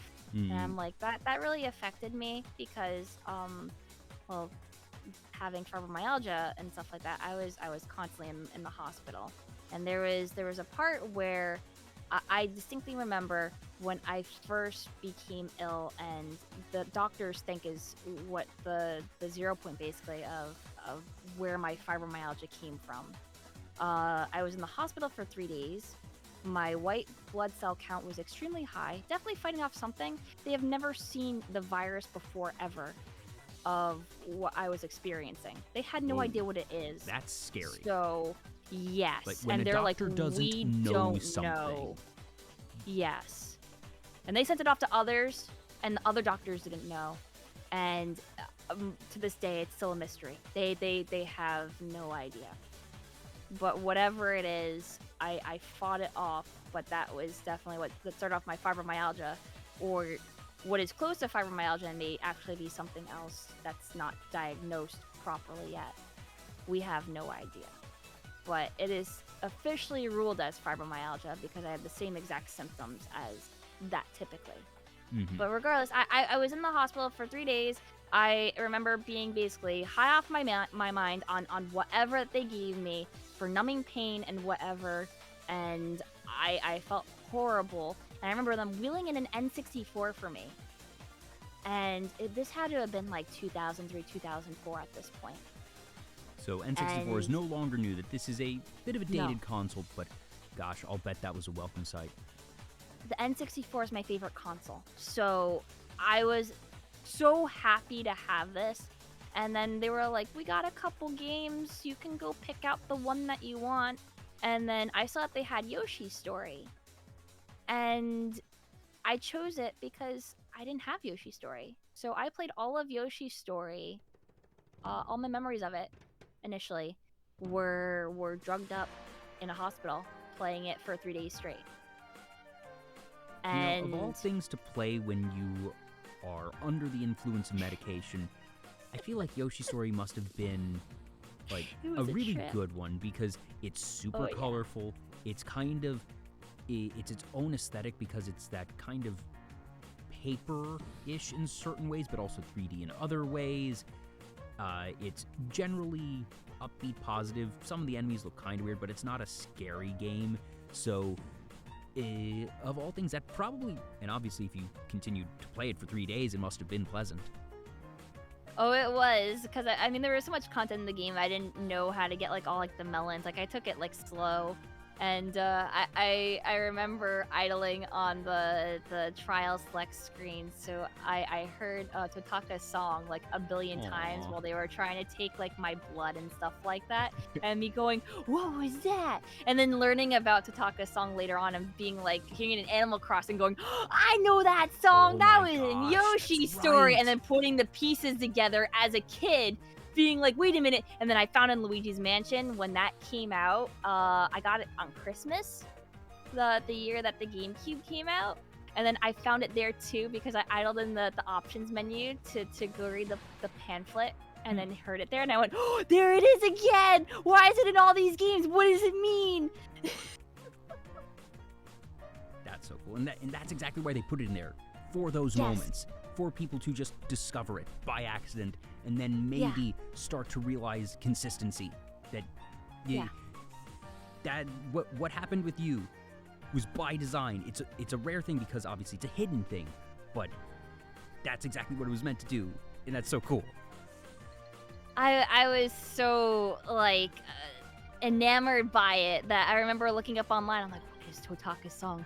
How many other games is it in? And then people kept trying to find more and more and more. And to this day, we don't know if they're all found yet. Yeah, And that's it's its the own. interesting thing. Not even a Where's Waldo, because at least with Where's Waldo, you know he is somewhere. But it's that mystery, that hidden Easter egg.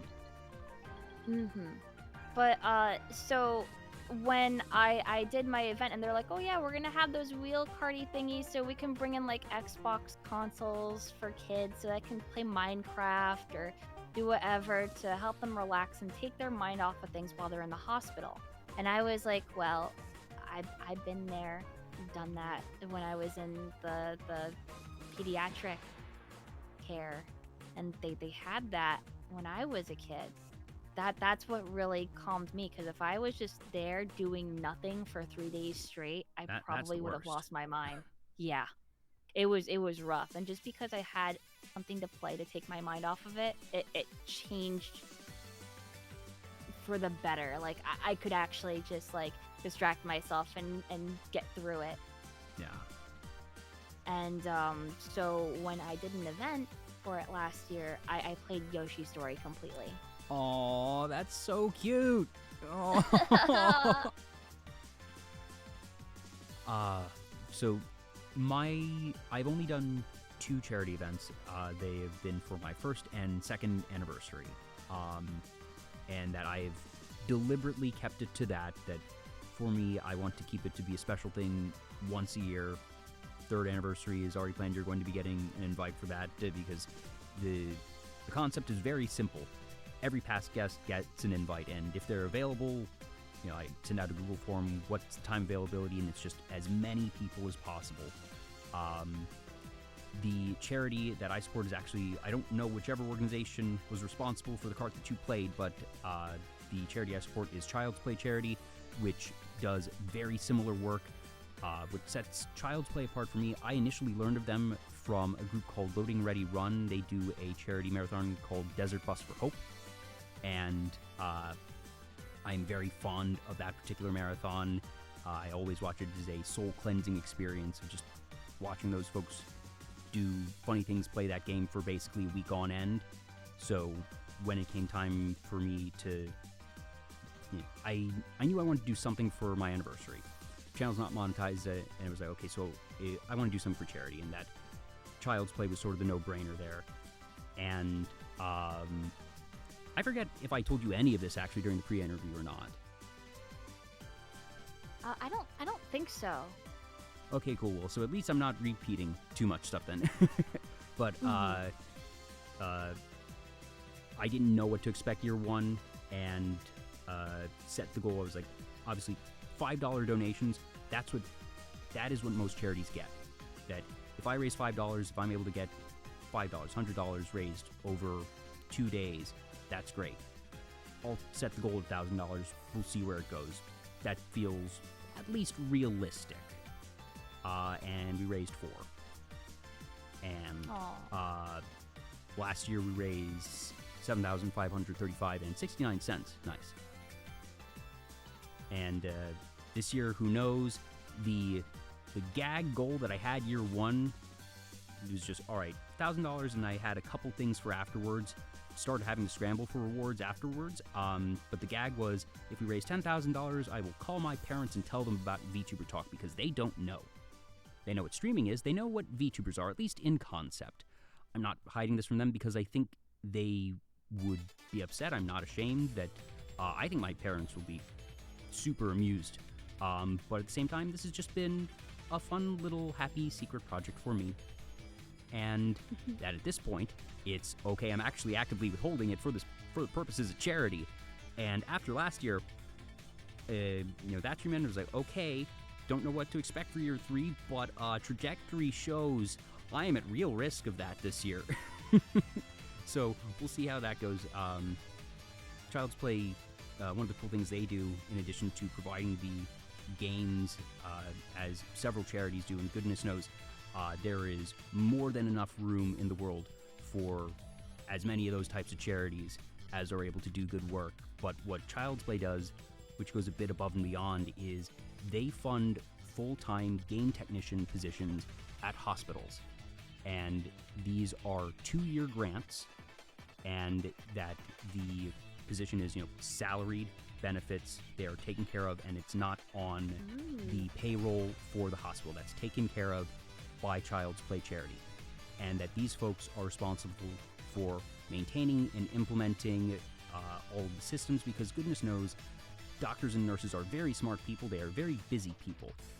They need to know how to do surgery. They need to know the ins and outs of all the medical technology. They don't necessarily know the ins and outs of gaming technology. So, there have been cases where different charities have had instances where they get a report from a facility that they've donated some stuff to, and they're like, hey, this doesn't work. And they find out, oh, you didn't put in batteries, or you're trying to make an Xbox controller work with the PlayStation.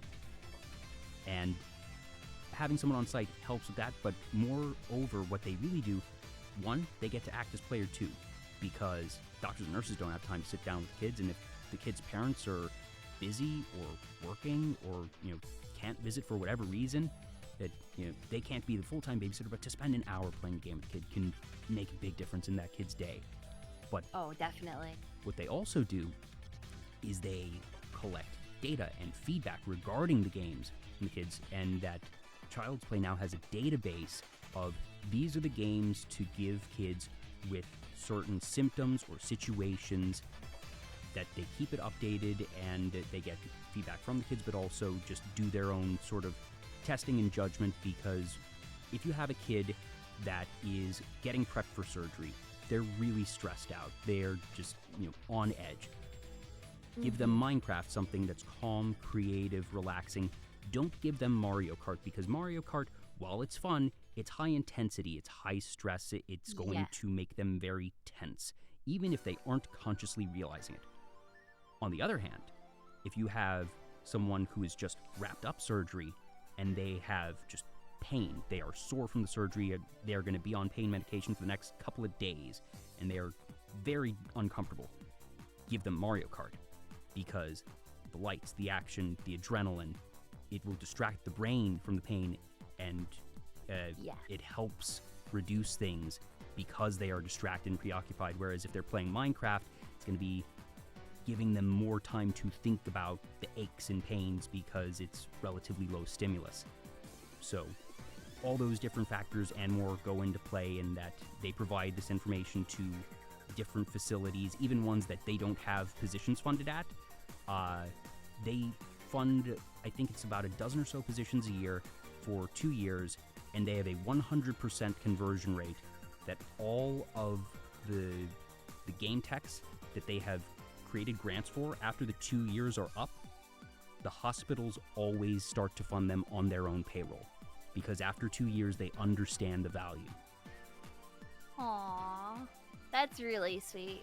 The charity that I did things with was Gamers Outreach, which is pretty similar, but yeah, they don't go quite as hard as Child's Play. Well, Gamers Outreach, great group, and obviously I know they've done a lot of organization in the VTuber community in particular, that they did the SummerSlam last year and this year, and if memory serves, this year the cumulative total was something to the order of 800,000, I think. It was something amazing, and again, obviously, even small donations make a difference, but that they really did the outreach, had a whole bunch of people involved with it over the course of a month. I think it was just all of June or July, or something or was it just a week? I don't remember the exact span. They definitely have different event things, because the one that I participated in was for October. It was their Spooky Month one. Okay. Yeah. yeah, the Gamers Outreach, fantastic group. Like I said, there's certainly more than enough room in the world for multiple charities. That there's Extra Life, there's several others. There's some regional ones, and that I always encourage people. If you find a reputable group that is doing stuff that inspires you, that makes you happy, support them. By all means. That Child's Play happens to be the one that I go with. I'm not saying that's the one that everyone should go with. But those types of streams are very special. Being able to make whatever level of difference it might be while playing games and just having fun, and those streams do mean a lot. Yeah.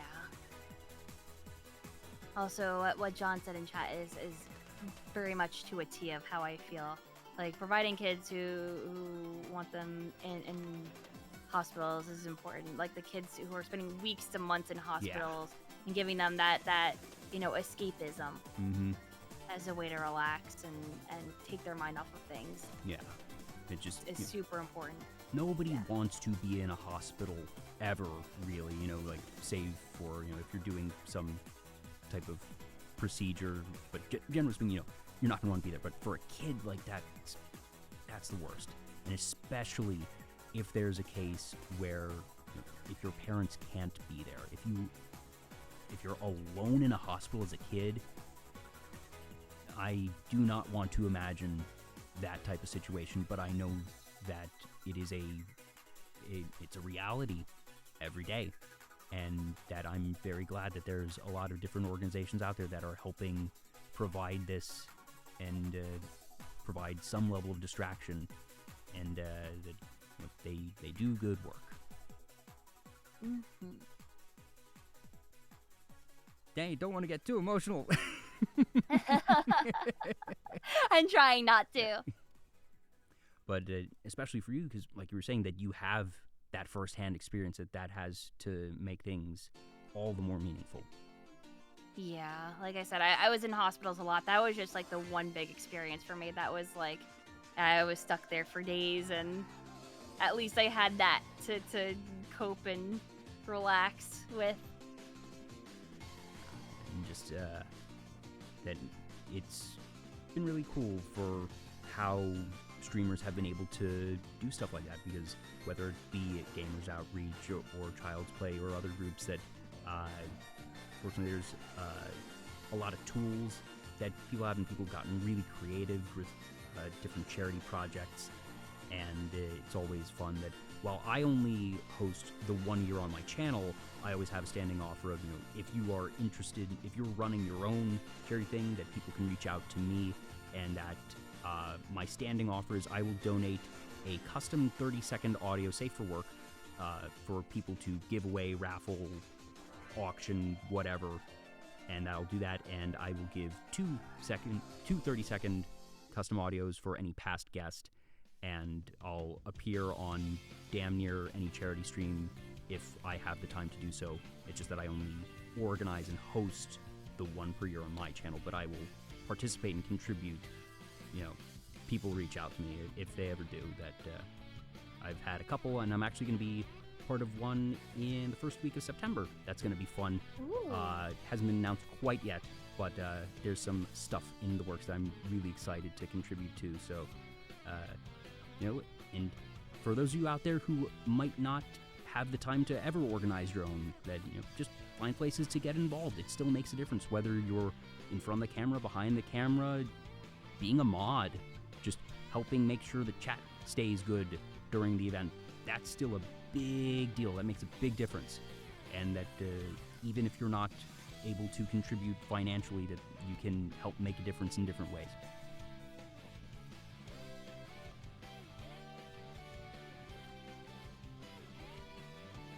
Oh, wow.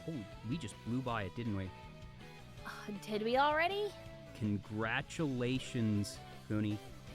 Congratulations, Rissa. You are now the longest episode of Vtuber Talk.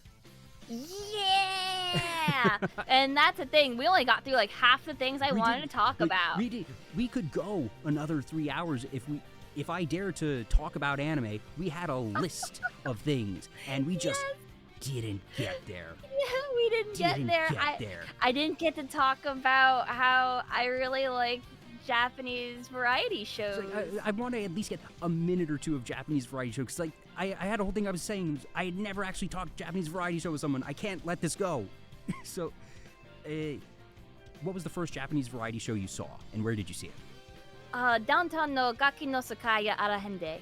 So it is, it's a variety show where they, it's one of the biggest ones in Japan, to be honest with you. They do like pranks and jokes and whatever. It's two kombis, which is two man groups. Two duo groups, I should say, to make it make more sense, and then a standalone comedian for a total of 5 people. Mm-hmm. And one of the things that they would do are their 24-hour Batsu challenges.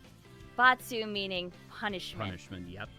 So they would have the infamous "you laugh, you lose." So if they start laughing, and of course it's set up that they're going to laugh because they have unexpected things happening to them, or like things trying to make them laugh, or they'll try to make each other laugh as well as like a giant like FU to each other. And then if they laugh, they get whacked on the bum with like either like a kendo stick, or like in later ones they use like foam batons, basically is what they are. I actually own one of them that they have it because they branded them and started like selling them or having them as UFO catcher prizes, in which I won one off of Toraba because they had them on Toraba one time. And despite it being foam, if you get hit hard with it, like, no, it hurts. Oh yeah, no, they're not lying with it. That if the foam has a core in it, that, or even if not, depending on how dense that thing is, it can sting. Mm-hmm. So the first one that I watched, I believe it was 24-hour tag Batsu. And now, were you watching this them... live, or was this one that you saw just video of after the fact, or was this on broadcast pre-recorded? Oh, so the entire thing is that all of Gaki no Sakai is fan translated. Okay. So they have no official English release of it. So someone took the subs and, slapped it on there. And I saw it via my old streaming group Yugimons, and then Vinesauce started playing it as well. Also, and it occurs to me, like, oh, you guys know. What year was this? 2009. Okay, the reason I ask is, depending on the year,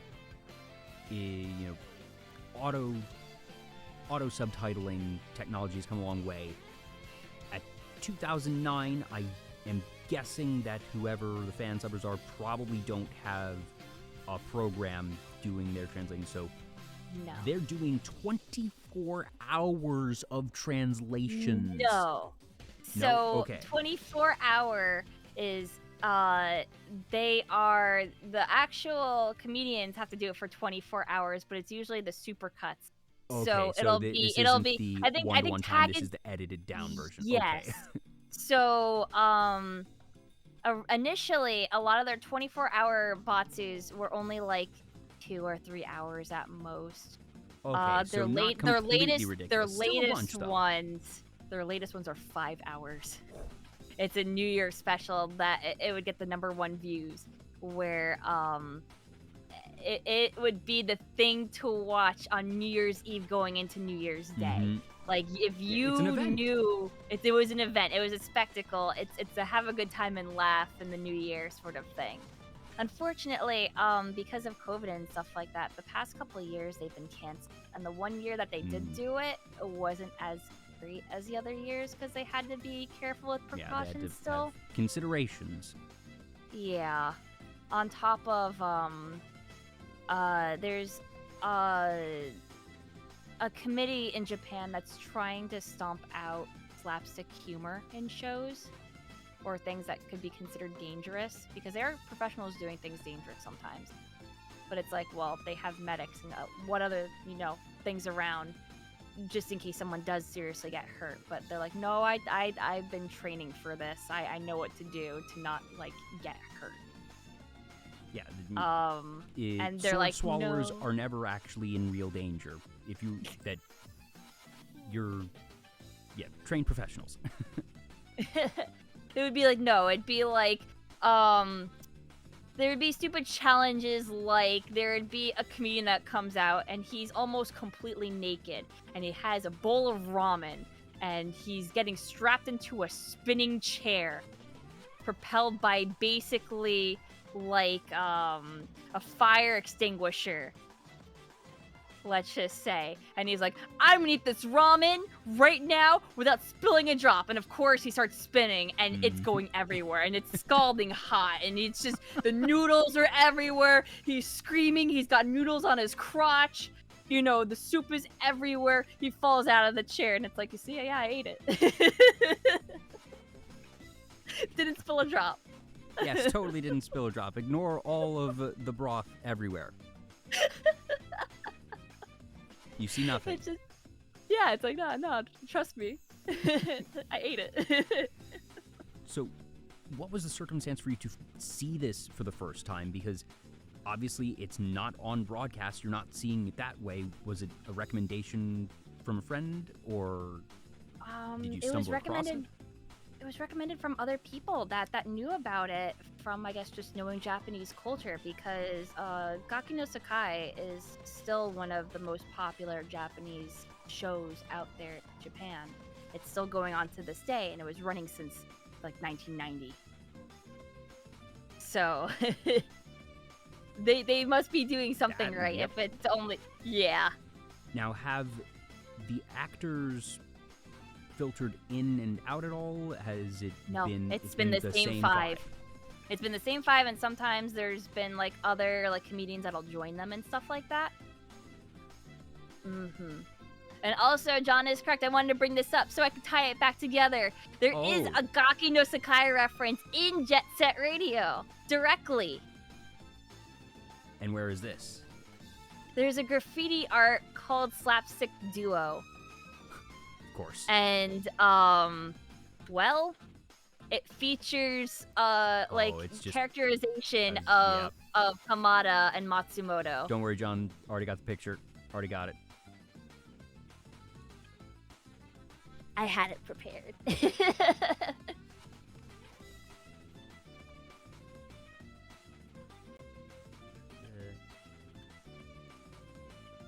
So, was it just that the developers were fans? Was it that one person in particular really liked them and was able to sort of sneak it? Well, no, because these are too blatant. Well, yeah, I'm not sure. Was this something that... The references.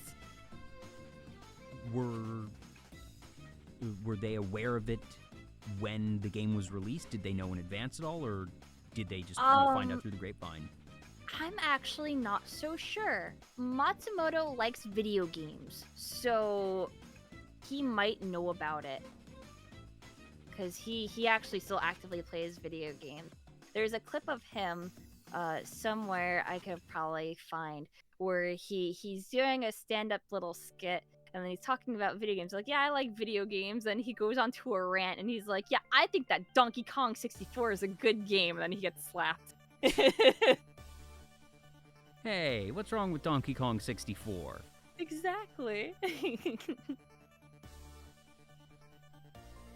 We have, it's Boke and Boke Tsukomi? and Tsukomi, yeah. So Matsumoto is the Boke, and Hamada is the Tsukomi, and Hamada would wear a hat like that. Oh, and a whole bunch. So that's... this is pretty blatant because Tsukomi, there's name the arrow. The hat has an H. There is no H in Tsukomi. Yeah, and the H is for Hamada. Yeah. That's fantastic. Yeah, it's like everything comes together. Like I figured that out years later when I like look back at all the graffiti in the original Jet Set Radio, and I was like, oh, no way. But that makes sense because downtown's aesthetic is graffiti as well. Mm-hmm. Hold Have you found anything, whether it be this blatant of a reference or something like that, any real-world reference at all so far in Bomb Rush? No, not yet. I think a lot of their stuff is more, like, non-reference stuff. Just to be on the safe side of any copyright. Fair, very fair. So, have you expanded to other comedy shows, or is it still mostly just Gaki?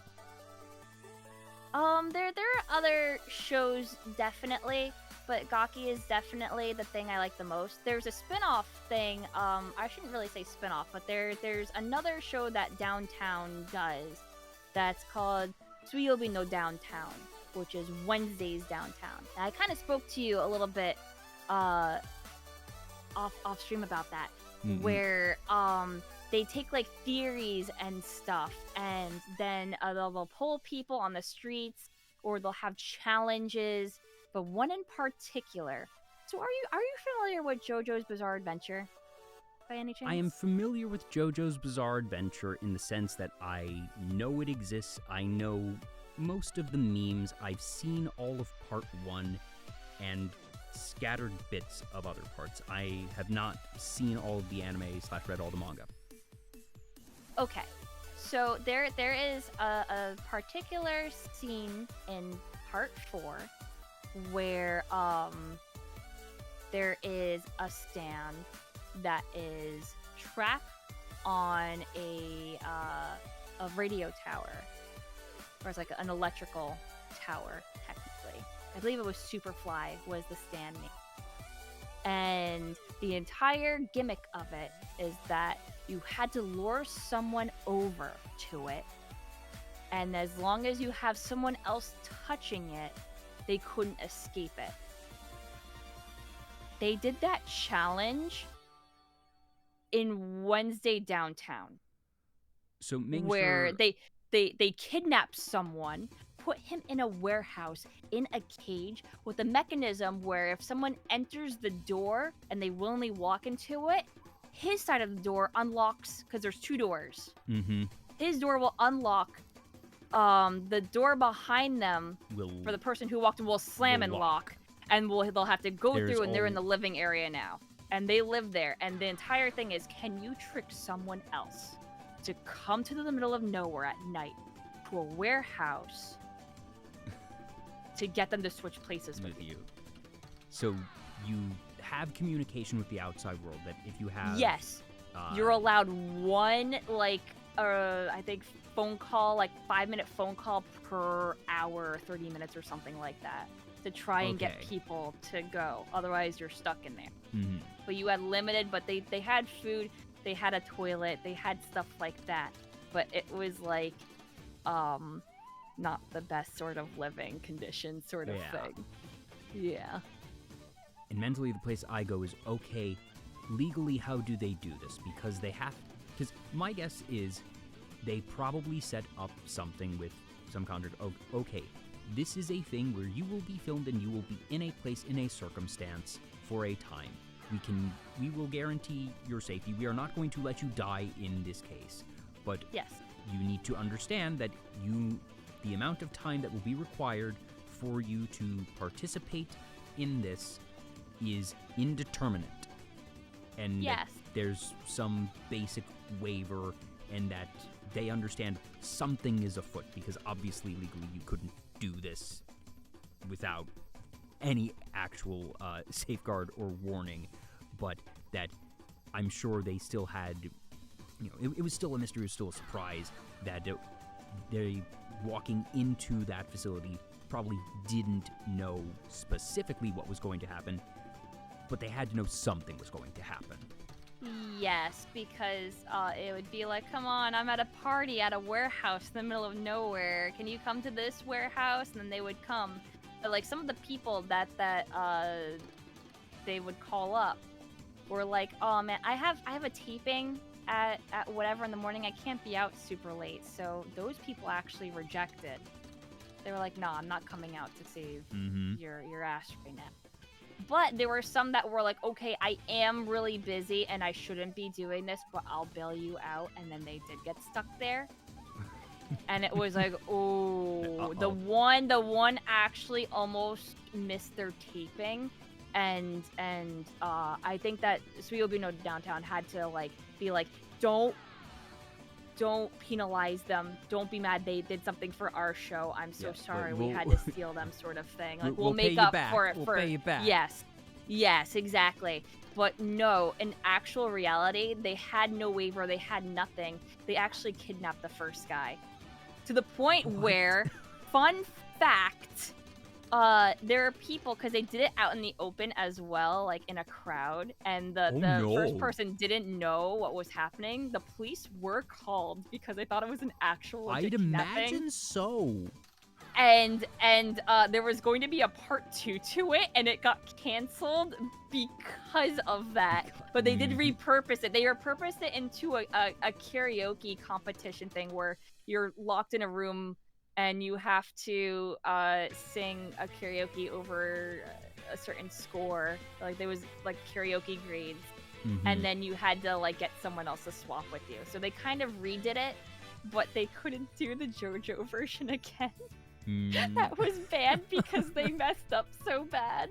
God. Yeah, I know, Japanese comedians just, Kasugo, Japanese game shows go so hard. Whether it is the comedy ones or just the action ones, Ninja Warrior, which obviously, Sasuke, as known in Japan, which has now spun off into its own huge thing in the U.S., of just, the originals and the sheer creativity that they have on some of these games, and that Sasuke Ninja Warrior was designed to be possible. It was designed to be very challenging and creative, and it took them several tournaments to get someone who actually beat the last thing. But then you also have these other crazy obstacle course ones that are very obviously not meant to be completed, and it is just, we have set things up because we are looking for the funniest damn spills and wipeouts that we can get. Yes. Also, Takashi's Castle, or I believe, I think that it was Takashi's Castle, not Challenge for John. They actually rebooted it for Amazon Prime. Japan, at least. I think you may be able to still view it with the US Prime, maybe? I'm not sure. Yeah, they did. A duo, Banana Man, they're the hosts. I remember seeing the previews for it, and I'm like, oh, I want to watch this. I hope that this gets like English translated by someone, or if sometimes Amazon has been English translating some of the Japanese content for America. So one of the other spin-offs, actually, that is related to Downtown is Documental. Now, if you have Amazon Prime and you have Amazon Video, please watch Documental. It is some of the rawest stuff you could ever possibly see. And the concept for it is there's 10 comedians in a room. It's another concept of you laugh, you lose, but it's with money stakes. They are fronting, what is it? I think it's 100,000 yen a pop. The participants are fronting. Yes. Okay, so it's not gambling because there's no luck involved here, but no, there are it's stakes. Skill. There are stakes involved, and the winner, gets that money. That's... Oh, is it only 10k yen each? I thought it was 100. Maybe not. I feel like 10k yen was really low. I'm trying to look it up, but I put it in the search engine. Do you need documentary? No, I need documental. I remember I saw Takeshi's Castle. I don't recall if it was on G4 or Comedy Central or something. I'm pretty You've sure I probably recall seen it as seeing MXC. it. Maybe. But I remember seeing what I'm pretty sure was Takeshi's Castle on U.S. broadcast, obviously dubbed over. I only saw it a few times, but I remember seeing it and just, how wild that one is. Oh, wait a minute. They front 1 million yen, which is 10K US. 10K USD. That's what it is. Yeah, it's 1 million. That's why I'm Okay. like, no, that sounds wrong. Yeah. No, it's because we keep converting it in our heads. Mhm. It's 1 million. Yeah. Yeah. Well, if anything, that's actually more than you initially said, because you initially said 100,000 yen, which would only be Yeah. $1,000. Yeah. So yeah, that's why I thought it's 1 million because that's 10K a pop. Yeah. So yeah, they basically get like 100,000 US dollars if they win. And it becomes a real competition of you laugh, you lose, because they'll try not to laugh and be completely serious. And some of the comedians on there are so unhinged. There's one that makes his own YouTube poops. There's one that the one that always gets me, there's a scene in season 2 where the one comes out in like an entire baby getup and starts crawling on the floor with like a pacifier in his mouth, and he's just sucking it, and he's just scooting around on the floor. Have any of them accidentally made themselves laugh instead? Yes, all the time. All the time. They think their own jokes are funny and they make themselves laugh. It backfires. So the entire thing is that it's no rules. For the most part. Like, you can get naked if you want to. It's 18 plus. Yep. Oh. There was someone that literally peed on the floor to make people laugh in one thing. Did it and work? Yes.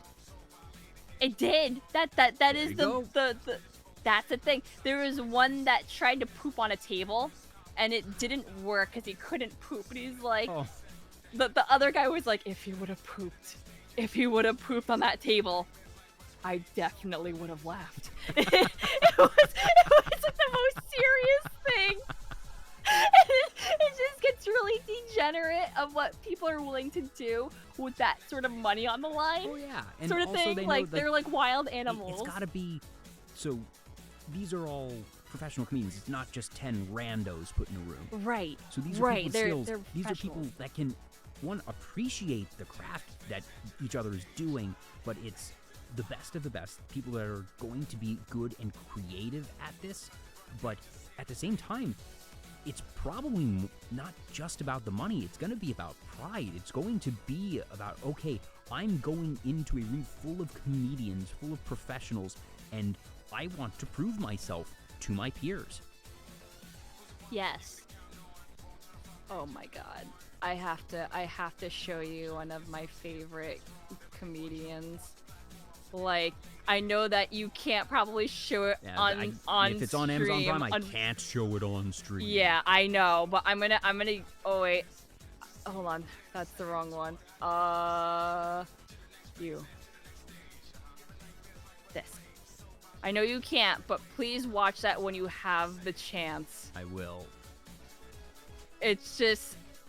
The thumbnail alone is terrifying. Oh god. I can't show the video. I'm confident enough that I can show the thumbnail. Yeah. So I'm just gonna screenshot that. So that comedian I like a whole bunch. His name is Cookie. He's bilingual. He's actually an artist and does art in New York City as well. And he's a great guy, and he has the most like absurdist like ways to make people laugh. So he made up a persona named Teddy Bear Chan, and it's body horror, and he just wears a leotard that says "I heart to party." yeah, that's what we've got here. That sure is a... I'm trying to figure out the best way to position this. I'm gonna be covering you up for a minute, chat. Sorry, not sorry. Just the teeth on this thing. This is more likely to scare me than to make it laugh. Yeah, but when you see the scene in context of just him, like, emoting, and then he tries to eat like spaghetti like that, and then he's just making a mess and being like a child. It's great. So do they get given a limited number of items? Do they just fill this room with things and props? Are they allowed to request and say, can you please acquire this item, and as long as it's something practical and not too expensive, that they will get it for them? Okay, so here's how it works. They can bring as many props as they want in advance. They can bring whatever bring in. Your own. It's bring your own, but there's stuff in the room that they can use as well. So they have like the rubber chicken that makes the sound, and it like screams. There's one that brought their own YouTube poop. There's like I said, things around the room that they can use. They can call for help to enlist in another person's service to help make other people laugh. But and only I'm guessing, once. naturally, these are all comedians. They probably know other comedians, so they're calling Yes. in the heavy... this is the cavalry. Yes. This isn't just a rando again. Exactly, and they're all part of the same group, the same like studio of other so comedians. They've already So got they're a all enlisted. baseline All familiarity with each other anyway. Yes, they do. Or it'll be like, oh, I never got to interact with you. Nice to meet you, sort of thing. But then And there might be ones with inside jokes. Do you get alliances? Do you get ones? Okay, you and I have a bit, and we're gonna go for them. There was a season where they pit a combi duo against each other. They got both of them from the same group, both competing, and they kept getting each other because they knew each other's routines. Too well. Yes. So then, unfortunately, so little spoiler, they both get out. Aww. But then they team up together because they have a zombie mode where they can go and try and get others out. And if the zombies get each other out, they can come back in. Okay. So they started working together, doing their stand-up together, and they just started like stripping and doing their own stand-up, and that was the one that also peed on the floor, and it worked. So. But depending on the zombie thing, they'll either allow people to get in or not. But they also have certain rules. Like with some of them, it'll be like, okay, you won't get back in. But if you can make everyone laugh, if all the zombies can get the last person out, then it is a tie, and it's no one wins, and everyone gets their money back. Yeah. Yeah. It's such a simple concept. That's something I'm kind of surprised hasn't been adapted for an English audience, because it's so simple. It has. Oh? So let me introduce you to Last One Laughing, also known as LOL, also syndicated on Amazon. I recommend that you watch the Canadian version. It has great people such as Tom Green and Colin Mockery in it as the competing comedians. And let me tell you, there's a lot of big names that you might recognize. And it was very good. That was my favorite out of all the English-speaking ones. Mm-hmm. I've seen the German one, I've seen the Australian one, and the Canadian one so far. Okay, yeah. But yeah. Now I'm happy to hear that this has been adapted, because like I said, it's such a universal thing. Just, all right, get 10 people in a room, and there you go. And yeah, different regions are going to have different sensibilities, but just get people from that region, there you go. I think, since I watch, basically, if I'm watching content nowadays, 80% chance it's anime or VTubers. I don't watch a ton of other stuff, but one series that, it's not quite this level of raw comedy, but one that my family actually got into, which they introduced to me. Have you heard of Taskmaster? Yes, I have. I love Taskmaster. Oh my god. Okay, yeah, because it's not pure comedy like this, but it is absolutely a comedy show. But it's also this, it's a brain teaser show. It's, all right, how the hell are they gonna do this thing? What are the different creative solutions? For those who aren't familiar, Taskmaster is a series where it's 5 comedians that all get different challenges, and these challenges can be, you need to, as efficiently as possible, stack these beer coasters into a card tower, but after 20 minutes you need to ring the doorbell on this thing, and then after that 10 minutes later you need to ring the doorbell, and halves time and time again, and you need to do that, and if you don't ring it in time you have to restart your tower, or there's just get the egg into this container using these tools, all these different things, and they will leave the task itself relatively vague, and that is intentional because they're supposed to be creative. So there's certain times where someone has just broken the challenge and they've realized that it's sort of implied that they're not allowed to do a thing, but the rule doesn't say they're not allowed to do the thing, and that they just sort of make the mental leap of, oh, I'm not allowed to step out of this circle, and because there's a circle around them and it says, all right, complete this task, do this thing, and doesn't actually say anywhere that they can't leave the circle, and that one of them might realize, oh wait, I can leave the circle, and they just finish the task super easy. Meanwhile, all the others are actually putting in more limitations and challenges because they are not thinking in a certain way, or they're assuming something is a limitation that it's not. And there's so many creative, funny things, and since they're all comedians, not only are they doing these ridiculous tasks to begin with, but they're so good at giving their own commentary for it all, and it's a progressive challenge over the course of a season to try and get as many points as they can, and it's just a lot of fun. They're so creative with some of their things.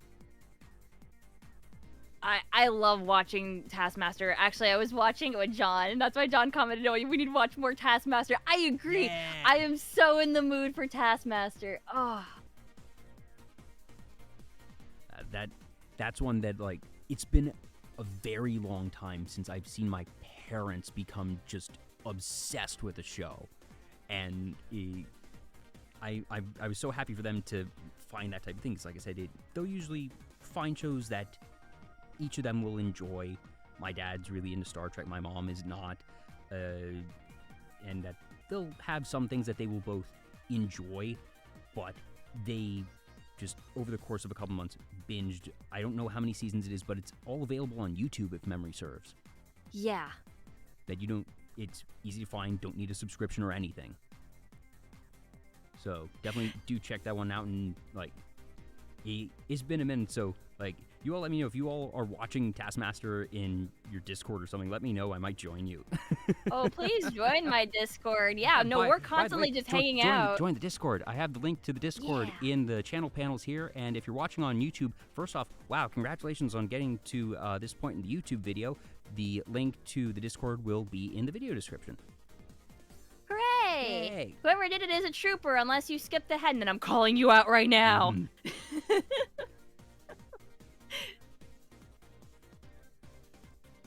We also do Gaki eventually, yeah. Yeah, I try to do Gaki on Sundays. I haven't done it in a hot minute, but there's so many episodes of Wednesday Downtown that I know that I have backlogged. Because you mentioned it's been around since the 90s?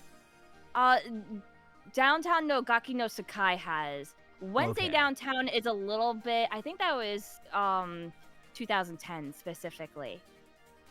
I feel like that was definitely more recent. Yes, recent. Only 13 years ago. Hold on, I have to see. When did I do it? When did it start? Okay, it was only 9 years ago. I knew it had to have been like mid 2010s. But yeah, it's been on TBS since 2014. Oh my gosh, I'm sorry. I'm watching Teddy Bear Chan right now and just. Oh, be amazed. Oh my god. I need to stop because I don't want there to just be dead air for as long as this video, but okay, yes, I'm going to. Oh dear. That was. First 15-30 seconds alone that's a trip. Yes. There's so many wonderful comedians that I got to experience watching documental. I mean, I knew about a lot of them because a lot of them show up in the specials with Downtown's programming. But I don't know every single one of them until they extensively like showcase them all by doing this event. And then like, oh my god. Send the Hollywood video to him. Do you have it on your side, John? Like What I is have the Hollywood video. Oh my god. Let me explain. So what's his full name? I know Hollywood is the first part of his name.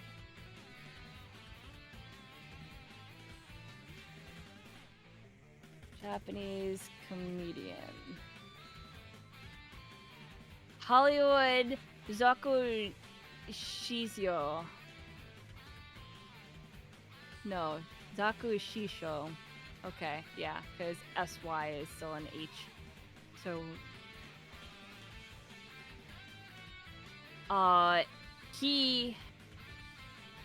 do I explain this man?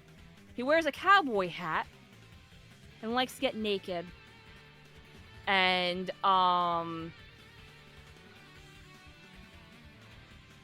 he is an animal when it comes to being a comedian.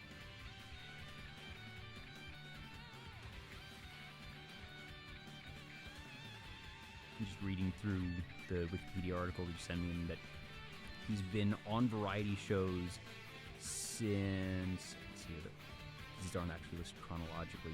This is as early as 2008. Yes. And but it then says, years active 93, so that is going to be, everything professional, not just including the variety performances.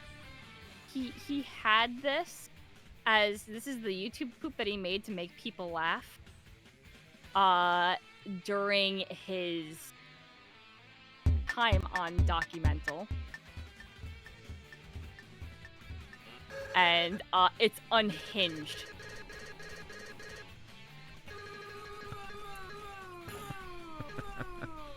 Oh no. Oh yes. I can't watch all of this right now. That won't end well. No. No. It gets worse and worse. As any good YouTube poop should. The law of comedy, escalation. Gosh. Do you have... It is sort of a fascinating thing, the difference in cultural comedy, in that we don't really have quite the same sensibilities in the U.S. for just how our comedians are, for whatever reason. That obviously, U.S. comedians are incredibly funny in their own right, and there's different things that we do in American comedy that is going to be much rarer in Japanese comedy. But it's interesting to see those differences, and it also just makes me wonder. I would love to see an international comedy competition. Obviously, language becomes the challenging factor, that you would need people to be speaking a common language. That you could conceptually do a silent comedy challenge, that it all has to be physical, and that in and of itself would be interesting. But if you were able to get a bunch of people who speak English, that could be very interesting to see just the different styles, because obviously storytelling comedy, spoken comedy, is its own type of art.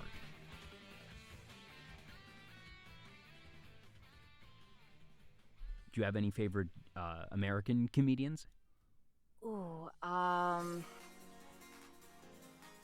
American's hard because I also name drop Colin Mockery and he's Canadian, so that doesn't count. Yeah. I'll still count that. I will say North American comedians. I will expand Okay. the geographical limits there. Okay. Yes, Colin Mockery is definitely one of them. Love Ryan Stiles. Got to see Ryan Stiles live in a Whose Line Is It Anyway live show where it was with Greg Proops was also the ringleader of that, doing a live touring. And every show is different. I've seen other shows online and stuff, and it is literally what it is. All custom tailored on the spot skits for whatever state that they're touring in, basically. Yep. So Play to lots the of New locals. Jersey jokes. Yeah, Of exactly. course.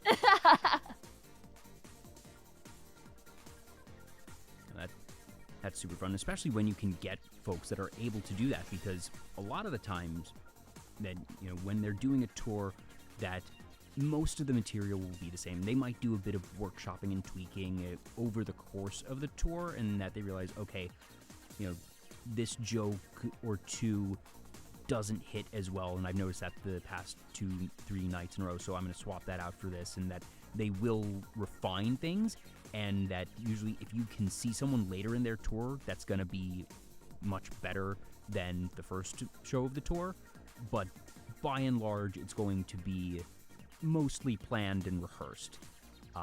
Obviously, there are plenty of folks that do just pure improv. That's generally some of my favorite stuff. I love good stand-up, for sure. But there's something just so unique, obviously, about a good improv show, because you know that it's all happening in real time, and that by the end of the show, there's an inside joke. That's one of my favorite things of improv comedy, just that when you find something that works, and then finding the way to wrap back to it in not too constantly, but just long enough for it to leave your mind, and then hit him with it again, and that you just sort of have it be a recurring gag, and finding that, and it's something really unique to improv in that sense.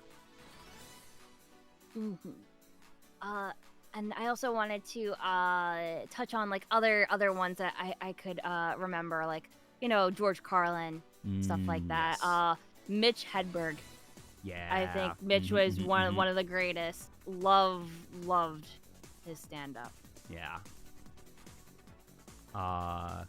One comedian I really enjoyed, who is sadly no longer with us, John Panette, who was a very large, jolly man, and a lot of his stuff was about different food stories, and just he had a higher pitched voice and just a way of using his voice that was very fun and sort of out of the norm, and I thought his stuff was really, really good.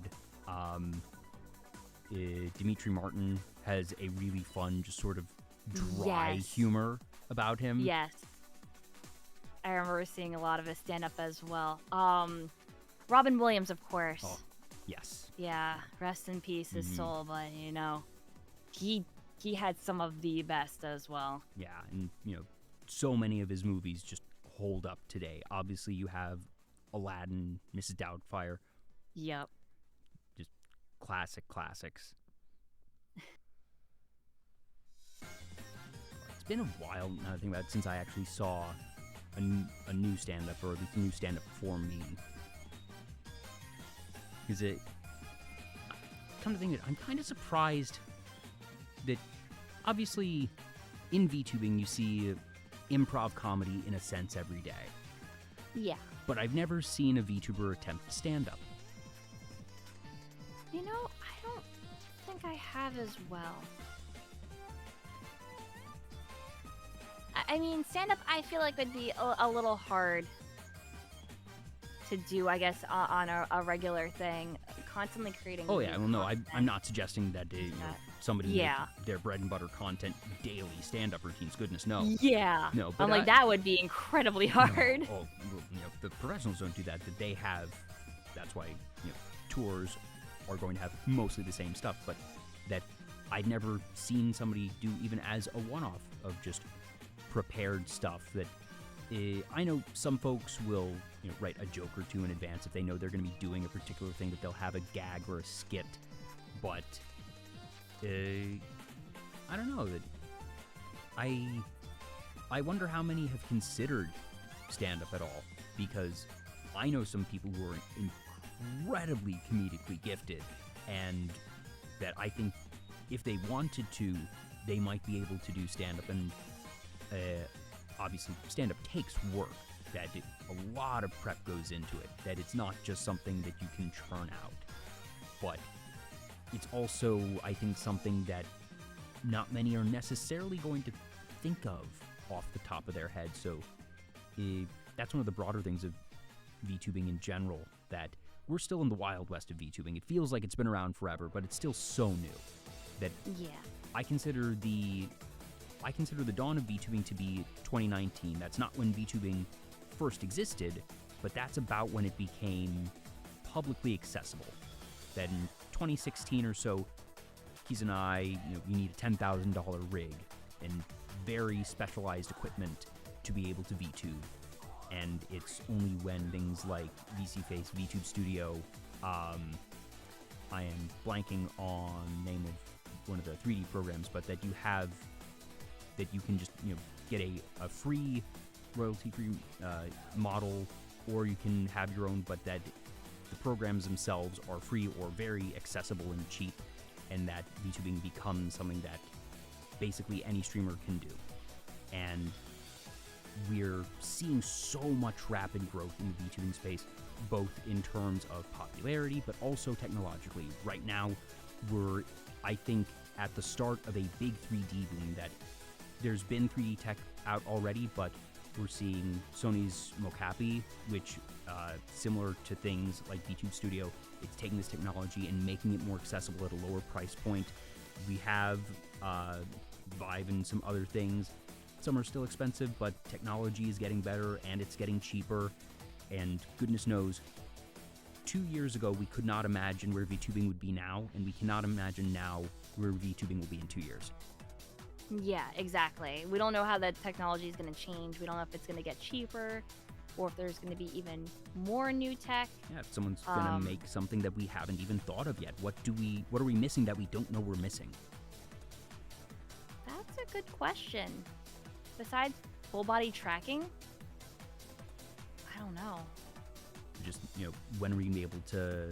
We already have VR chat, so shared environments, and, I just saw the other day someone do a 3D concert, which a year or two ago you could only imagine HoloLive doing what they did. And that it's becoming something that they still had to put in a lot of work to prep what they did, but that it can be done, and that you don't need to rent out a special studio. You don't need to spend $10,000. That, if you're able to put in a couple $100 and some time to stand up a VR chat world and do some of the basic audio engineering, that you can have that concert happen. It can be in 3D, and you can have the virtual audience with the pen lights, and that it can happen. And VTubers can already do so many things that the average facecam streamer can't. Facecam streamers are limited by physics and the laws of reality. VTubers are not. That's so right. for comedy in particular, that there's so many physical things that a VTuber could do, that because laws of cartoon, that cartoons can do so many things for physical comedy that a human cannot, and that VTubers can do that. They have access to that.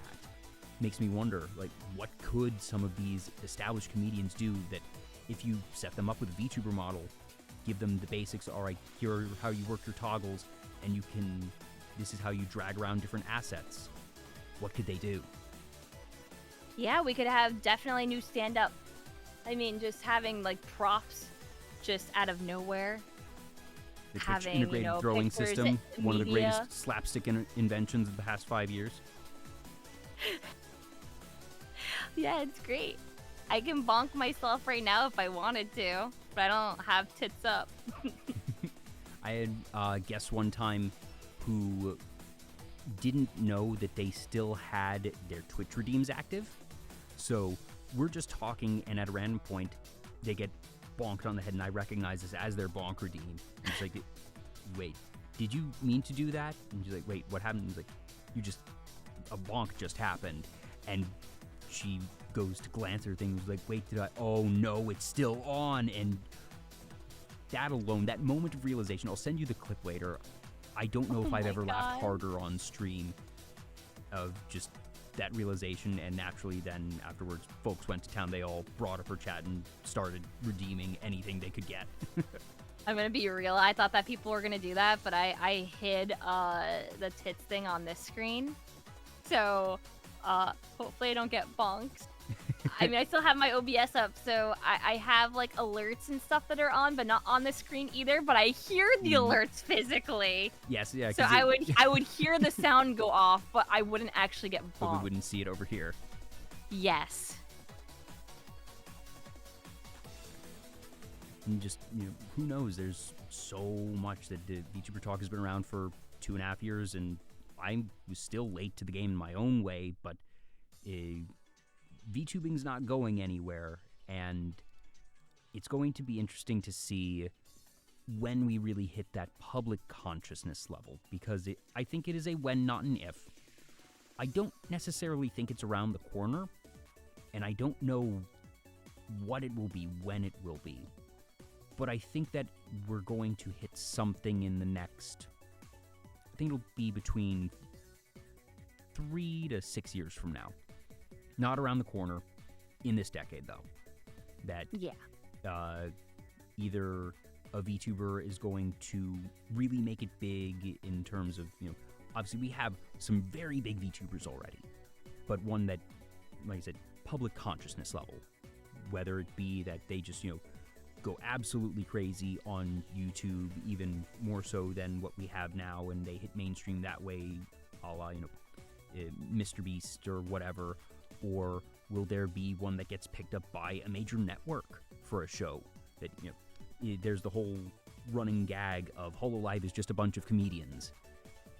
Who knows, maybe somebody will get picked up by Comedy Central, not necessarily someone from HoloLive, but, will they get their own VTuber? That Opera GX, the browser, just debuted a VTuber yesterday. And that when are more brands going to get VTubers? Because these are becoming really interesting and unique opportunities for entertainers. And then, will a company that has different technology. So I was kind of surprised that Sony didn't really use some of their own VTubers specifically to pilot and debut Mocapi. So who knows? There's so many different things. Why haven't they?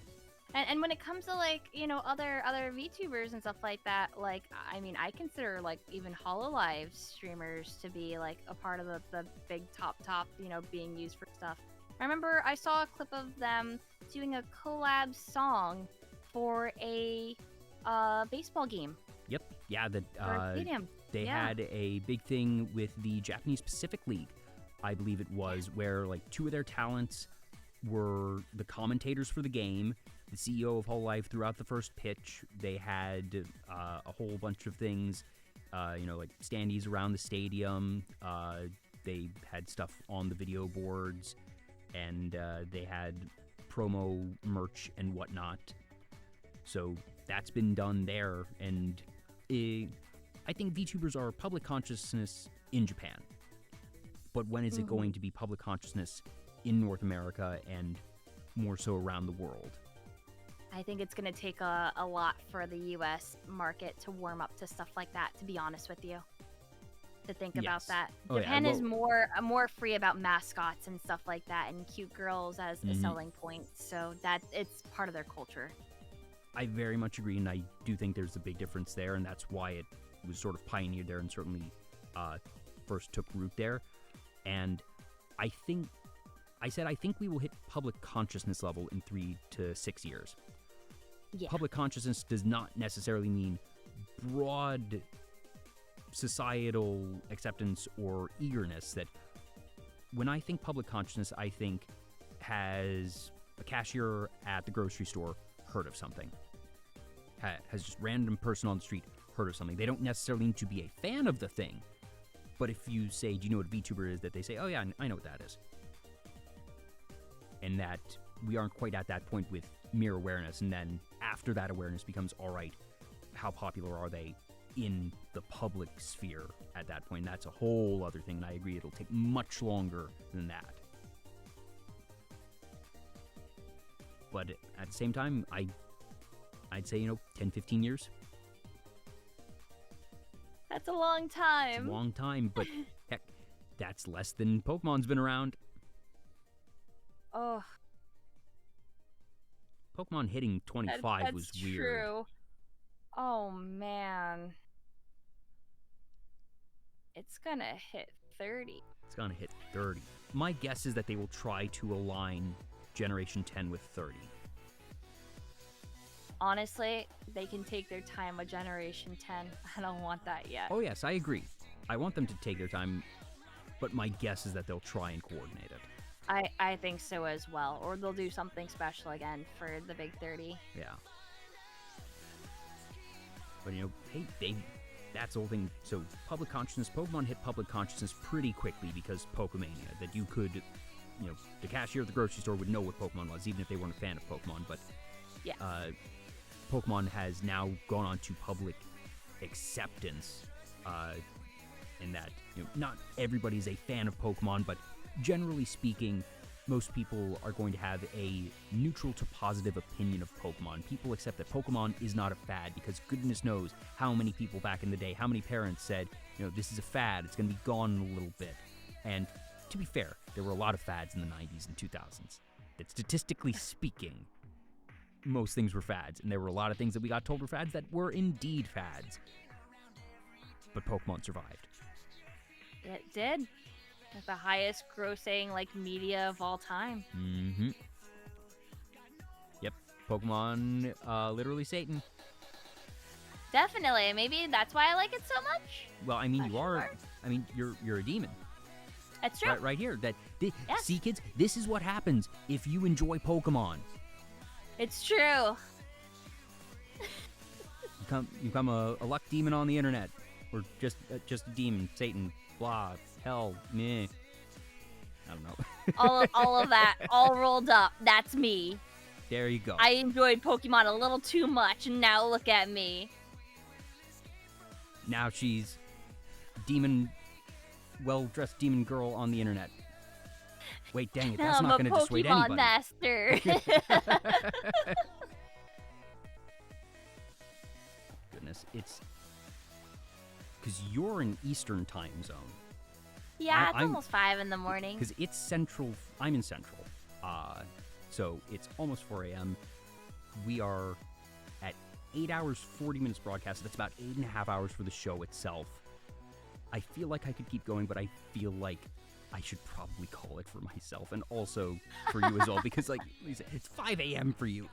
But at the very least, I think I did succeed in a small thing for myself, and that was the goal of, I wanted this to be the only stream you did tonight, because I said beforehand, I was like, if you're still feeling up to it afterwards, we'll raid into your channel, that will be all fine and dandy, and I will give you the option that if you do just want to go, do you want to raid into your channel, or do you want to... To be fair, I probably need to get, I've been snacking on things the entire time, as well as having things to drink. I prepared things in advance, but I do need to get actual food in me at this hour. Will I stream?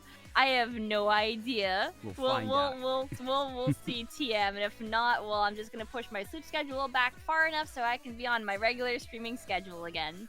Yay! I do Hooray! actually have 2 last questions. They are the only consistent questions that I have on the show. The first is, do you have any goals for the rest of the year?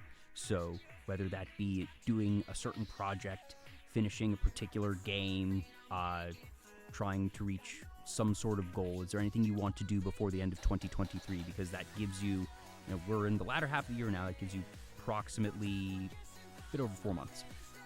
Honestly, my only real goal besides trying to, push like follows and subs, even if I don't want to, because well, that's my livelihood as well, is probably just to try to do as many collabs as possible. I want to meet new people, not just be in the Vine Sauce circle, so to speak. I wanna meet new people. I wanna hang with them, get to know them, be friends with them. Well, I'm happy to have helped in some small way on that goal. Because, ta-da, collab +1, there you go. Hooray! And then the last question I ask all my guests is, what does being a VTuber mean to you? And that's not the definition of what it is to be a VTuber, but different people get different things from VTubing. I've had people say, being a VTuber means being able to get in touch with my inner child, or it lets me be someone I can't be in real life. I've had others take a more clinical approach, that they're entertainers, they're comedians, and the model is a mask that they wear, and they love the model as a tool in their tool belt as an entertainer, but don't necessarily have a deep emotional connection to it. And both of those sort of ends of the spectrum are totally valid. There's no wrong way to be a VTuber. So for you, Imakuni, what does being a VTuber mean to you? And this is particularly interesting because you have streamed for so long. You were not always a VTuber, but you chose to become a VTuber. So what does being a VTuber mean to you? So after streaming for 14 years, and then, April of this year, 2023, decided, yeah, I'm debuting as a VTuber. So I've only been a VTuber for like 4-ish months so far, but to me, I felt like it was a really good way for me to have an additional part to my stream, because I wouldn't really do webcam or anything like that. It was very, very rare occurrences only. People do know what I look like, but I wanted to not get dolled up for people. I didn't want to put on like a glamorous show or anything like that. And I feel like having like a virtual avatar on screen and being able to interact with people, and they can see my emotions, they can see, how happy I am, or, hear it in my voice and see it in my facial expressions, that it's a welcomed addition to the stream, instead of just, me talking with no other context besides, voice inflection. Being a disembodied voice, can't imagine that. Nope. Why on earth would someone ever want to be just a disembodied voice? That's silly. Yeah, that is absolutely silly. I only did that for 14 years.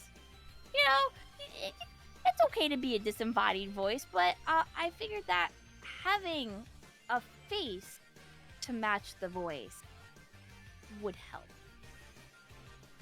And I'm quite enjoying it so far.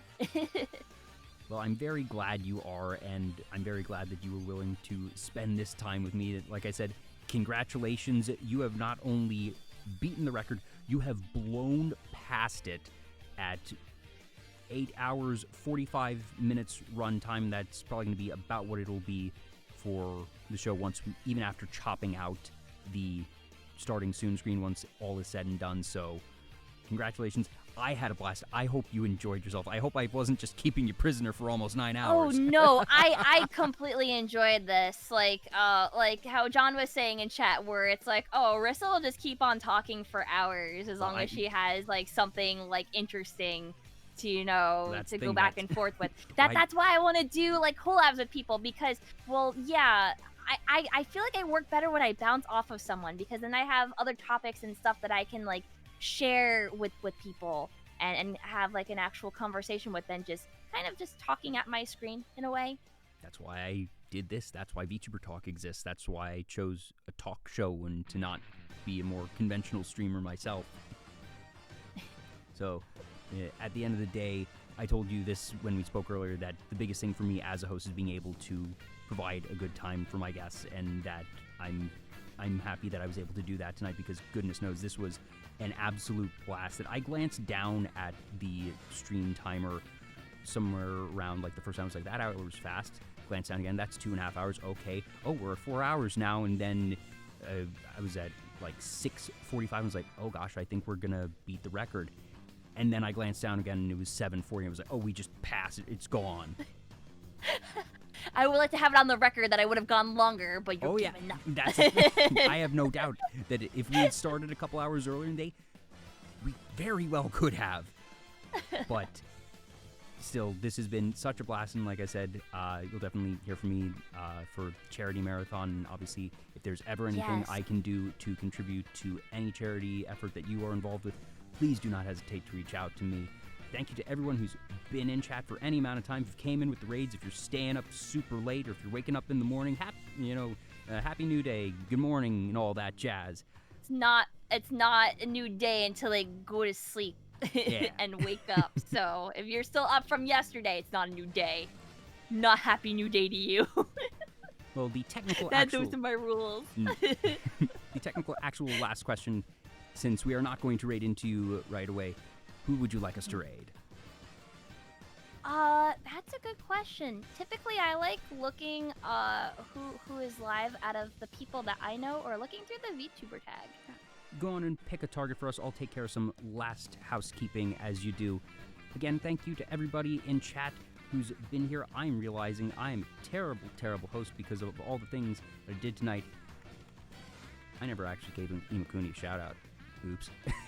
Her It's okay. link has been in the channel panels, and like I mentioned, if you're watching on YouTube, hi YouTube, holy cow, you made it to the end of the show. Links will be in the video description. That if for some crazy reason you are not already following her, please do.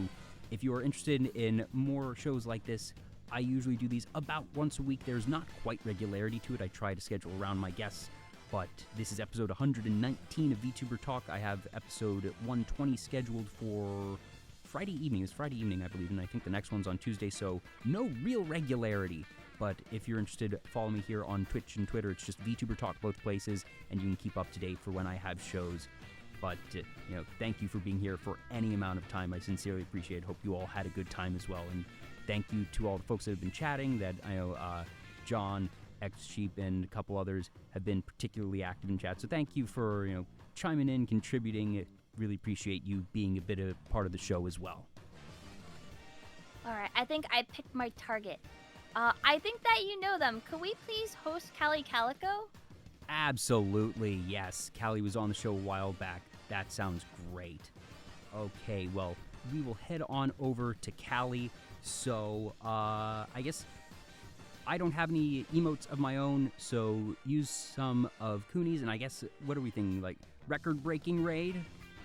Yeah, record-breaking raid. If you got my sub, you can post Ima Hype or Ima Waka, whichever you like. Probably Hype, because that is pretty hype, if I do say so myself.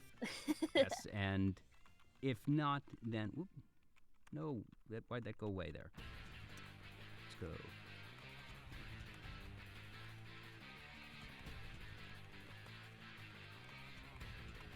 And there's the Dino Dance as sort of a placeholder if you don't have Kuni's emotes. Yeah, that Dino Dance is so cute. Yes, I'm glad that they finally added a global animated emote. Those have always been fun, just, it is... I don't know where that one came from, why they chose that one as their first global animated one, but it is a very solid choice, so... And Miku Lover 420, you're very welcome. Thank you for joining us going down this rabbit hole indeed. So, again, thank you, Kuni. Thank you, everyone in chat. You all have a fantastic rest of your day. And please say hi to Callie. Let her know that Kuni sent you all. And we will see you all next time.